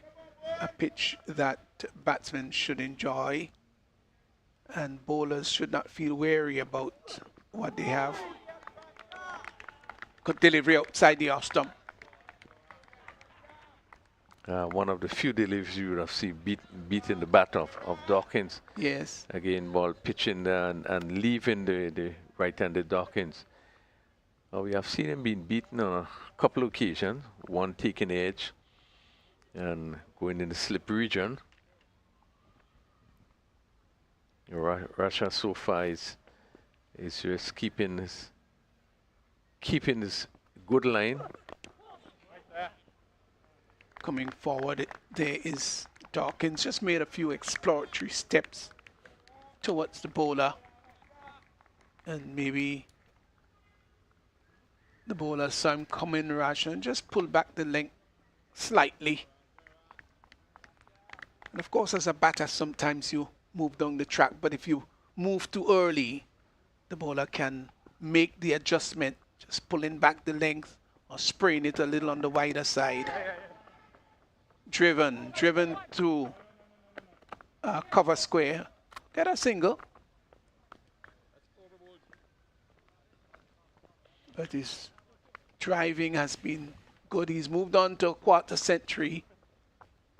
Dawkins, he's on 25. 8 overs gone, 42 for 1. Yeah, good over by Russia there in his fourth. Gone for none for 18, but has been able to get a sideways move when the ball leaving the right hander. That last delivery day, Dawkins driving and coming off the edge. And you could see that he looked wrong rather quickly. The good thing that it was all along the ground. And he was able to pick up a single.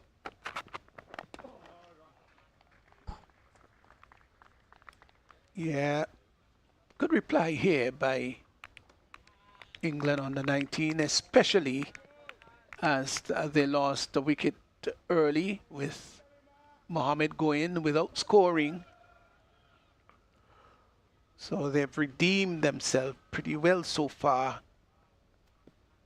But it's quite an uphill task. Miller again. Stands up tall, but still can't pierce that outside field. It's one of the risks, of course, that Dawn is going to take to keep those 4 fielders patrolling the offside area, giving it coverage, and to beat that cordon, you've got to be precise with power and timing. Nice shot through mid-wicket, strain onto the leg stump. And they will come back for the second run. He's strong off the pad, plays very nice. Didn't look to hit the ball too hard. And of course, Miller's got to remember that he's got a very strong offside field. And if he gets too straight, it's going to be punished. But he's been economical so far.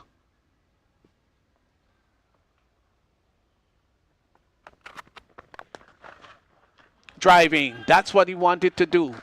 Pierce the offside field.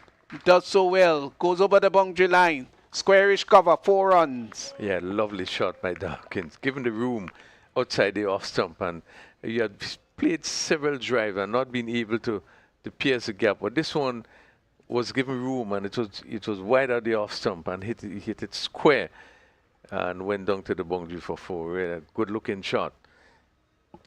Let's see whether there'll be any adjustment. No, field remains the same.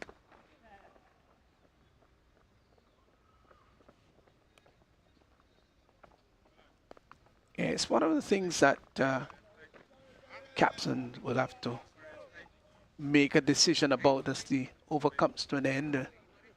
Like that field setting, whether you're going to have somebody sweeping out there in the cover region, or whether indeed you would just have the fielders inside the circle. Field changing over for the left-handed Moors. So he's got to change his line here. Miller. who is turned neatly through the forward square area, and that goes all the way to the boundary for 4. Fine shot. Yeah, lovely shot. Again, slanting down the leg side, and Mo picked it up nicely and hit it over a vacant square leg or backward square position. Just dropped one bounce and then went over the rope. So really a good shot. And what we'd have seen in this over, the difficulty again, moving from over the wicket, so around the wicket, left, right-hander and the left-hander. And that can create problem to bowlers. Now, and as we look at what was happening, he was consistent just outside the off stump. The left-hander came in to strike, and he actually kept the same line. And it was picked up neatly by Mo and hit down to that backward square position for 4. Yeah, he kept the same line, yes, and though he came this time from round the wicket.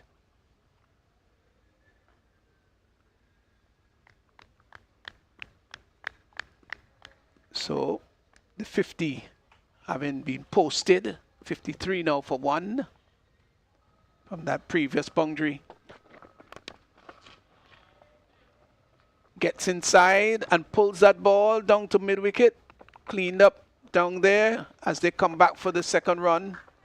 Short rising delivery, and they will in fact go for a third from a bit of overthrow as Carter having to pick up. So 3 runs, which really should have been 2. Yeah, a little bit of sloppiness there by the keeper. A little casual in collecting that ball. Just bounced off his hands and went down to where Carter was, and he happened to move. So again, a good shot there by Dawkins. Shortish in length and hit through mid-wicket. Just went just about a foot or 2 before the boundary. But you can see that he's really coming into his own. He's on 32. Yeah, 32 of 35. So. Right. So we have just seen the fall of another wicket. Short lifting delivery, and again Mo will be a little disappointed there as we look at it here. Steered it to that position there, which is a deep point. Yeah, he'll be really disappointed with that. Really disappointed. And you look at him going back, crestfallen, dejected. Short rising delivery, got up on the toes, but never sought to keep the ball down. And I think that was the flaw in the shot. Maybe the ball again rising and patting it to backward point. So Morris goes there, cut at backward point of the bowling of Bell for 19, and he won't be happy with that. Morton taking the catch, and England, they've lost their second wicket. It's now 56 for 2. Yeah, it has been a disappointing shot. Yeah, he would not be happy with that shot, and it was short enough that he could have played it anywhere. He had the room, he had the time, he could have stayed on the ground or even stayed away from that particular fielder. But again, just, you know, not looking to even control it, but just played it in the air. Yeah, he would be disappointed. You look at him go off the field, and you saw disappointment all over his body. He virtually dragged his back into the pavilion. So Dawkins is still there, though. He's 35. He's played beautifully. Moores has just been dismissed for 19.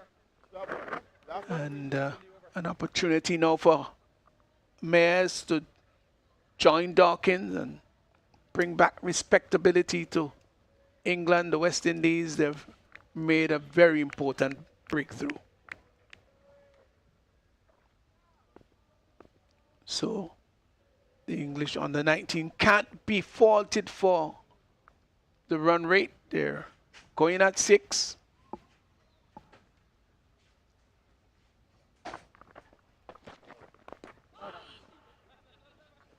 Yeah, I think both wickets, to be fair, really has been poor shots. Shot selections. The first one, Mohammed going caught down on third man again. Same method, trying the uppercut, play over the slips. There we had Mez. Then we had the second wicket going, more steering the ball to backward point. Yeah, but it did it with such nonchalance. There's no great conviction in the shot. Brought about his demise. Been a bit overcast this afternoon, but no real indication of rain, so just to allow listeners who are wondering if the rain is going to come, it doesn't look like that now, and I think I do a pretty good job with the weather. Ball tucked down to backward square, they get a single. Good return, good service back to the keeper.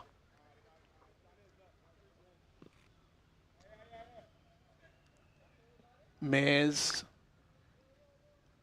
off the mark, he's a single. Dawkins was played very well, really very well. He's on 35. Wrapped on the pad, there's an appeal for leg before. Ball goes out on the onside.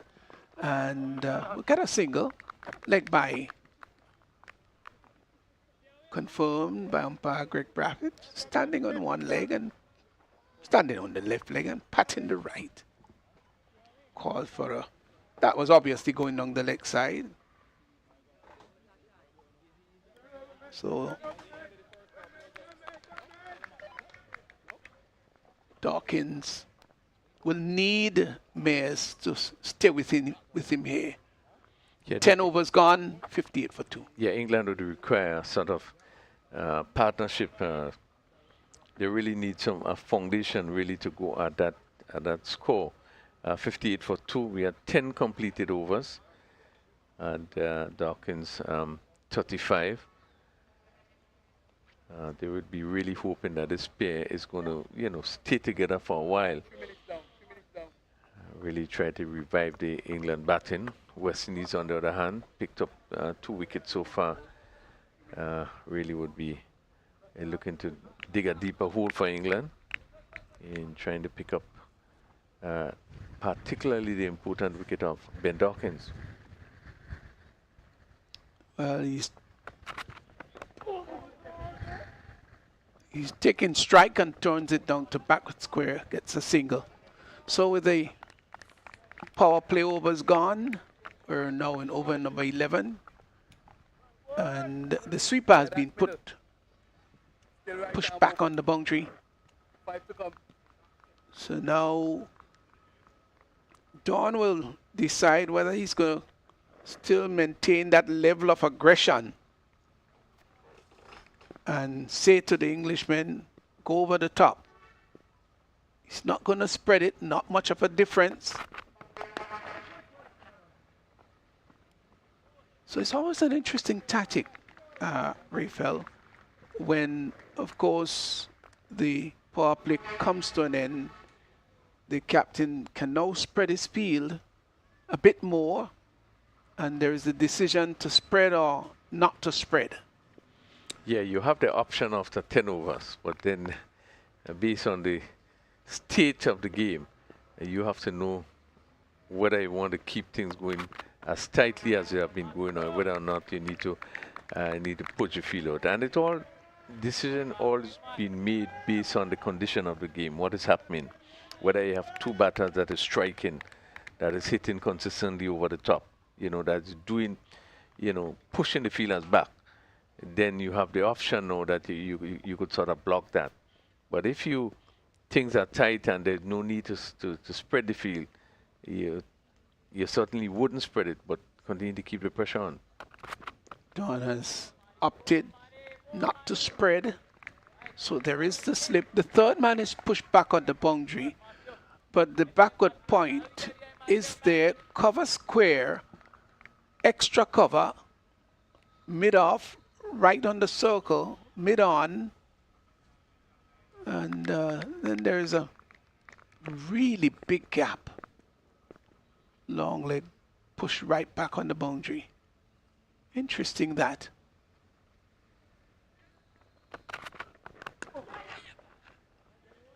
Gets a single.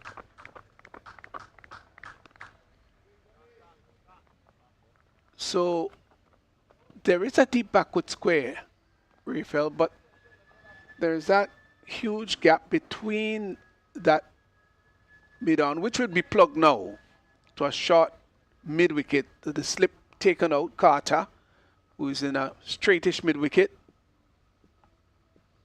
So no slips in there now. Francis is all by himself.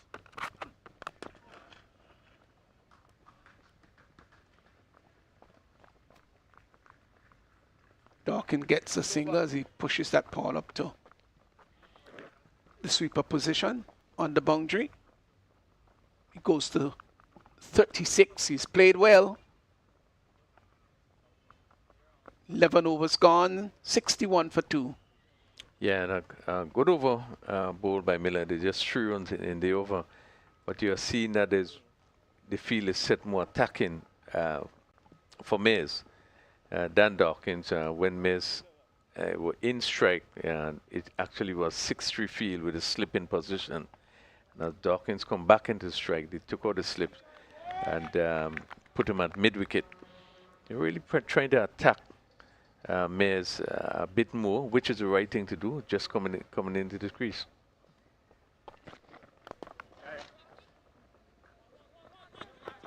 His delivery is pushed up to mid-wicket and results in a single. Well, let's see whether there'll be any significant change here.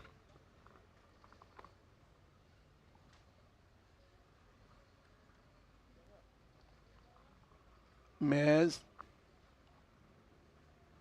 and Dawkins, they've got quite a task on their hand. Fine leg is pushed right back on the boundary.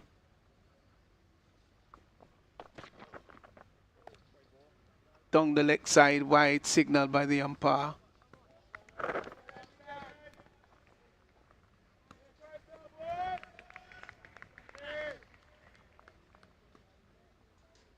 So the run rate is good, 5.55. It's just that they've lost 2 wickets, 2 very important wickets.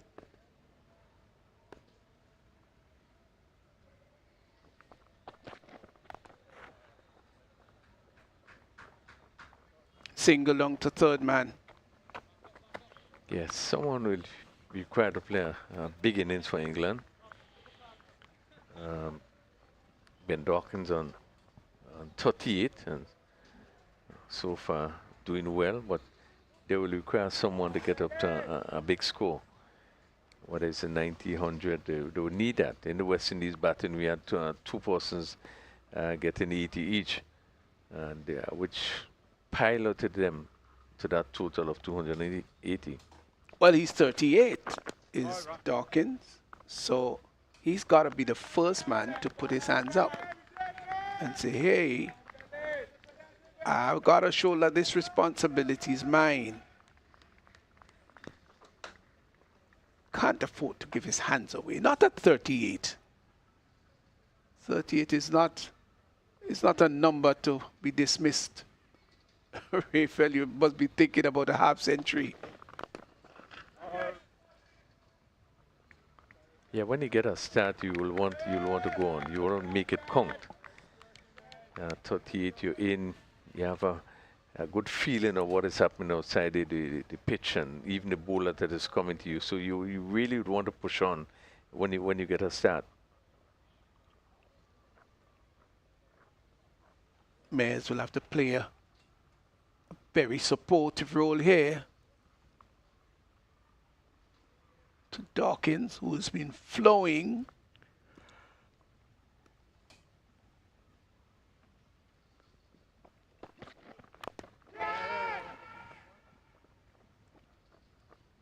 driving out to mid-wicket, gets a single.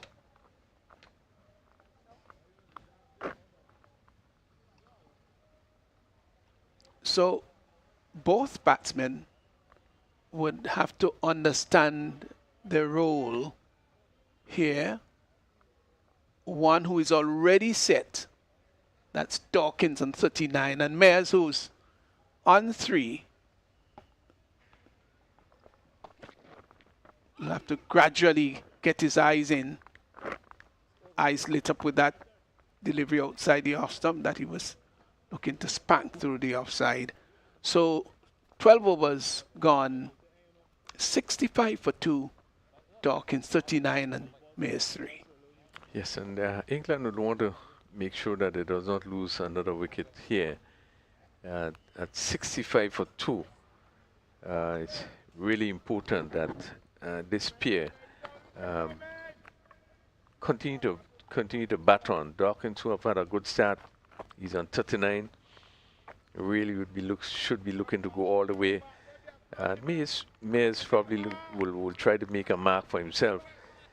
So it's important that this pair continue to consolidate, really to put England in a sort of position where they could then begin to attack later on.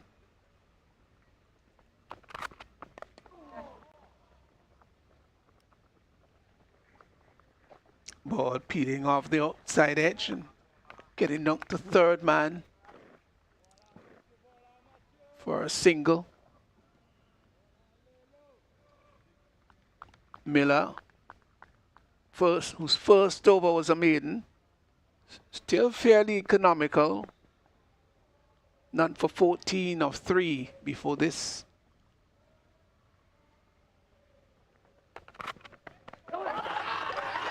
Oh, there's an appeal for leg before. And given out. That seemed to have kept low. Well, Yeah, well, that's could we see this again? first delivery we would have seen seemingly really misbehave at delivery, keeping low, and let's see.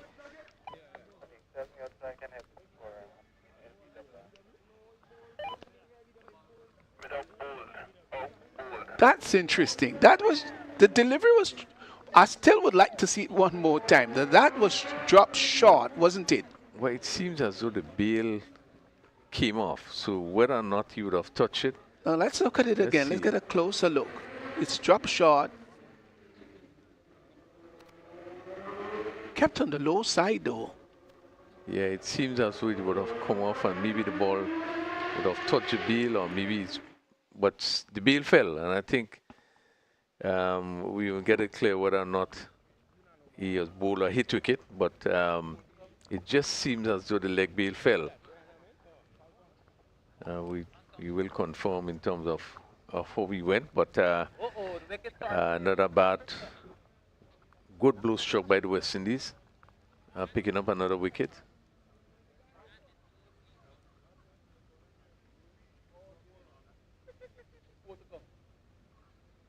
Yeah, to me it looked like leg before. What's your thoughts, Raphael? Yeah, but really it's unfortunate because that ball was dropped on the shorter side and he was looking to pull and then realized that the ball was keeping on the lower side. It was bowled, so he probably did hit the leg stump. Maybe did. Did hit the leg stump because I saw the leg bail came off. So. Okay. Well. So he was bowled by Miller. Bowled by Miller for 3. Now he must be dejected with that dismissal. Just came from nowhere. Falconer replaces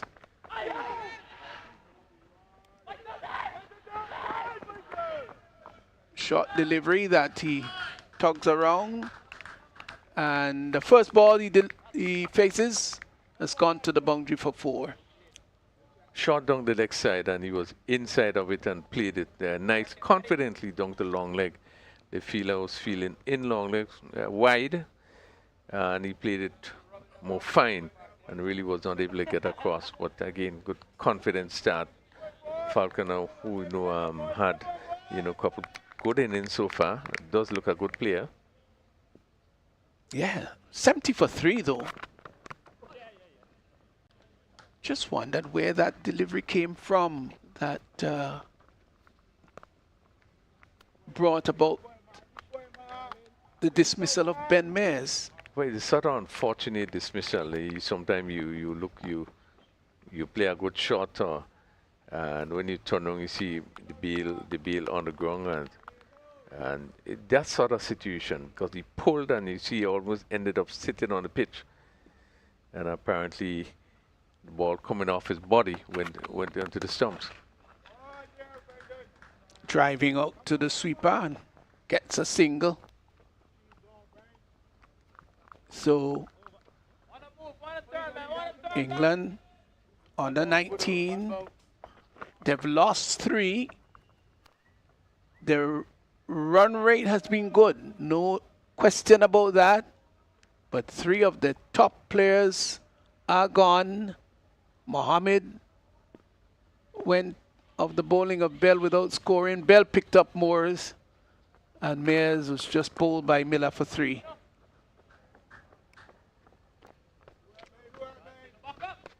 So your top order, your top 3 batsmen, they're gone. Falconer has an opportunity here now to stay there with Dawkins. 13 overs gone, 73 for 3. Yeah, and Falconer will want to repeat his batting from one. He did have a good score in the first game. He got 44 and has shown some really good quality. And he would want to remain there with Dawkins, who continue to bat on is on 41. And Dawkins will really be hoping that he gets some support as England look to get close to that score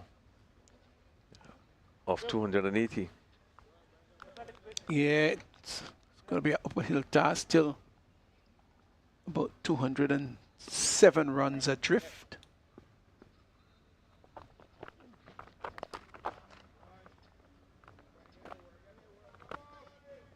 Change of bowling from the far end, from the River Road end. Boodoo, Brendan Boodoo is into the attack.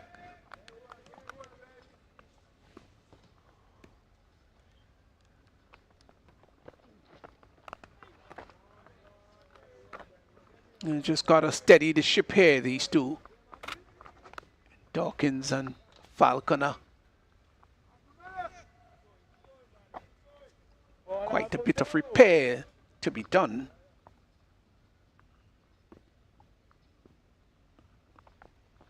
By damage.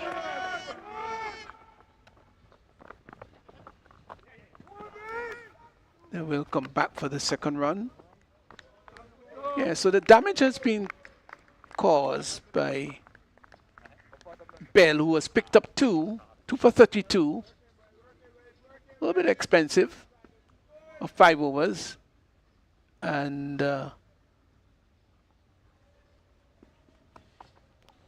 Miller, who has picked up 1 for 22 of 4.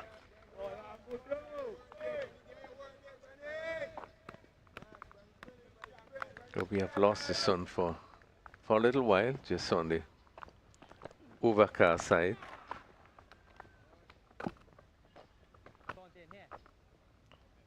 Here's where England won't want to lose another one, refill. Can't afford. They want to bring this up psychologically to a 3-figure mark, get it past 100 without losing any further wickets. Yeah. That's a big hit over the long on area, and that's gone all the way for 6 runs. Got under it. The mid-on fielder was up, and that was pitched up and just threw his hands into it and lifted it over the wideish mid-wicket area and straightish mid-wicket, beg your pardon, and went all the way over the boundary line for 6. Good hit by Falconer. Yeah, good shot, and that delivery really deserved that sort of treatment, and he was picked it up well and hit it over long on, and that area is vacant. But and doing the right thing, when you get the bad balls, you need to put it away, and I think he really did pick up that short delivery and lifted it over long on for 6. Yeah, if it's in the slot, then you go for it. And he's a strong man, obviously.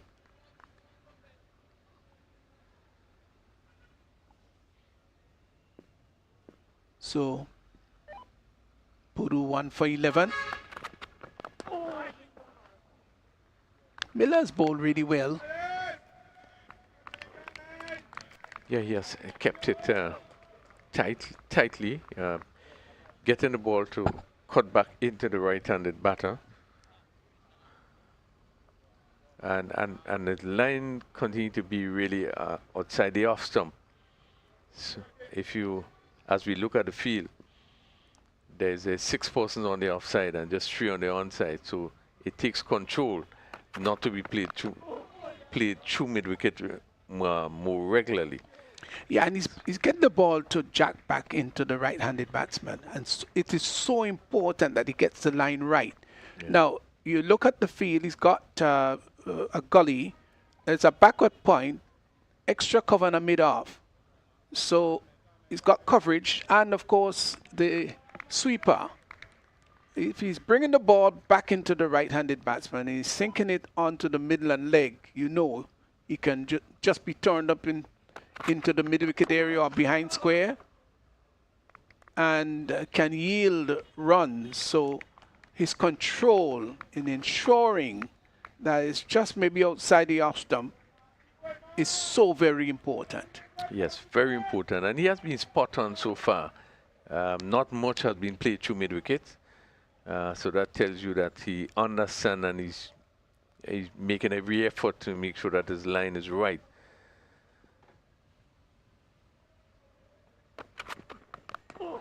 He's got to have a lot of confidence in himself. And so when you see that the offside is packed, the temptation is to try to get inside the line and drive through mid-wicket. And with the ball angling into you, you could play across the line of the ball. You can play around it and become a candidate for leg before.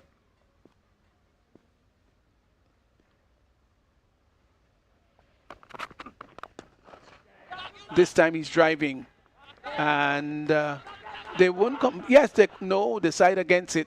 Start Van Lang there, or is it Dawn? Just bubbling there at mid-on, and they got one. Thought for a moment of going for the second run, decided against it. Quite rightly too. Yeah, good drive, really good drive there by Falconer. Again, showing his quality. Ball pitched up and he stroked it just to the right, firmly down to mid-off, who had a little difficulty in stopping it there. Dawkins is brought forward by Miller. Over comes to an end. He remains on 48, just too shy of a half century. And England on the 19, 85 for 3, 15 overs gone. Yeah, and again, scoring rate is not bad, but just need to make sure that they do not lose any wicket. Dawkins 48, just 2 runs short of a 50, which will be his first 50 in this tournament, despite the 100 he got in the practice game, but he's looking for his first 50. And he certainly will need a lot more than 50. England would want him to stay there as long as possible. Yes. Falconer will be taking strike.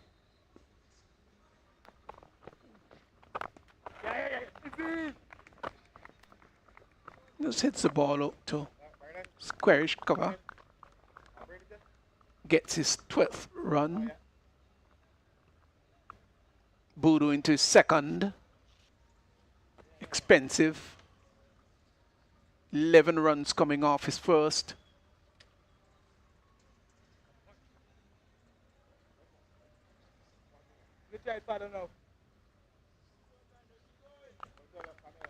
You think West Indies on the 19's got the upper hand here, Raphael, or it's too early? What's your thought? Yeah, I think they probably will feel they're in a better position, having picked up 3 wickets. And 2 of those wickets, as we know, senior players before, really important wickets. So I would think that they would feel they probably are in a better position picking up those 3 wickets. But this pair will have to do a significant work for England, just repairing that damage caused by both Miller and Bell. Partnership worth 20 so far, so they've gone well. Laps that one nicely down to the fine leg area, is threatening close to the boundary. They get 2.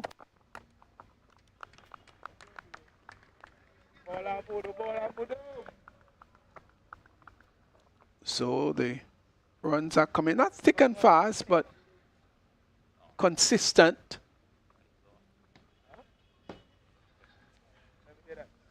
Puru once more.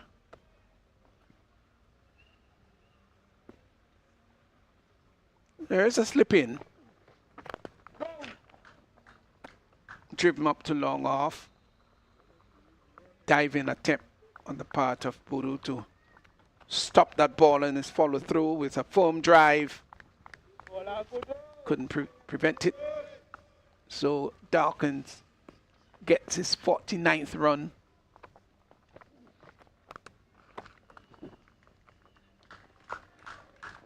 So he'll be looking to get that.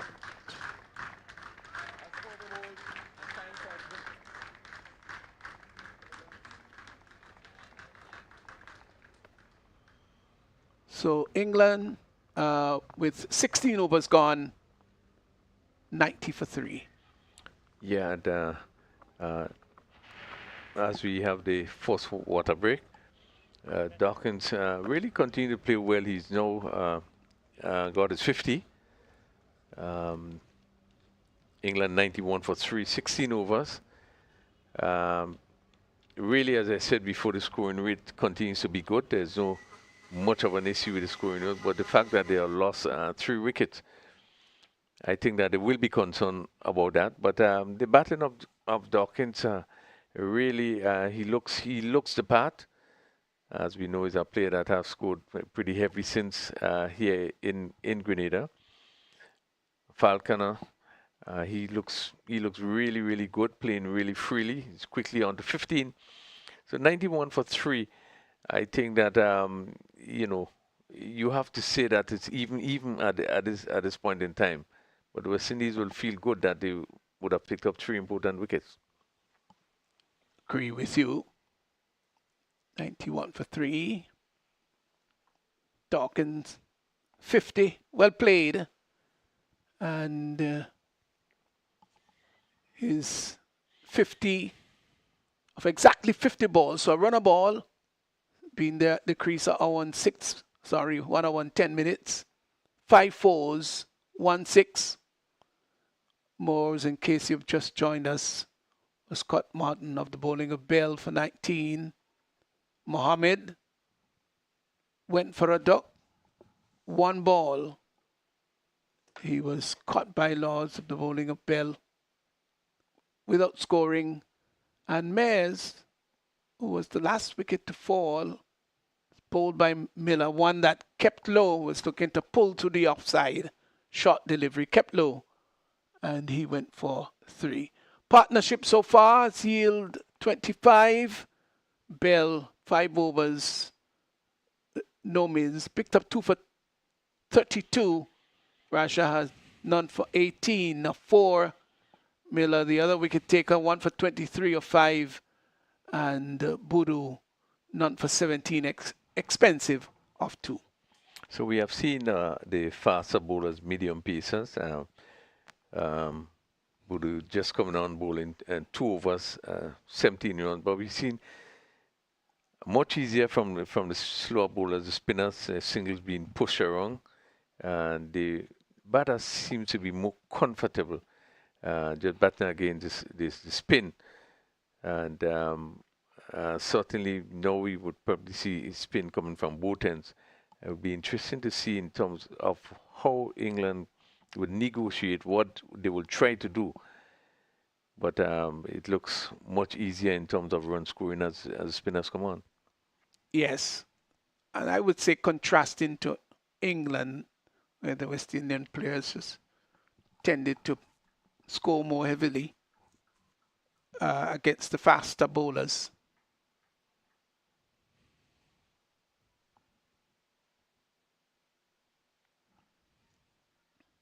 It's going to be Martin.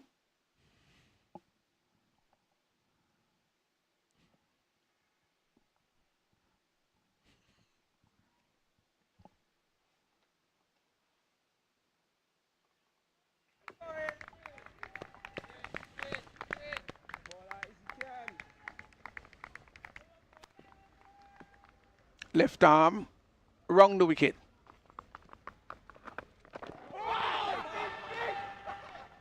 One that pushed Dawkins onto the back foot.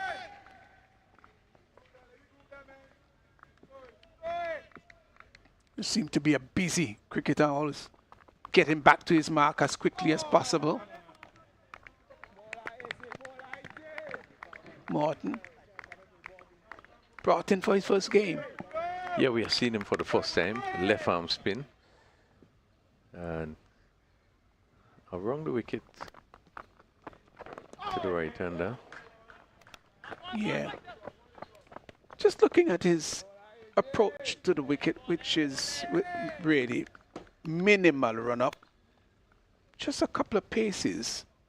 Let's see if we can see how many of them he makes. A very short approach to the wicket, but he's got a sort of quick arm action.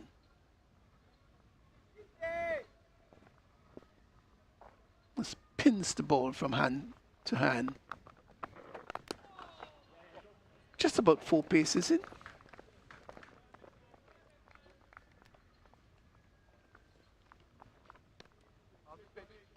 But he's got that sort of quick arm action.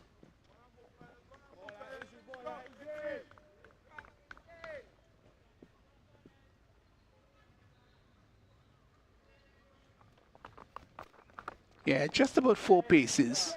Short run up. Turned up on the outside. Just seemed to be getting through with his over very quickly. Good start by Morton. Just the 3 runs coming from the over. And after 17 overs, England on the 19, 94 for 3.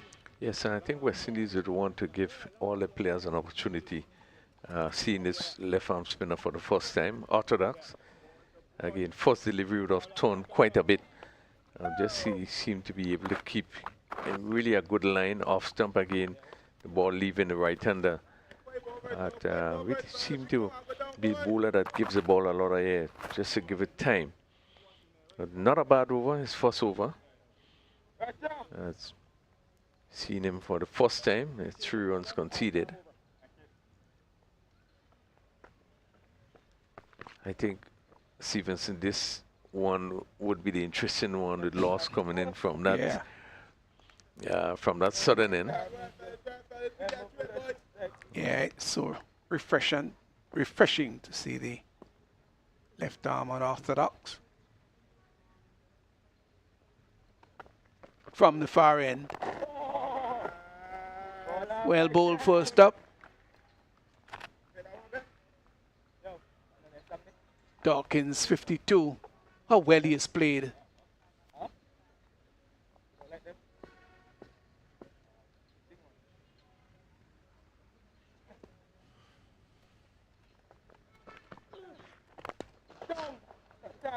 Driving up to long on, and we'll get the single.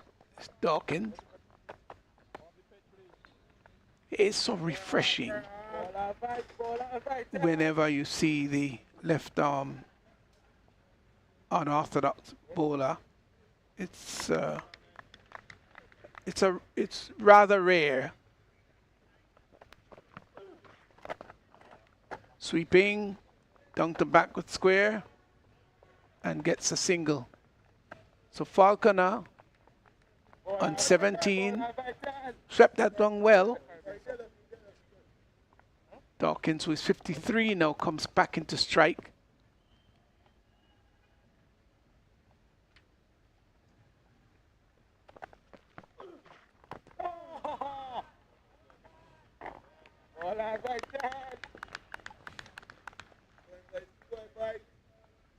Rather quiet period.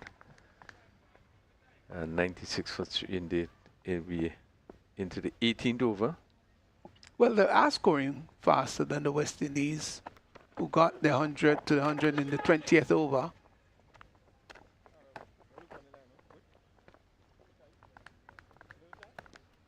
Leg by confirmed by Greg Brathwaite.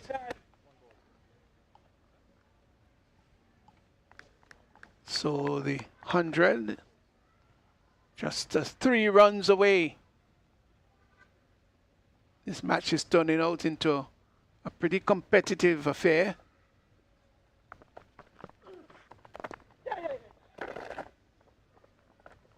Turn over, man.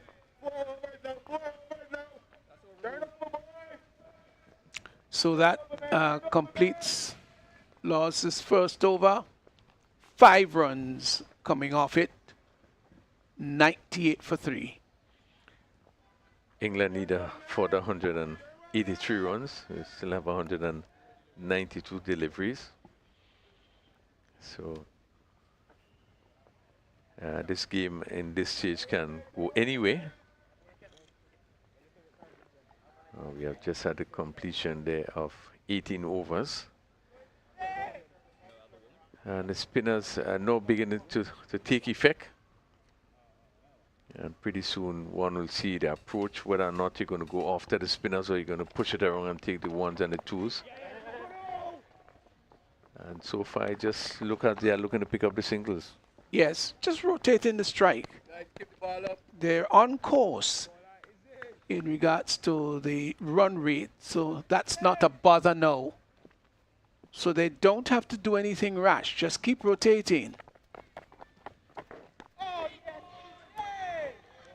See what the West Indies did, Van Lang and Dawn, until they got the eyes in and then started to pulverize the bowling at times. Israel Morton is steady. Just seemed to be bowling with confidence, the youngster.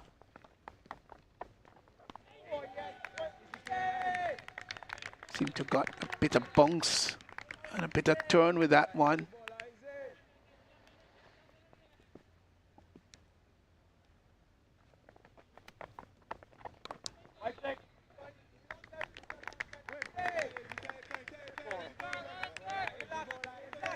I think this is going to be an important period for both teams, Rifel. How quiet can the spinners keep these two?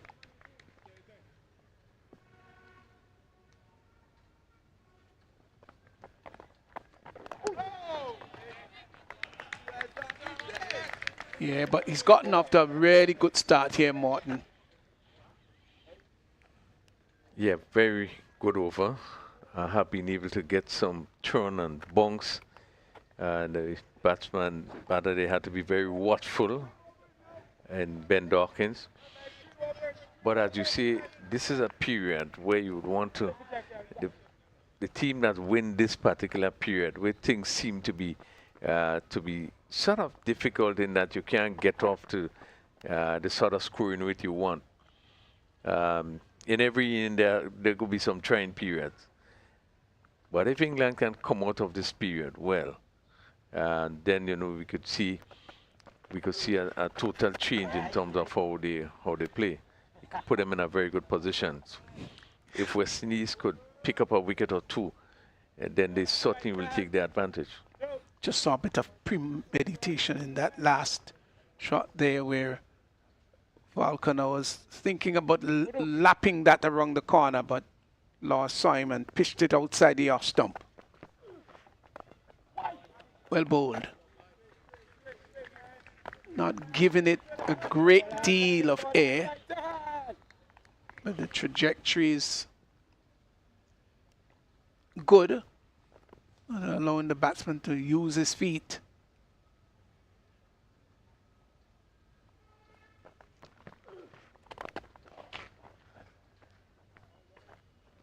This time he's driving and gets it down to long off and picks up another run.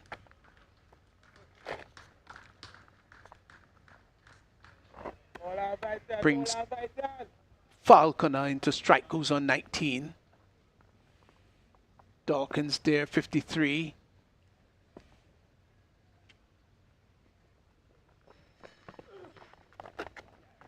Yeah, he was just paddling that behind square down to fine leg and got a single. There's obviously some measure of premeditation there. Laws is not fast through the air,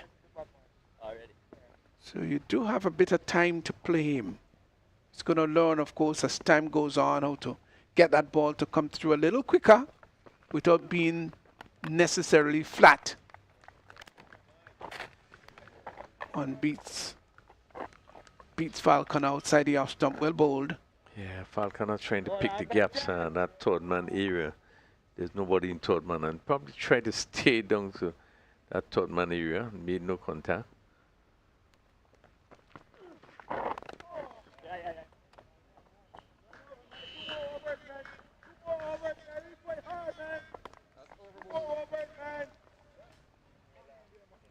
So Laws is over, come to an end. So both spinners are doing very well. Just 6 runs from his 2 overs. So Boodoo a bit expensive, but Morton and Laws, they've combined for 4 overs of just 10 runs, yielding or conceding from their 4 overs. So they've done very well.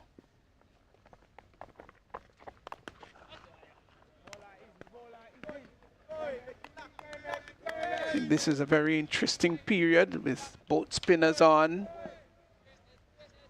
One a left arm orthodox and the other one left arm unorthodox.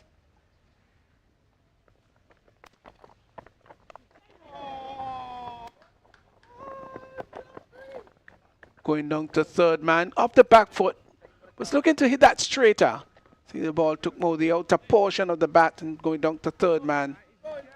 And Dawkins gets another 2, pushes his total to 56. Yeah, given a bit more room there, that delivery from Morton, so he was able to get back and hit it down to that vacant third man position, where he was able to pick up another 2.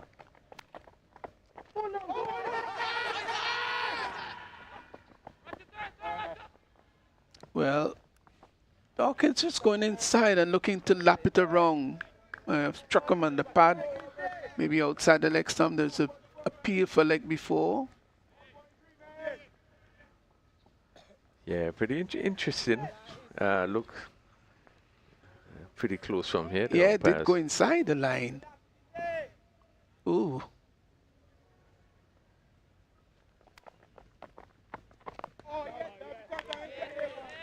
Yeah, this is good steady bowling by Israel Morton. Into his third, none for 8. He's busy back to his mark. Doesn't give the batsman much time to think. Swept down to backward square. That's a good shot. That's a really good shot. He's gone for 4. Yeah, good shot by Falconer. Ball given a little more air, and he was able to sweep it down to backward square. The fielder was not able to get her wrong, but as that ball went down to the boundary for 4. Welcome boundary.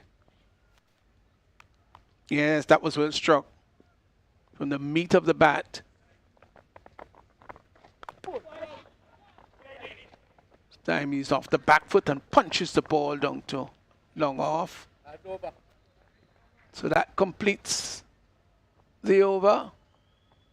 And at the end of over number 21, 110 for 3, England, and Morton none for 12 off 3.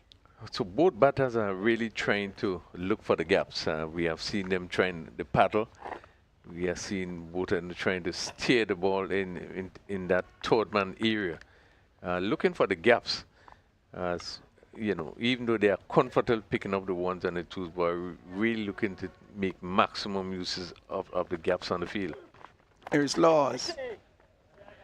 Makes room outside the off stump and cuts well. There's a long chase here. Will be coming back for the second. They do. And they get 2 runs comfortably. We did point out that run rate is there hovering around 5.5. Very good. Good partnership developing here. Last wicket went at 66. They've put on 47. 113 now for 3 into over number 22.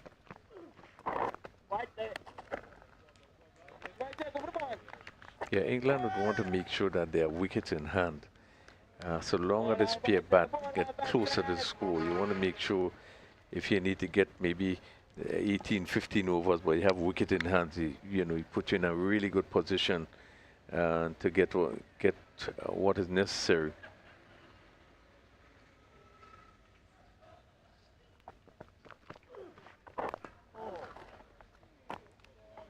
Still 168 needed from 171 ball. That's the occasion. The equation, beg your pardon, which is gettable, and this match is turning out into a really lovely competitive one.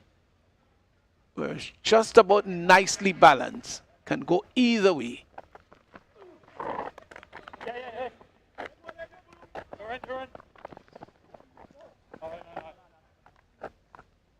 But if England loses a wicket here, then there'll be some measure of concern. But they're sailing nicely here now at 114 for 3.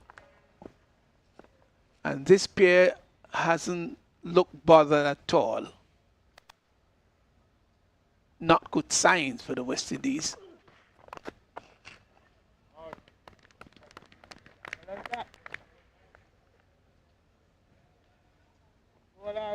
Dawkins has played very maturely and very sensibly, and with great control and authority too.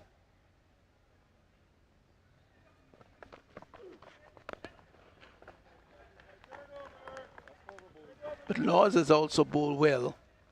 He's completed his third, none for 9, 114 for 3, 22 overs gone.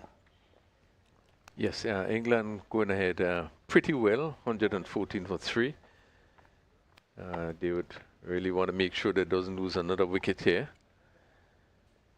Both spinners, Law just coming off his third over. They're just going for 3 runs in that over.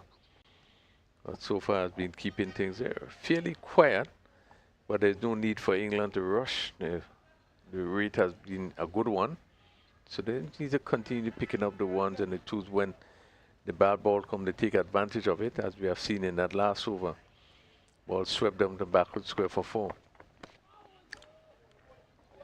Reverse sweeping doesn't make the kind of contact. Well, we're just seeing there's no need to any undue risk. And he's going to do it again. This time he gets it behind the keeper, won't come back for the second. Let's see if the umpire would. Yes, he signaled buys. Just wonders whether there's much need for it though, Raphael. If you play orthodox shots, pick up the ones and twos. You don't try to be too innovative.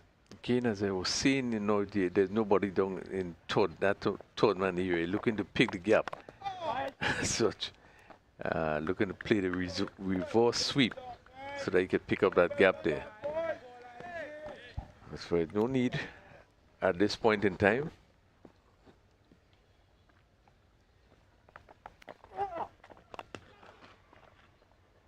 hits it hard. And goes over the boundary line. At first it didn't quite look as though we'll get there.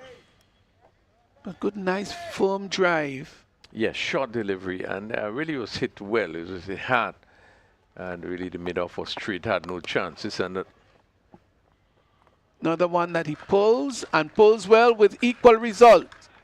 Similar result, this time through the onside. It was short, onto the back foot he went, and pulled it through mid-wicket.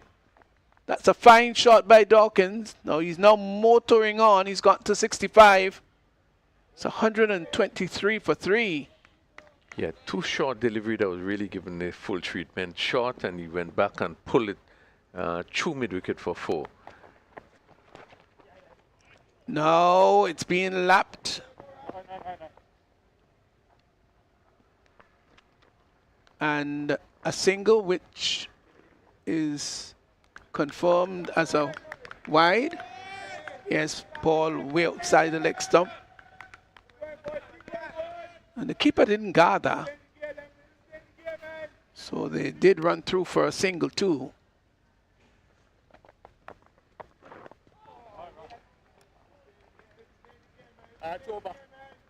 So an expensive over by Morton has come to an end. It's the most expensive he's bowled. 119 for 3 as 23 overs gone. It has been a good over for England. They had 2 boundaries being struck in that over, and still were able to pick up 2 extra runs. So 125 for 3, and as they look to get up to that score, Dawkins continuing to look really well, taking full use of those short delivery. Yeah, he's 65 facing up to Laws.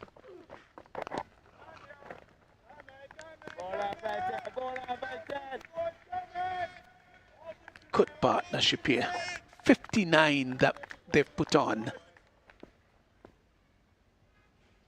Without doing anything rash or injudicious.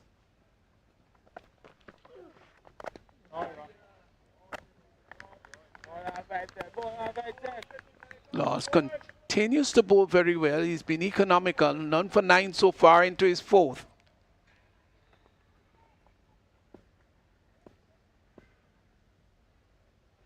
He's bowled well, really well.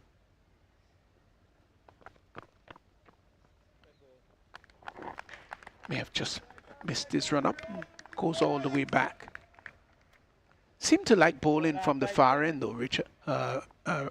Refill. And has been very effective coming from that end. I think that's the ideal end for him. And that's the end you call the leg spinners in, with the breeze blowing across from left to right. So that really would be the ideal end for the leg spinner, even though he brings it the other way. But he has been very successful bowling from that end. So I would think that he will always rather to bowl from that end. He's in now to Falconer, who is on one knee and sweeping to backward square.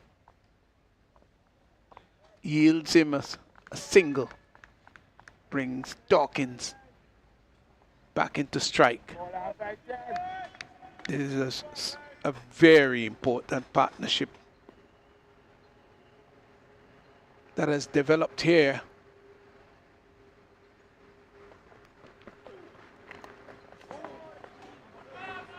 Ball takes the outside edge and goes down to third man. They're gone for 2 and will come back for the 3rd run, and they get the 3rd run quite comfortably.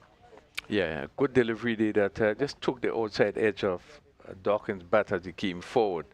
Probably was looking to play for the one coming in, that one going the other way, and just going down to a fine 3rd man position.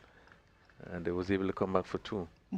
Morton had to scamper after it, cut it off before getting across the boundary line. Down the track, leaves that down to mid-wicket. seemed to have been a little measure of premeditation there, but got away with it.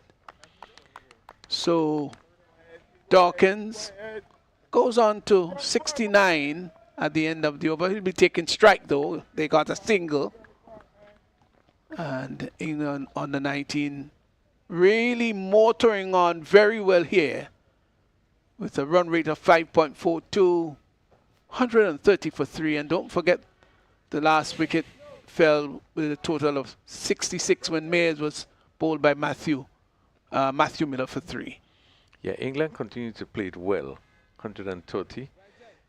We still have 26 overs to go. So they will just have to continue batting as they need 151 from 156 deliveries. So just need to continue picking the gaps and taking advantage of loose deliveries. And we have seen that they have shown they have the ability to do so. Take advantage of the loose deliveries. This one is pitched up, not necessarily loose. Van Lang comes off the boundary at long on. They get a comfortable single. Dawkins has now gone to 70. Falconer, who supported well, takes strike and gets a single down to square leg. So they're rotating the strike very well as Dawkins comes back into strike. This is really good batting by these two. One seemed to have beaten him outside the off stump. Yeah, good delivery. Return and bounce. And Dawkins was comprehensively beaten there. He's not a tall man, the leg spinner. I would make him in the mole of about maybe about 5'7". 5'7". I would more say about 5'3". Let's say 5'6". Oh, he's bowled him! Oh, he's bowled him! That one seemed to have been pushed through with the arm, and Falconer was attempting an aggressive drive and sneaked through. Just seemed to, he was looking rather to maybe to play the reverse sweep. Sorry. And it sneaked through. Was no need to play that shot. So he is gone for 32. And England, they've lost the 4th wicket. Ill-afforded. 133 for 4. There's no real reason to go for the reverse shot. And, well, the West Indies, they're jubilant. Yeah, a very poor shot. As we look at it here again, looking to make use of that vacant position, which should have been in third man region. Looking to play that reverse sweep there, and missing and ball crashing into the stumps. Again, we find that with the England batting, they find themselves in really good position where both batters seem to be very comfortable. And we have seen that happen through the previous game that was played. Get into good position, both players looking good and playing well. And then you would just see a shot, some out of the blues, and losing important wickets. And we have just seen the dismissal there of Falconer has really played a really irresponsible shot. Yeah, there's no reason for that. No need for it at all. They were going along so very nice, Ravel. With no real risk as Will Benison comes in to replace Falconer. 133 for 4. He must be chiding himself in the dressing room now. Well, we saw a couple dismissal in this innings. I think the batsmen really would be very disappointed. Lost to Dawkins. Driving well. Fine shot.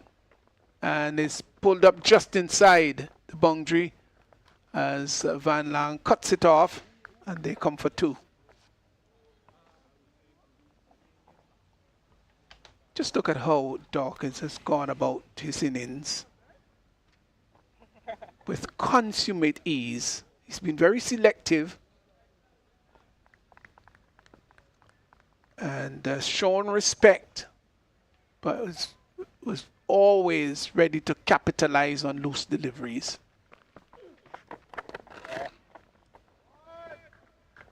Gets another single is Dawkins.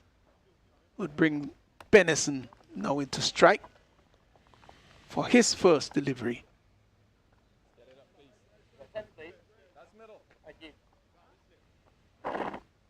Seemed to take a middle stump guard. What guard did you take, Raphael? A leg stump guard. You always took leg. Always a leg stump. Can't say the same. I always loved the middle stump guard. Right there. I think based on your style of play, you know, you probably could settle that guard based on your style. Even though sometimes based on the kind of bowler that is coming to you, you could make some adjustment. But a general thing is because of your style, you will tend to adopt a guard and work with it. Yeah, of course you, with the leg stump guard, will have to come across just a little further than that of the one who takes a middle stump guard. And how did you go about taking your guard? I remember in the earlier days there were some batters who even walked with chalk to mark their guard. What did you do? I use a bat You normally. use the bat. I use a bat. I think this is what most person would have used. Yes. You know, The bottom you edge take of the a mark, bottom edge, and you probably do a mark in the back, so you have a guide, so you don't have to consistently ask the umpire. Short delivery that is pulled down to the deep mid-wicket area by Dawkins. Gets another run. Yeah, but I've known players who walked with chalks in their pocket and took guard from the umpire and used the chalk to mark their guard. Yeah, and they would generally have to do that marking, right? Maybe close to the stump, behind actually where they are settling the bat, because obviously, you know, it's not going to last long. The chalk will come off pretty quickly. And then, But the chalk, yeah, you mark from close to the stumps. See. yes. And then, of course, then came Shipner and Chandapal with his The bail. taking the bail off and hitting it into the ground. Pollard also did that quite consistently. I think it started with Chandrapal here, and you see quite a number of players, you know, started doing it. Left arm around. So much so that you find that they have an extra bill just for that. Yes.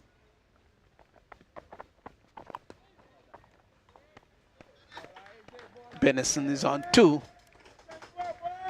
It's got to stay there with Dawkins, who's 75 and well set. Obviously will be eyeing 100. Just gone past the halfway stage.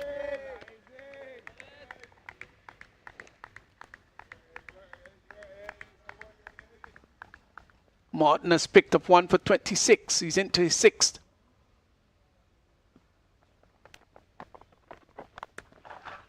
Shot of the back foot and pulls that down into the mid-wicket area. That goes over the boundary line for 4. Too short. I think that's the 3rd or 4th time he's guilty of dropping too short. And given the treatment, yes, onto the back foot. pounced on it rather quickly and pulled it through mid-wicket. Picked it up early. That's why he was able to hit it through the straightest mid-wicket area. Now he's hitting down to long off. Benison has got to 7, brings Dawkins into strike. So on 75, just 25 short of 100. If he gets there, will be the first person to do it on the tour.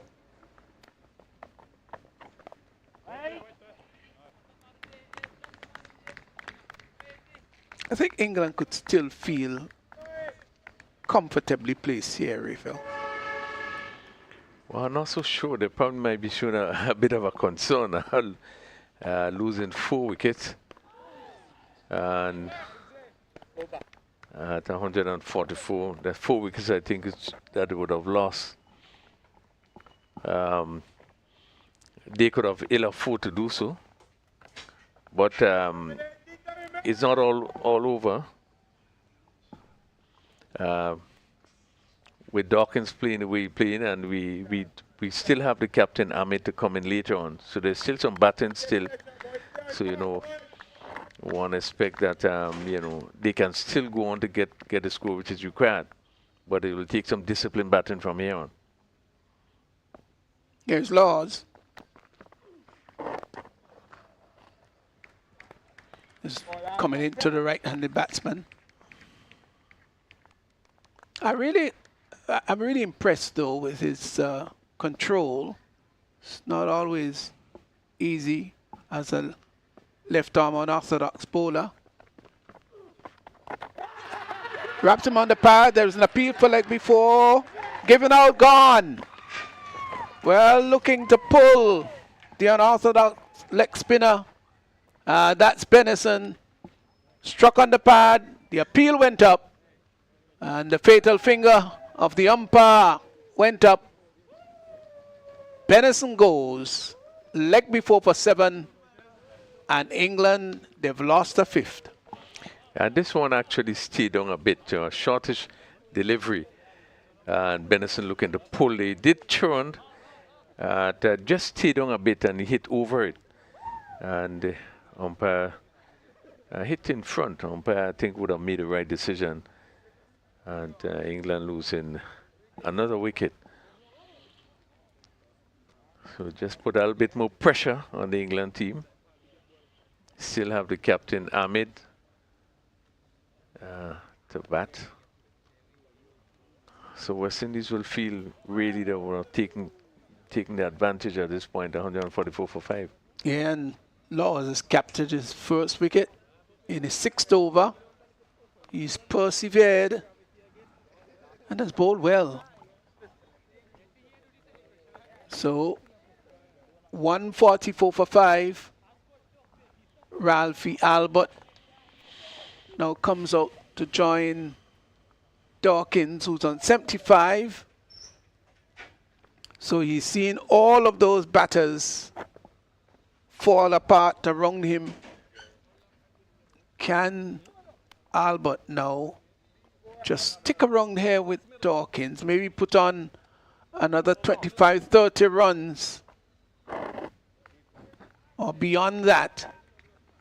But they've lost 5 already. And now it puts a bit of pressure on Dawkins as to whether he should just keep his foot on the pedal or whether he should just close up a little bit more and be a little bit more sedate. But I don't think he's going to do that. He's going to play shots.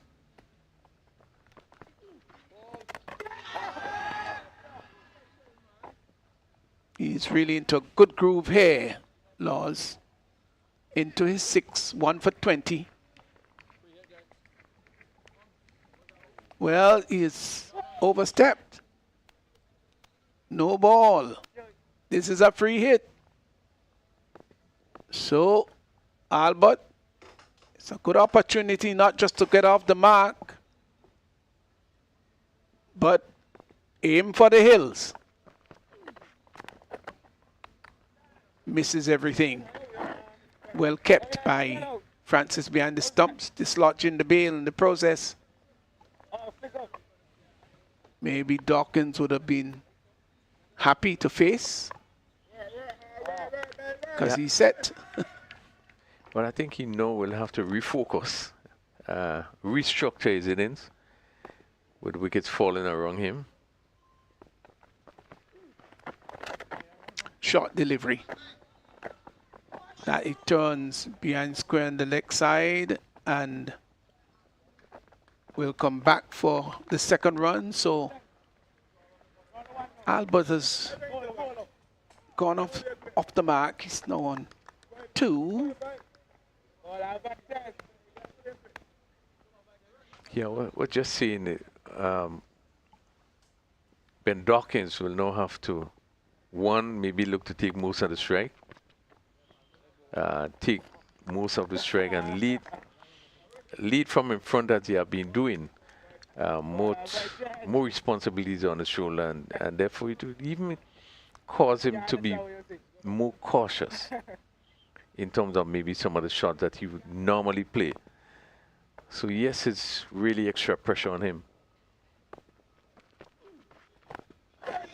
Laws is reaching out and driving at that ball, takes the outer portion and goes down.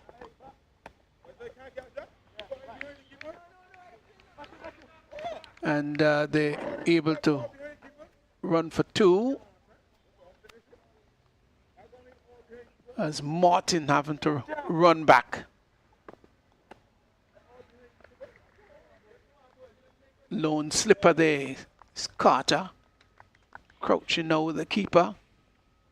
Laws is in. Short one that he gets inside and pulls on the backward square. Born for some time. Dropping well before getting to the fielder. So the overs come to an end, and 6 overs there bowled by Laws. 6 overs, no maidens. Picked up 1 for 26, and England on the 19. 150 now coming up on the board. Dawkins is 75. 28 overs gone. Yeah, with a further 131 runs, 22 overs to go. Therefore, mean that really the batting of Dawkins really would have to really step up. He needs someone to stay with him if they're going to get close to that score. But again, not a bad over, just a bit on the short side for Laws. 131 needed of 132. Well, it's 130 now of 131. The required run rate, 5.95.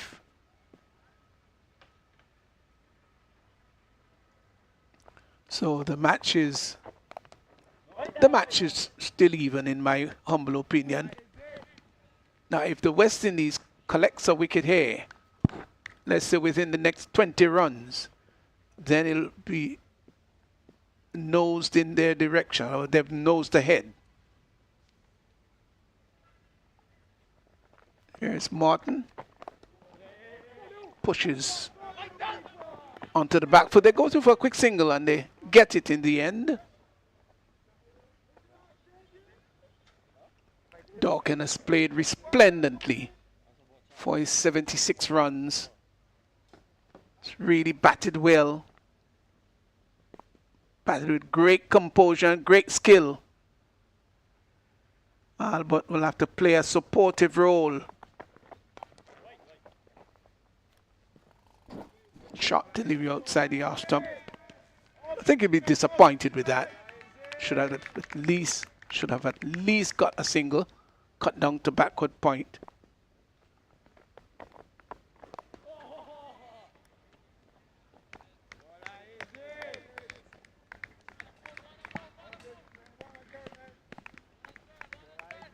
So last delivery, Benison was leg before to Laws for 7.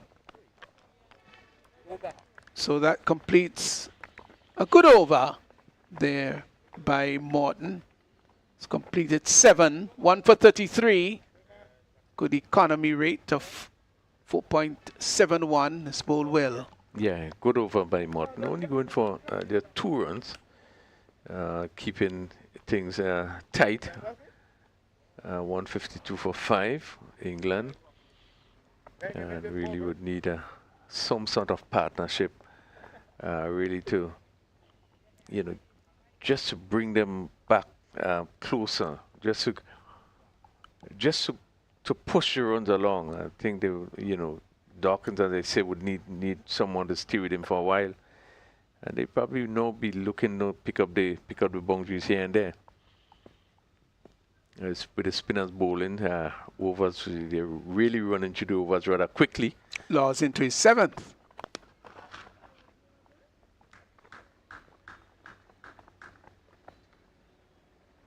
You think they're going to continue with them in tandem? I would think that it probably might be a good thing to continue the spinners, bowling really picking up just the 1s and the 2s. You can work with that. I think the medium pieces, as we have seen the ball come through much better, the batsmen are able to play the shots on this wicket. Listen, the people like before, ball might have been just missing the leg stump. That's what we see from here. And the appeal lacked genuine conviction on the part of Laws. The appeal was more of academic interest rather than clear conviction. Laws has bowled well. 1 for 26. He has pitched well. Done a great job.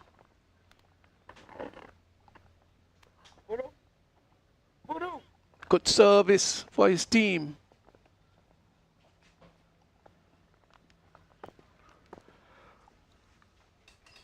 $155 for 5. Over number 30 in progress.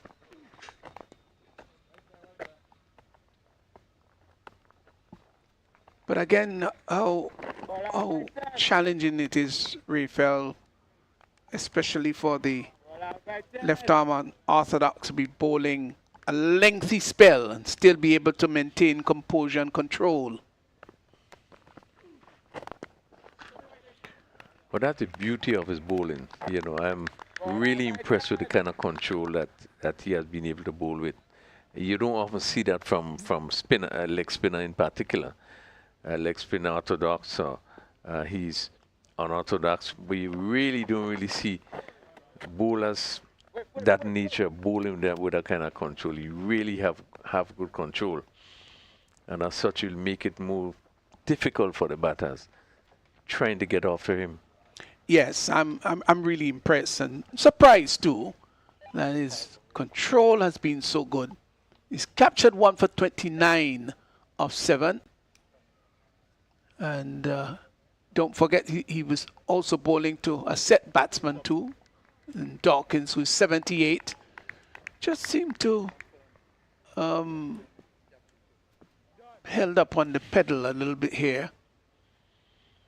I guess he would have slowed down quite a bit, and again, as you've seen, because of the wickets that were fallen, he really doesn't give him the freedom to play as they have been playing. You want to make sure that, and he's so important in England batting now, that he will have to stay if they're going to get close. So he's quite a lot of pressure on him. Sure, right. And Morton is not making it easy. 2 dot balls so far. This one is down the leg side looking to sweep. And gets it to a short fine. Confirmed as a leg by umpire Tuckett. Brings Albert now into strike.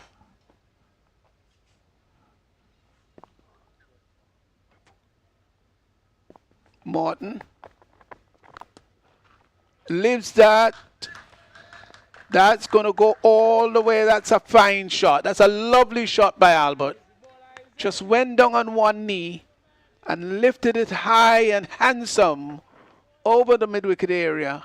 And that's gone all the way for a maximum. Look how well he hit that. Was right in the slot there. Stretched the left pad down and slightly across.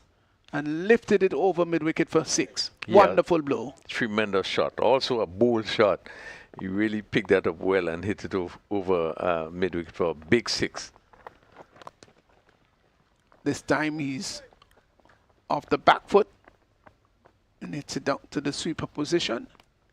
Gets another run, so he's gone rather quickly now to 13.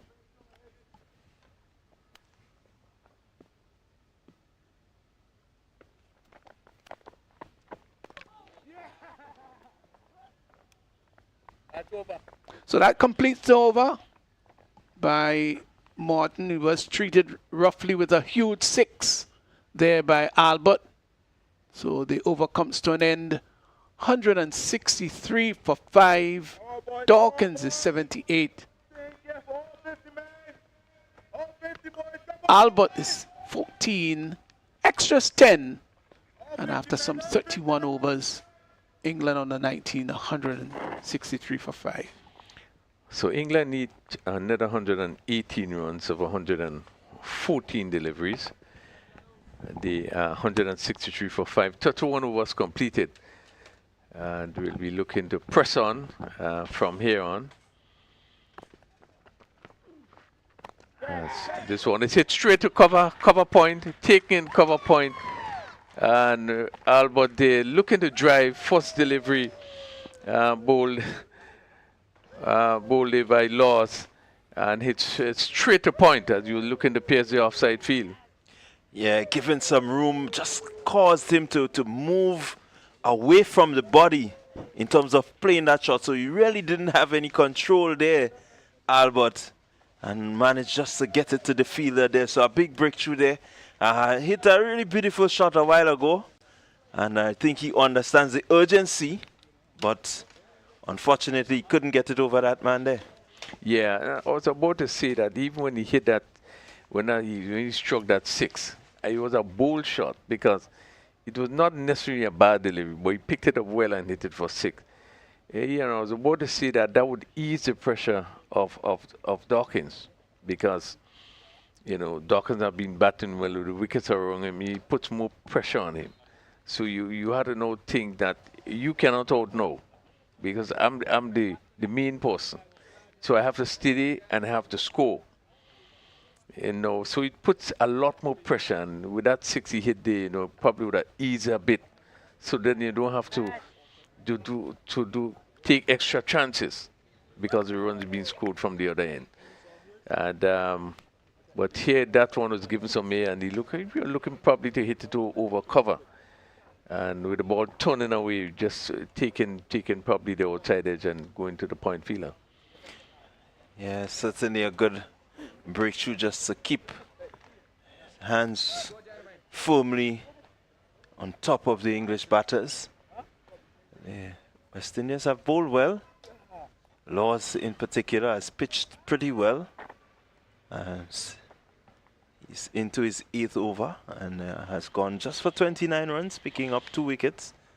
It does mean that he continues to show the sort of potential, you know, to pick up wickets, to be that sort of wicket-taking bowler in the middle overs. So the captain, Farhan Ahmed,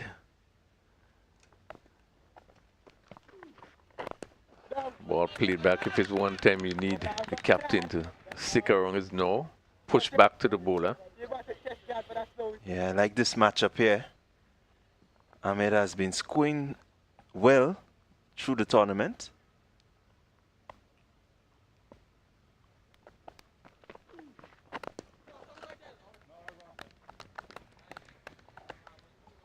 Again, Laws just pitching on a good length. So far, Ahmed has to play every delivery that has been served up to him. Yeah, Laws have not given much away. This delivery again is pitched up, stroked down to long off. And the Ambler single, so Ahmed is off the mark. 164 for 6. England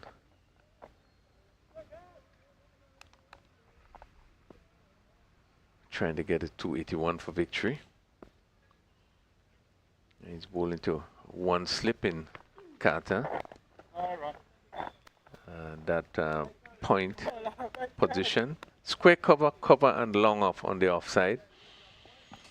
And the leg side long on mid wicket. And deep backward square. Yeah, just looking to keep it straight. Attacking the stumps there, Laws. In the 32nd over, hit to cover. Again, Dawkins was not able to pierce the gap. He was a bit disappointed. Short delivery, but hit straight to cover. And that complete the 32nd over. 164 for 6. Yeah, it's been good going by the English batters. The only difference here is that they've lost a few quick wickets, which has really not helped their cause.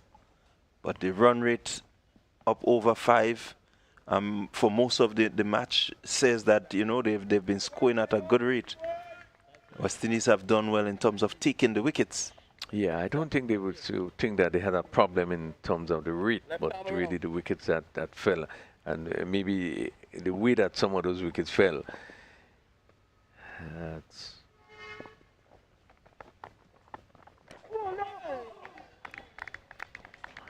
Ahmed looking to hit square. That ball didn't pass far from the off stump. Martin in his 9th over.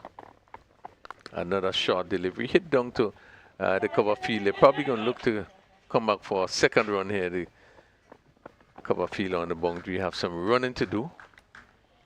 That's, I think, is Bell who is on the cover boundary there. So 2 more. Ahmed pushes to score to 166.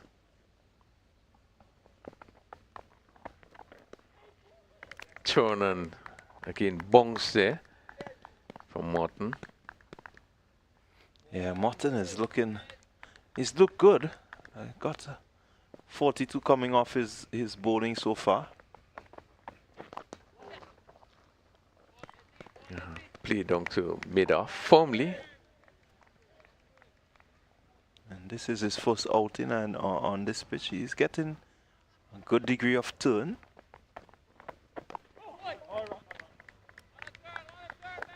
He's varied his length a bit.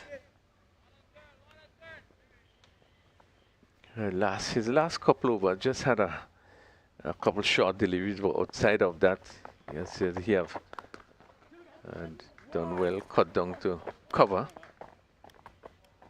And Ahmed ambles another single. That brings the end to another over. 167 for 6. Yeah, the English batters will want to make sure that they keep an eye on the required run rate. It's up above 6. It says 140 needed from 102 balls. Don't want that gap to get too wide between the disparity between runs and ball. Want to always keep a manageable rate. Yeah, I just think that England lost too many wickets. So a lot may depend on this pair. I made a stroke in this one down to long on. Again, ambles another single. As you begin to push and pick up the single, you take pressure off yourself and also put pressure on the opposing team. Yeah, you really want to have that sort of pressure where the team knows that you're not out of it. Again, Dawkins looking the cut. Really has slowed down quite a bit. Yeah, I think it's due to that pressure of the loss of the wickets around him. Wants to play a more mature innings here now. They really take the mantle onto himself. Down the track and out stumped. As we was just speaking about pressure there, you could see it building. And he went down the track, maybe looking to hit over long on. And missed.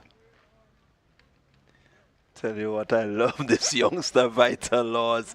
That was the one that came back in, and you see Dawkins there playing for the one that is going away, and really had him bamboozled. This youngster has something about him. Yeah, really a good delivery. That turning as he went down, it just turned between bat and pad. Easy stumping for the wicketkeeper. So England has lost the mainstay. The one we think that would have been able to bring them home. But he had a fine inning, played a really, really good inning. Had been a fighting inning. And really, jubilation. Really a good prospect, his Laws, and you know, he's a confident cricketer. You see him bowl, and you know, he really feels that, you know, he will go up against anyone. And that's a confidence that he has. Yeah, and it's good. It's good. This is a good breeding ground. This series like this, you know, really exposes the youngsters, and from here you expect them to just get better. You know, once they can continuously subject themselves to continuous training and really keep focused, then you know that they're going to be youngsters that can produce. Yeah, it's one of the players we probably could look forward for in the future. Ball hit on the pad, loud appeal. He's out leg before, first delivery. Luke Hans, and he was hit in front. And umpire Buffett, as usual, take its time and lifted the dreaded finger. Yeah, again, getting out there, but that one is going to turn, it's going to crash into the middle and leg stump, no doubt. And in the minds of umpire Buffett, really raising that dreaded finger for one that pitched on a good length, good line. And again, you see Laws doing the job, picking up yet another wicket. So Luke Hans, not troubling scorers, just faced one delivery. As out leg before wicket, out the bowling of Laws, who are now picked up his 4th wicket in his 9th over, 4 for 31, and really continue to bowl well here on this stadium wicket. Continue to create a lot of problem for the English batters. But as was said, you know, Stevenson and myself was talking, the good thing about him is the sort of control that he has. Rarely strays, you know, as a bowler, you know, bowl a bad ball here and there, but generally he keeps things really, really quiet, really tight. And his 8.4 overs and 4 for 31 is an indication of the quality of his bowling. Yeah, he has shown that quality in the previous match where he picked up 3, and he continues to show that, you know, he has the ability to pitch the ball in good areas, and once the wicket is assisting him, he can be a real handful to deal with. So you're not missing any cricket. They're just having a water break. But again, a really strong comeback by the West Indies. You know, there was the opening stand didn't go long. Really, they lost first wicket early. Dawkins came more. They were looking very good. And there's something that's kind of struck me with the England batting, because most of the time in the series you'd find that 2 batters are in and they are playing well. And you see some shots, you know, come from nowhere. We can think about Ahmed, and we can think about Mo and Falconer, who would have been playing very well. Just at the time you think they're in control, these shots going to come on where they would lose a wicket. And as such, not being able to build on good position or good or in good situations. Yeah, it just calls for a bit more maturity, a bit more, or in terms of really focusing in and concentrating for that longer period. And the better teams will do that. Yeah. And as we saw with the innings between Dawn and Van Lang, that sort of set the tone for what happened, because that partnership would have kept the English out in the middle, really not give them any hope, of breaking the partnership. And that does well for the morale of those that are to come.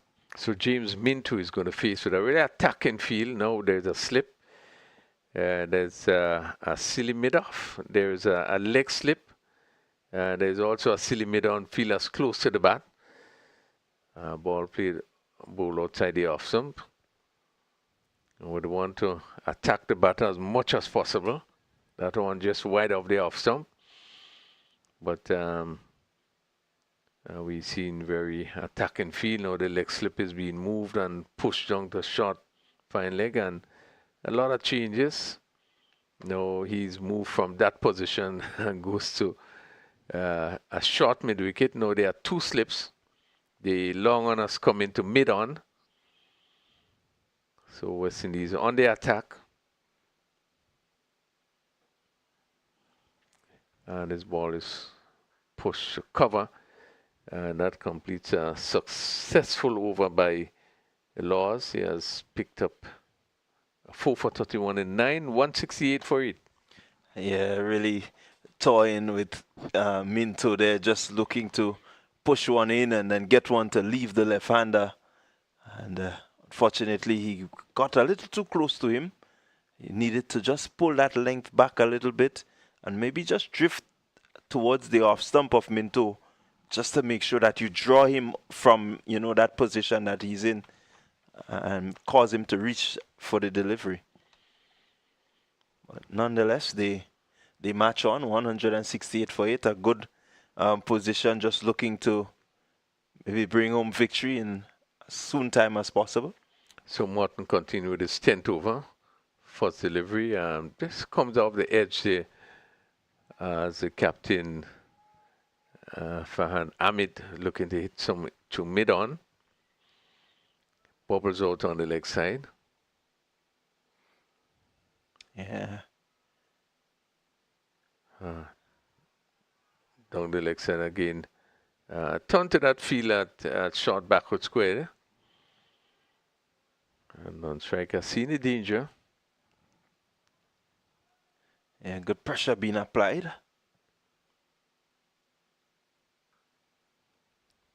It's on short and hit down to the deep cover. Enough time to amble another single. England will be very disappointed with the batting efforts. Still 15 overs to go after this one. So there's quite a lot of overs remaining. Yeah, there's a lot of time left in the game. Maybe the spare, the fact that you have the captain Ahmed still there, if they can just put on a partnership that can steady and maybe give themselves a chance. Another good delivery. Push out on the offside. 169 for 8. Over number 35.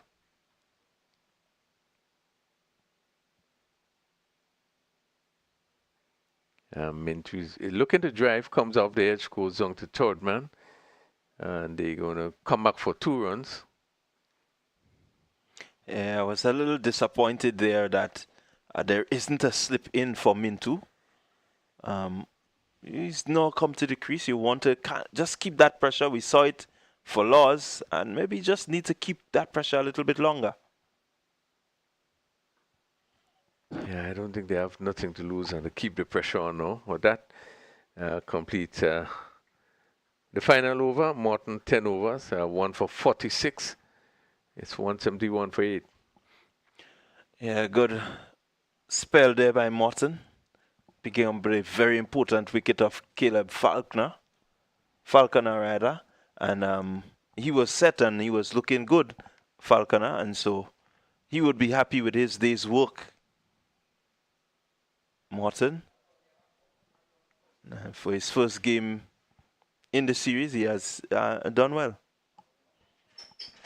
Yeah, did look good. He was able to get, ball to turn and bounce and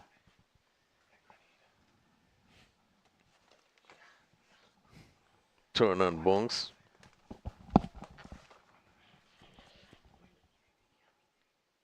So Lawson, he's in his 10th over.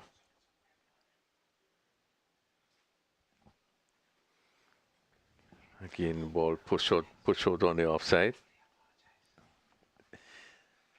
Yeah, it would be really nice here for Loss to pick up a fifer. Yeah. He really has control.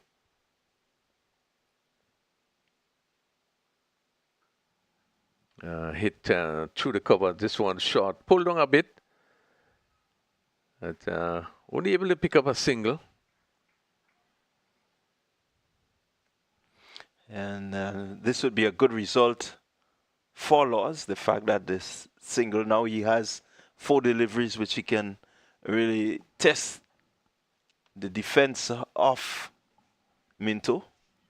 So we see the mid wicket just looking to come in. Let's see where he's going to settle. Forward short leg. Let's see. I know he's going to second slip probably with Carter. Yes. So there's 2 slips in catching position. Cover in short.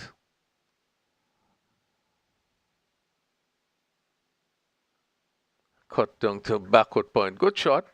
But you're going to pick up 2 runs here. This one just a bit short. And played well by Minto down to backward point and come back for the second. Yeah, good shot play there by Minto, showing that he's no more with the bat. He got that one a bit shorter than expected and was able to rock back, get it to that fielder who had to do some running.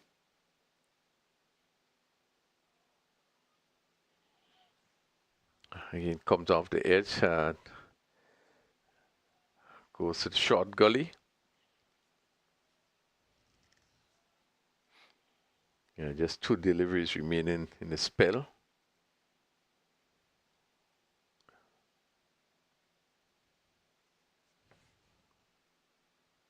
Short deliveries, and there's what swing down to that long leg area or deep backward square.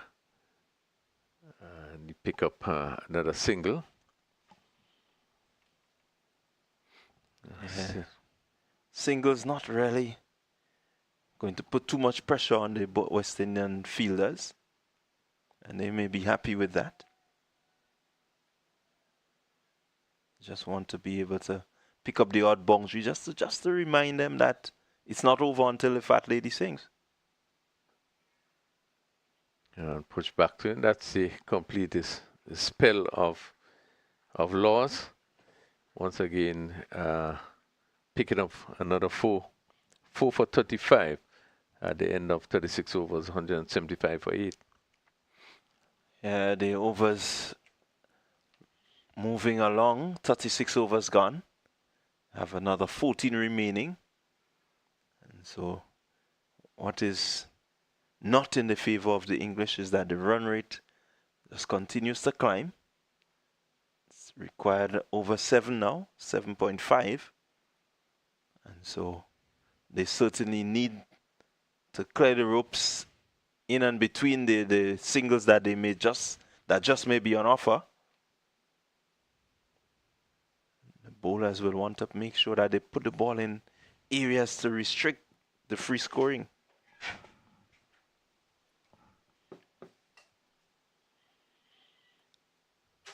$175 for 8. We are in over number 37.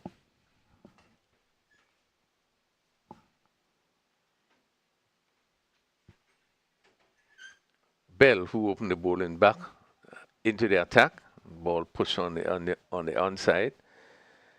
Bell, who so far 5 overs, in the 6th over, 2 for 32.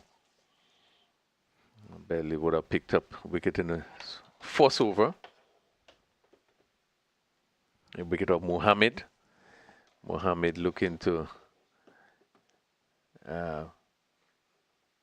play down to third man, and was only able to play down to the third man fielder.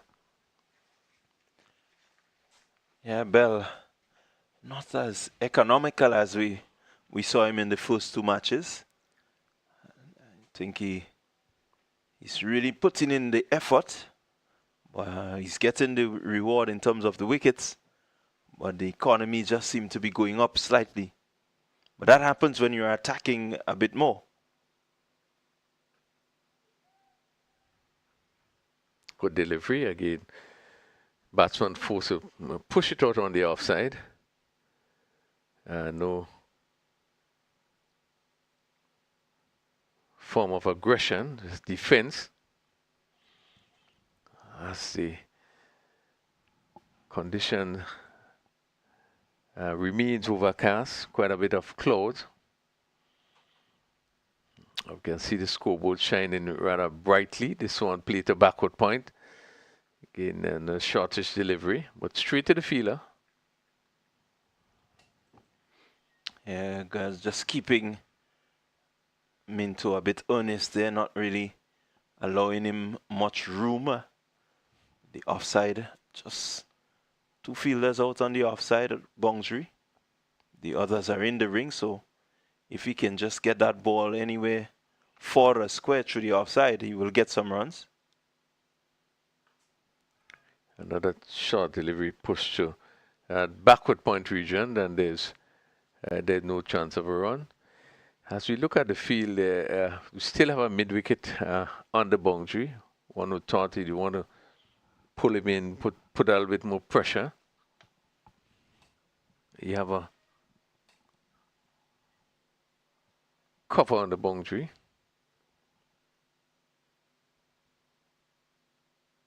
Yeah, third man and long leg. Ball again is played just past the cover fielder. That ball again coming off the outside edge, as he probably look to push a little bit straighter. But Minto picking up a single there.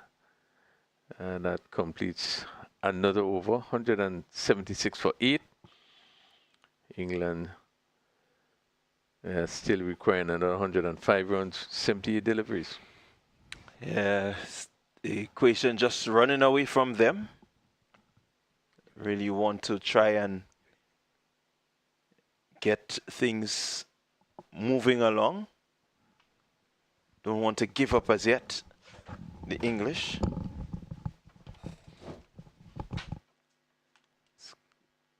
It's going to be Joshua Dawn.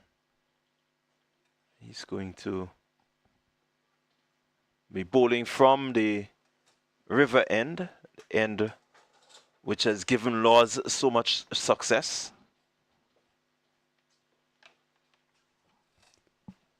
So he's bowling there to Minto, who strokes it nicely into the cover region and pick up a single. We'll get Ahmed back on strike. And West Indies with a good firm control on this one. Yes, they require is just over 8, and they need 104 of 77.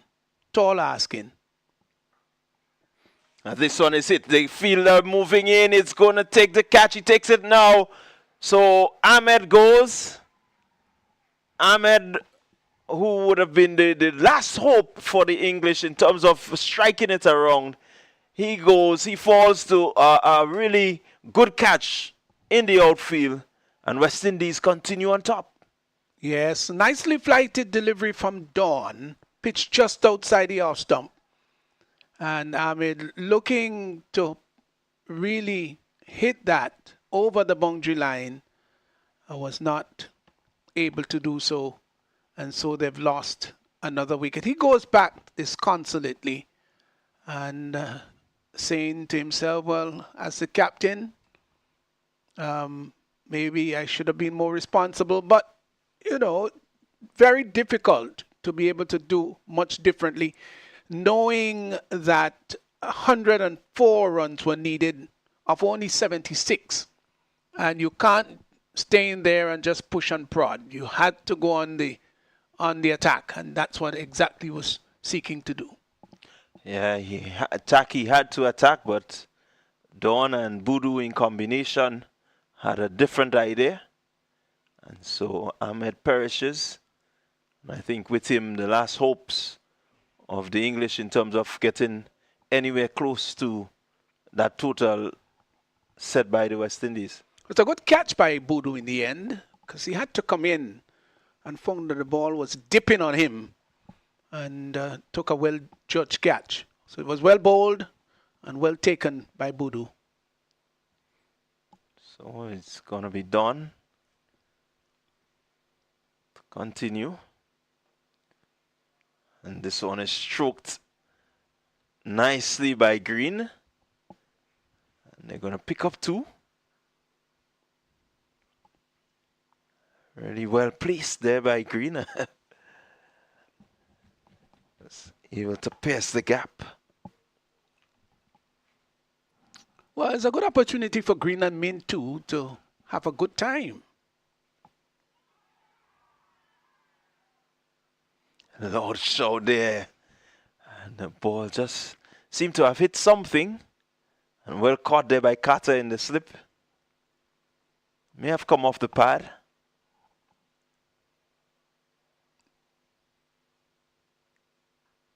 This one is crunched this time to the right of the fielder, to the left rather of the fielder at short cover. And the sweeper picks up. Certainly, I think the pair out there in Green and Minto know that they're staring down the barrel. But again, as we say, you always want to make use of the opportunity. Maybe just register a decent enough score, get the averages, you know, on the higher side. Yeah, it feels differently if you win by 40 rather than winning by 75. If your opponent beat you by 40 runs rather than 75, it's a psychological thing, you see. That's why it's important that these two, yes, they should enjoy their stint there and don't just go pushing the bat at everything defensively. But they should also play the psychological and the mind game to ensure that they remain there as long as possible. They need 101 of 72 balls, just a 1 wicket to go. So Bell is going to continue from the Darbo Hill end, hitting into the part of Green. Alex Green, of course, who started off very well today, bowled with some measure of hostility, and his control was so very good till the latter part of his bowling when Van Lang and Dawn were batting and had the better of the exchanges. But it was a spirited performance by him today bowling. So Bell into flashing blade of Mintu. Mintu just looking to get after that one. Yeah, I think this match is an important match, a match that not necessarily deciding the series, but the fact that West Indies more likely will go up 3-1. It's a good psychological advantage for them. England would have wanted, obviously, to draw this level at 2 games apiece. It's looking now as though West Indies would go up 3-1. Yeah, it's certainly a good for the West Indians. They've started the series well, winning the first 2 games, and to go up 1 here would be a boost. This time it's just crunch to the sweeper on the cover boundary who comes in. And again another single as the run rate climbs higher. The disparity between runs and ball gets even further. One doesn't really expect that this pair would go guns blazing. But no need to give it away. That's my contention. It's high. This one is fielder coming around. And the catch is taken. And maybe I spoke a little too early. But the gun did come out there from Green. Unable to really get it past the infield. And a good catch taken. And that wraps up what has been a really tough time at the crease for the English. Yes. So the West Indians, they go 3-1 in the series. Miller taking the catch. That was spiral. That stood in the air for quite a long time until gravity prevailed and pulled it down. Good catch by Miller. And a good victory for the West Indies under 19 team. They've won by 98 runs. 98 runs. And what really early on looked as though it was going to be a close match turned out to be a one-sided affair where the West Indies win by just under 100 runs. In fact, 97, the exact amount by which they won. It's a comprehensive victory here for them, and hats off to both the bowling and batting department, because I thought both departments functioned very well indeed, and the catching was also good. Yes, I think they deserve to come out victors in this particular one. After the first half, well, actually, the positive way in which West Indies started today was a change in terms of the tactics, in terms of the strategy, in terms of how they approach the game. 55 without loss. We saw Carter coming out and really playing positively, and that would have quickly taken the pressure off West Indies and pushed it back on England. But the major partnership has been the one in the middle. Once again, Don and Van Lang, as they would have done in the first game, they came out and they played a tremendous inning. Once again, putting a partnership over 100, each of them scoring 80. And at 280, you would think that this is a score that really going to give any team pressure, even though the wicket has been playing well. And don't seem to be any difficulty with the Pacers. But I think that they came back and they bowled pretty well. One must say that there was some loose shots being played by the top half of the English batters. We talk Mohammed and the others who would have batted early. I think that really put pressure on really England batting right through, with the exception of Dawkins.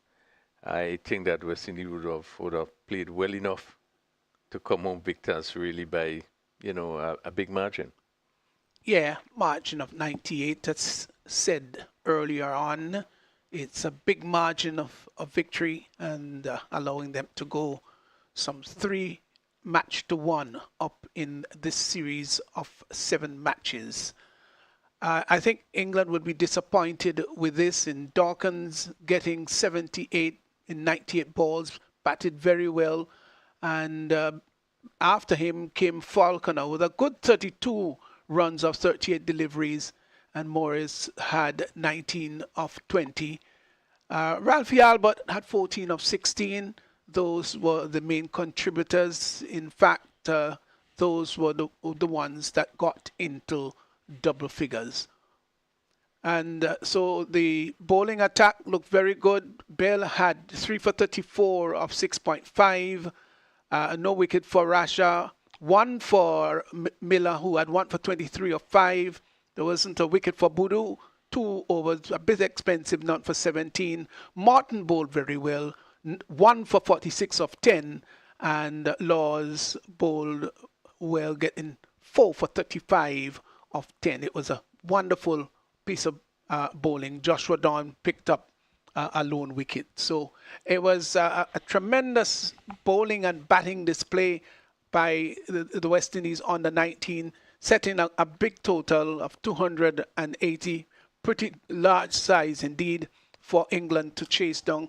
And considering that England won the toss and decided to field, they would feel indeed that they did not do well enough to lose by 98. Let's go downstairs for the post-match.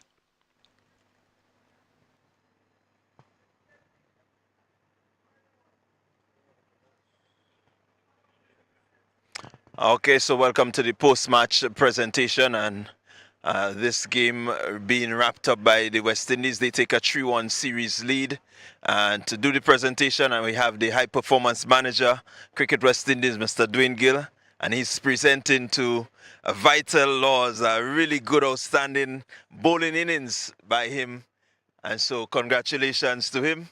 He's the man of the match for this, the 4th ODI, and really. We just want to take the opportunity to just ask him a quick question. Vital, tell us about that bowling innings. What really went through your mind as you saw the wicket, you out there, first delivery? Talk to us. First thing I think about when starting my bowling innings, I try to stay calm. That's what my coach always tell me. I always go by that: stay calm, stay composed, stick to the basics as much as possible. So yeah, that's what I did today, and to try to repeat, be repetitive whilst bowling, you know. So yeah, that's the main thing. Well, we really at the commentary box enjoyed seeing the fact that you were able to toy with the batters, not really knowing which one would go which way. How do you go about deciding what it is you really want to serve up? You know, it's about when the batter comes at the crease, you know. You can analyze the batter, see how he looks. When you bowl the first wrong on or something, you see how he reacts to it. That should tell you what to do going forward in the spell. Right? All right, well, Vital, you seem to know all that you're doing, and we just want to continue to wish you luck as you go about. We're really impressed with what you're doing. So there we have it, the presentation for this, the 4th ODI. Back to you, Raphael and Stevenson. Well, so the West Indies have won, and congratulations, of course, to Laws, who bowled 10 overs and picked up 4 for 38. He got the man of the match award, and quite deservedly too. So West Indies on the 19th, they've defeated England by 98 runs. It was a wonderful performance. Yeah, have been a tremendous performance. Coming off a defeat, which was also a big defeat when England won.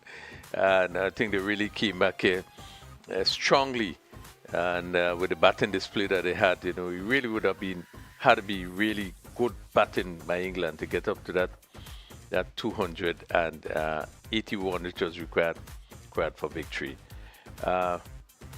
So we have come to the end of this fourth encounter, West Indies, England. West Indies taking a 3-1 lead in the series so far. And certainly from us today, we hope that you will join us on Wednesday when we would bring you the 5th match of this 7-match series. So until then, we wish you all the best. Thanks for being with us, and please prepare to join us on Wednesday for the 5th game.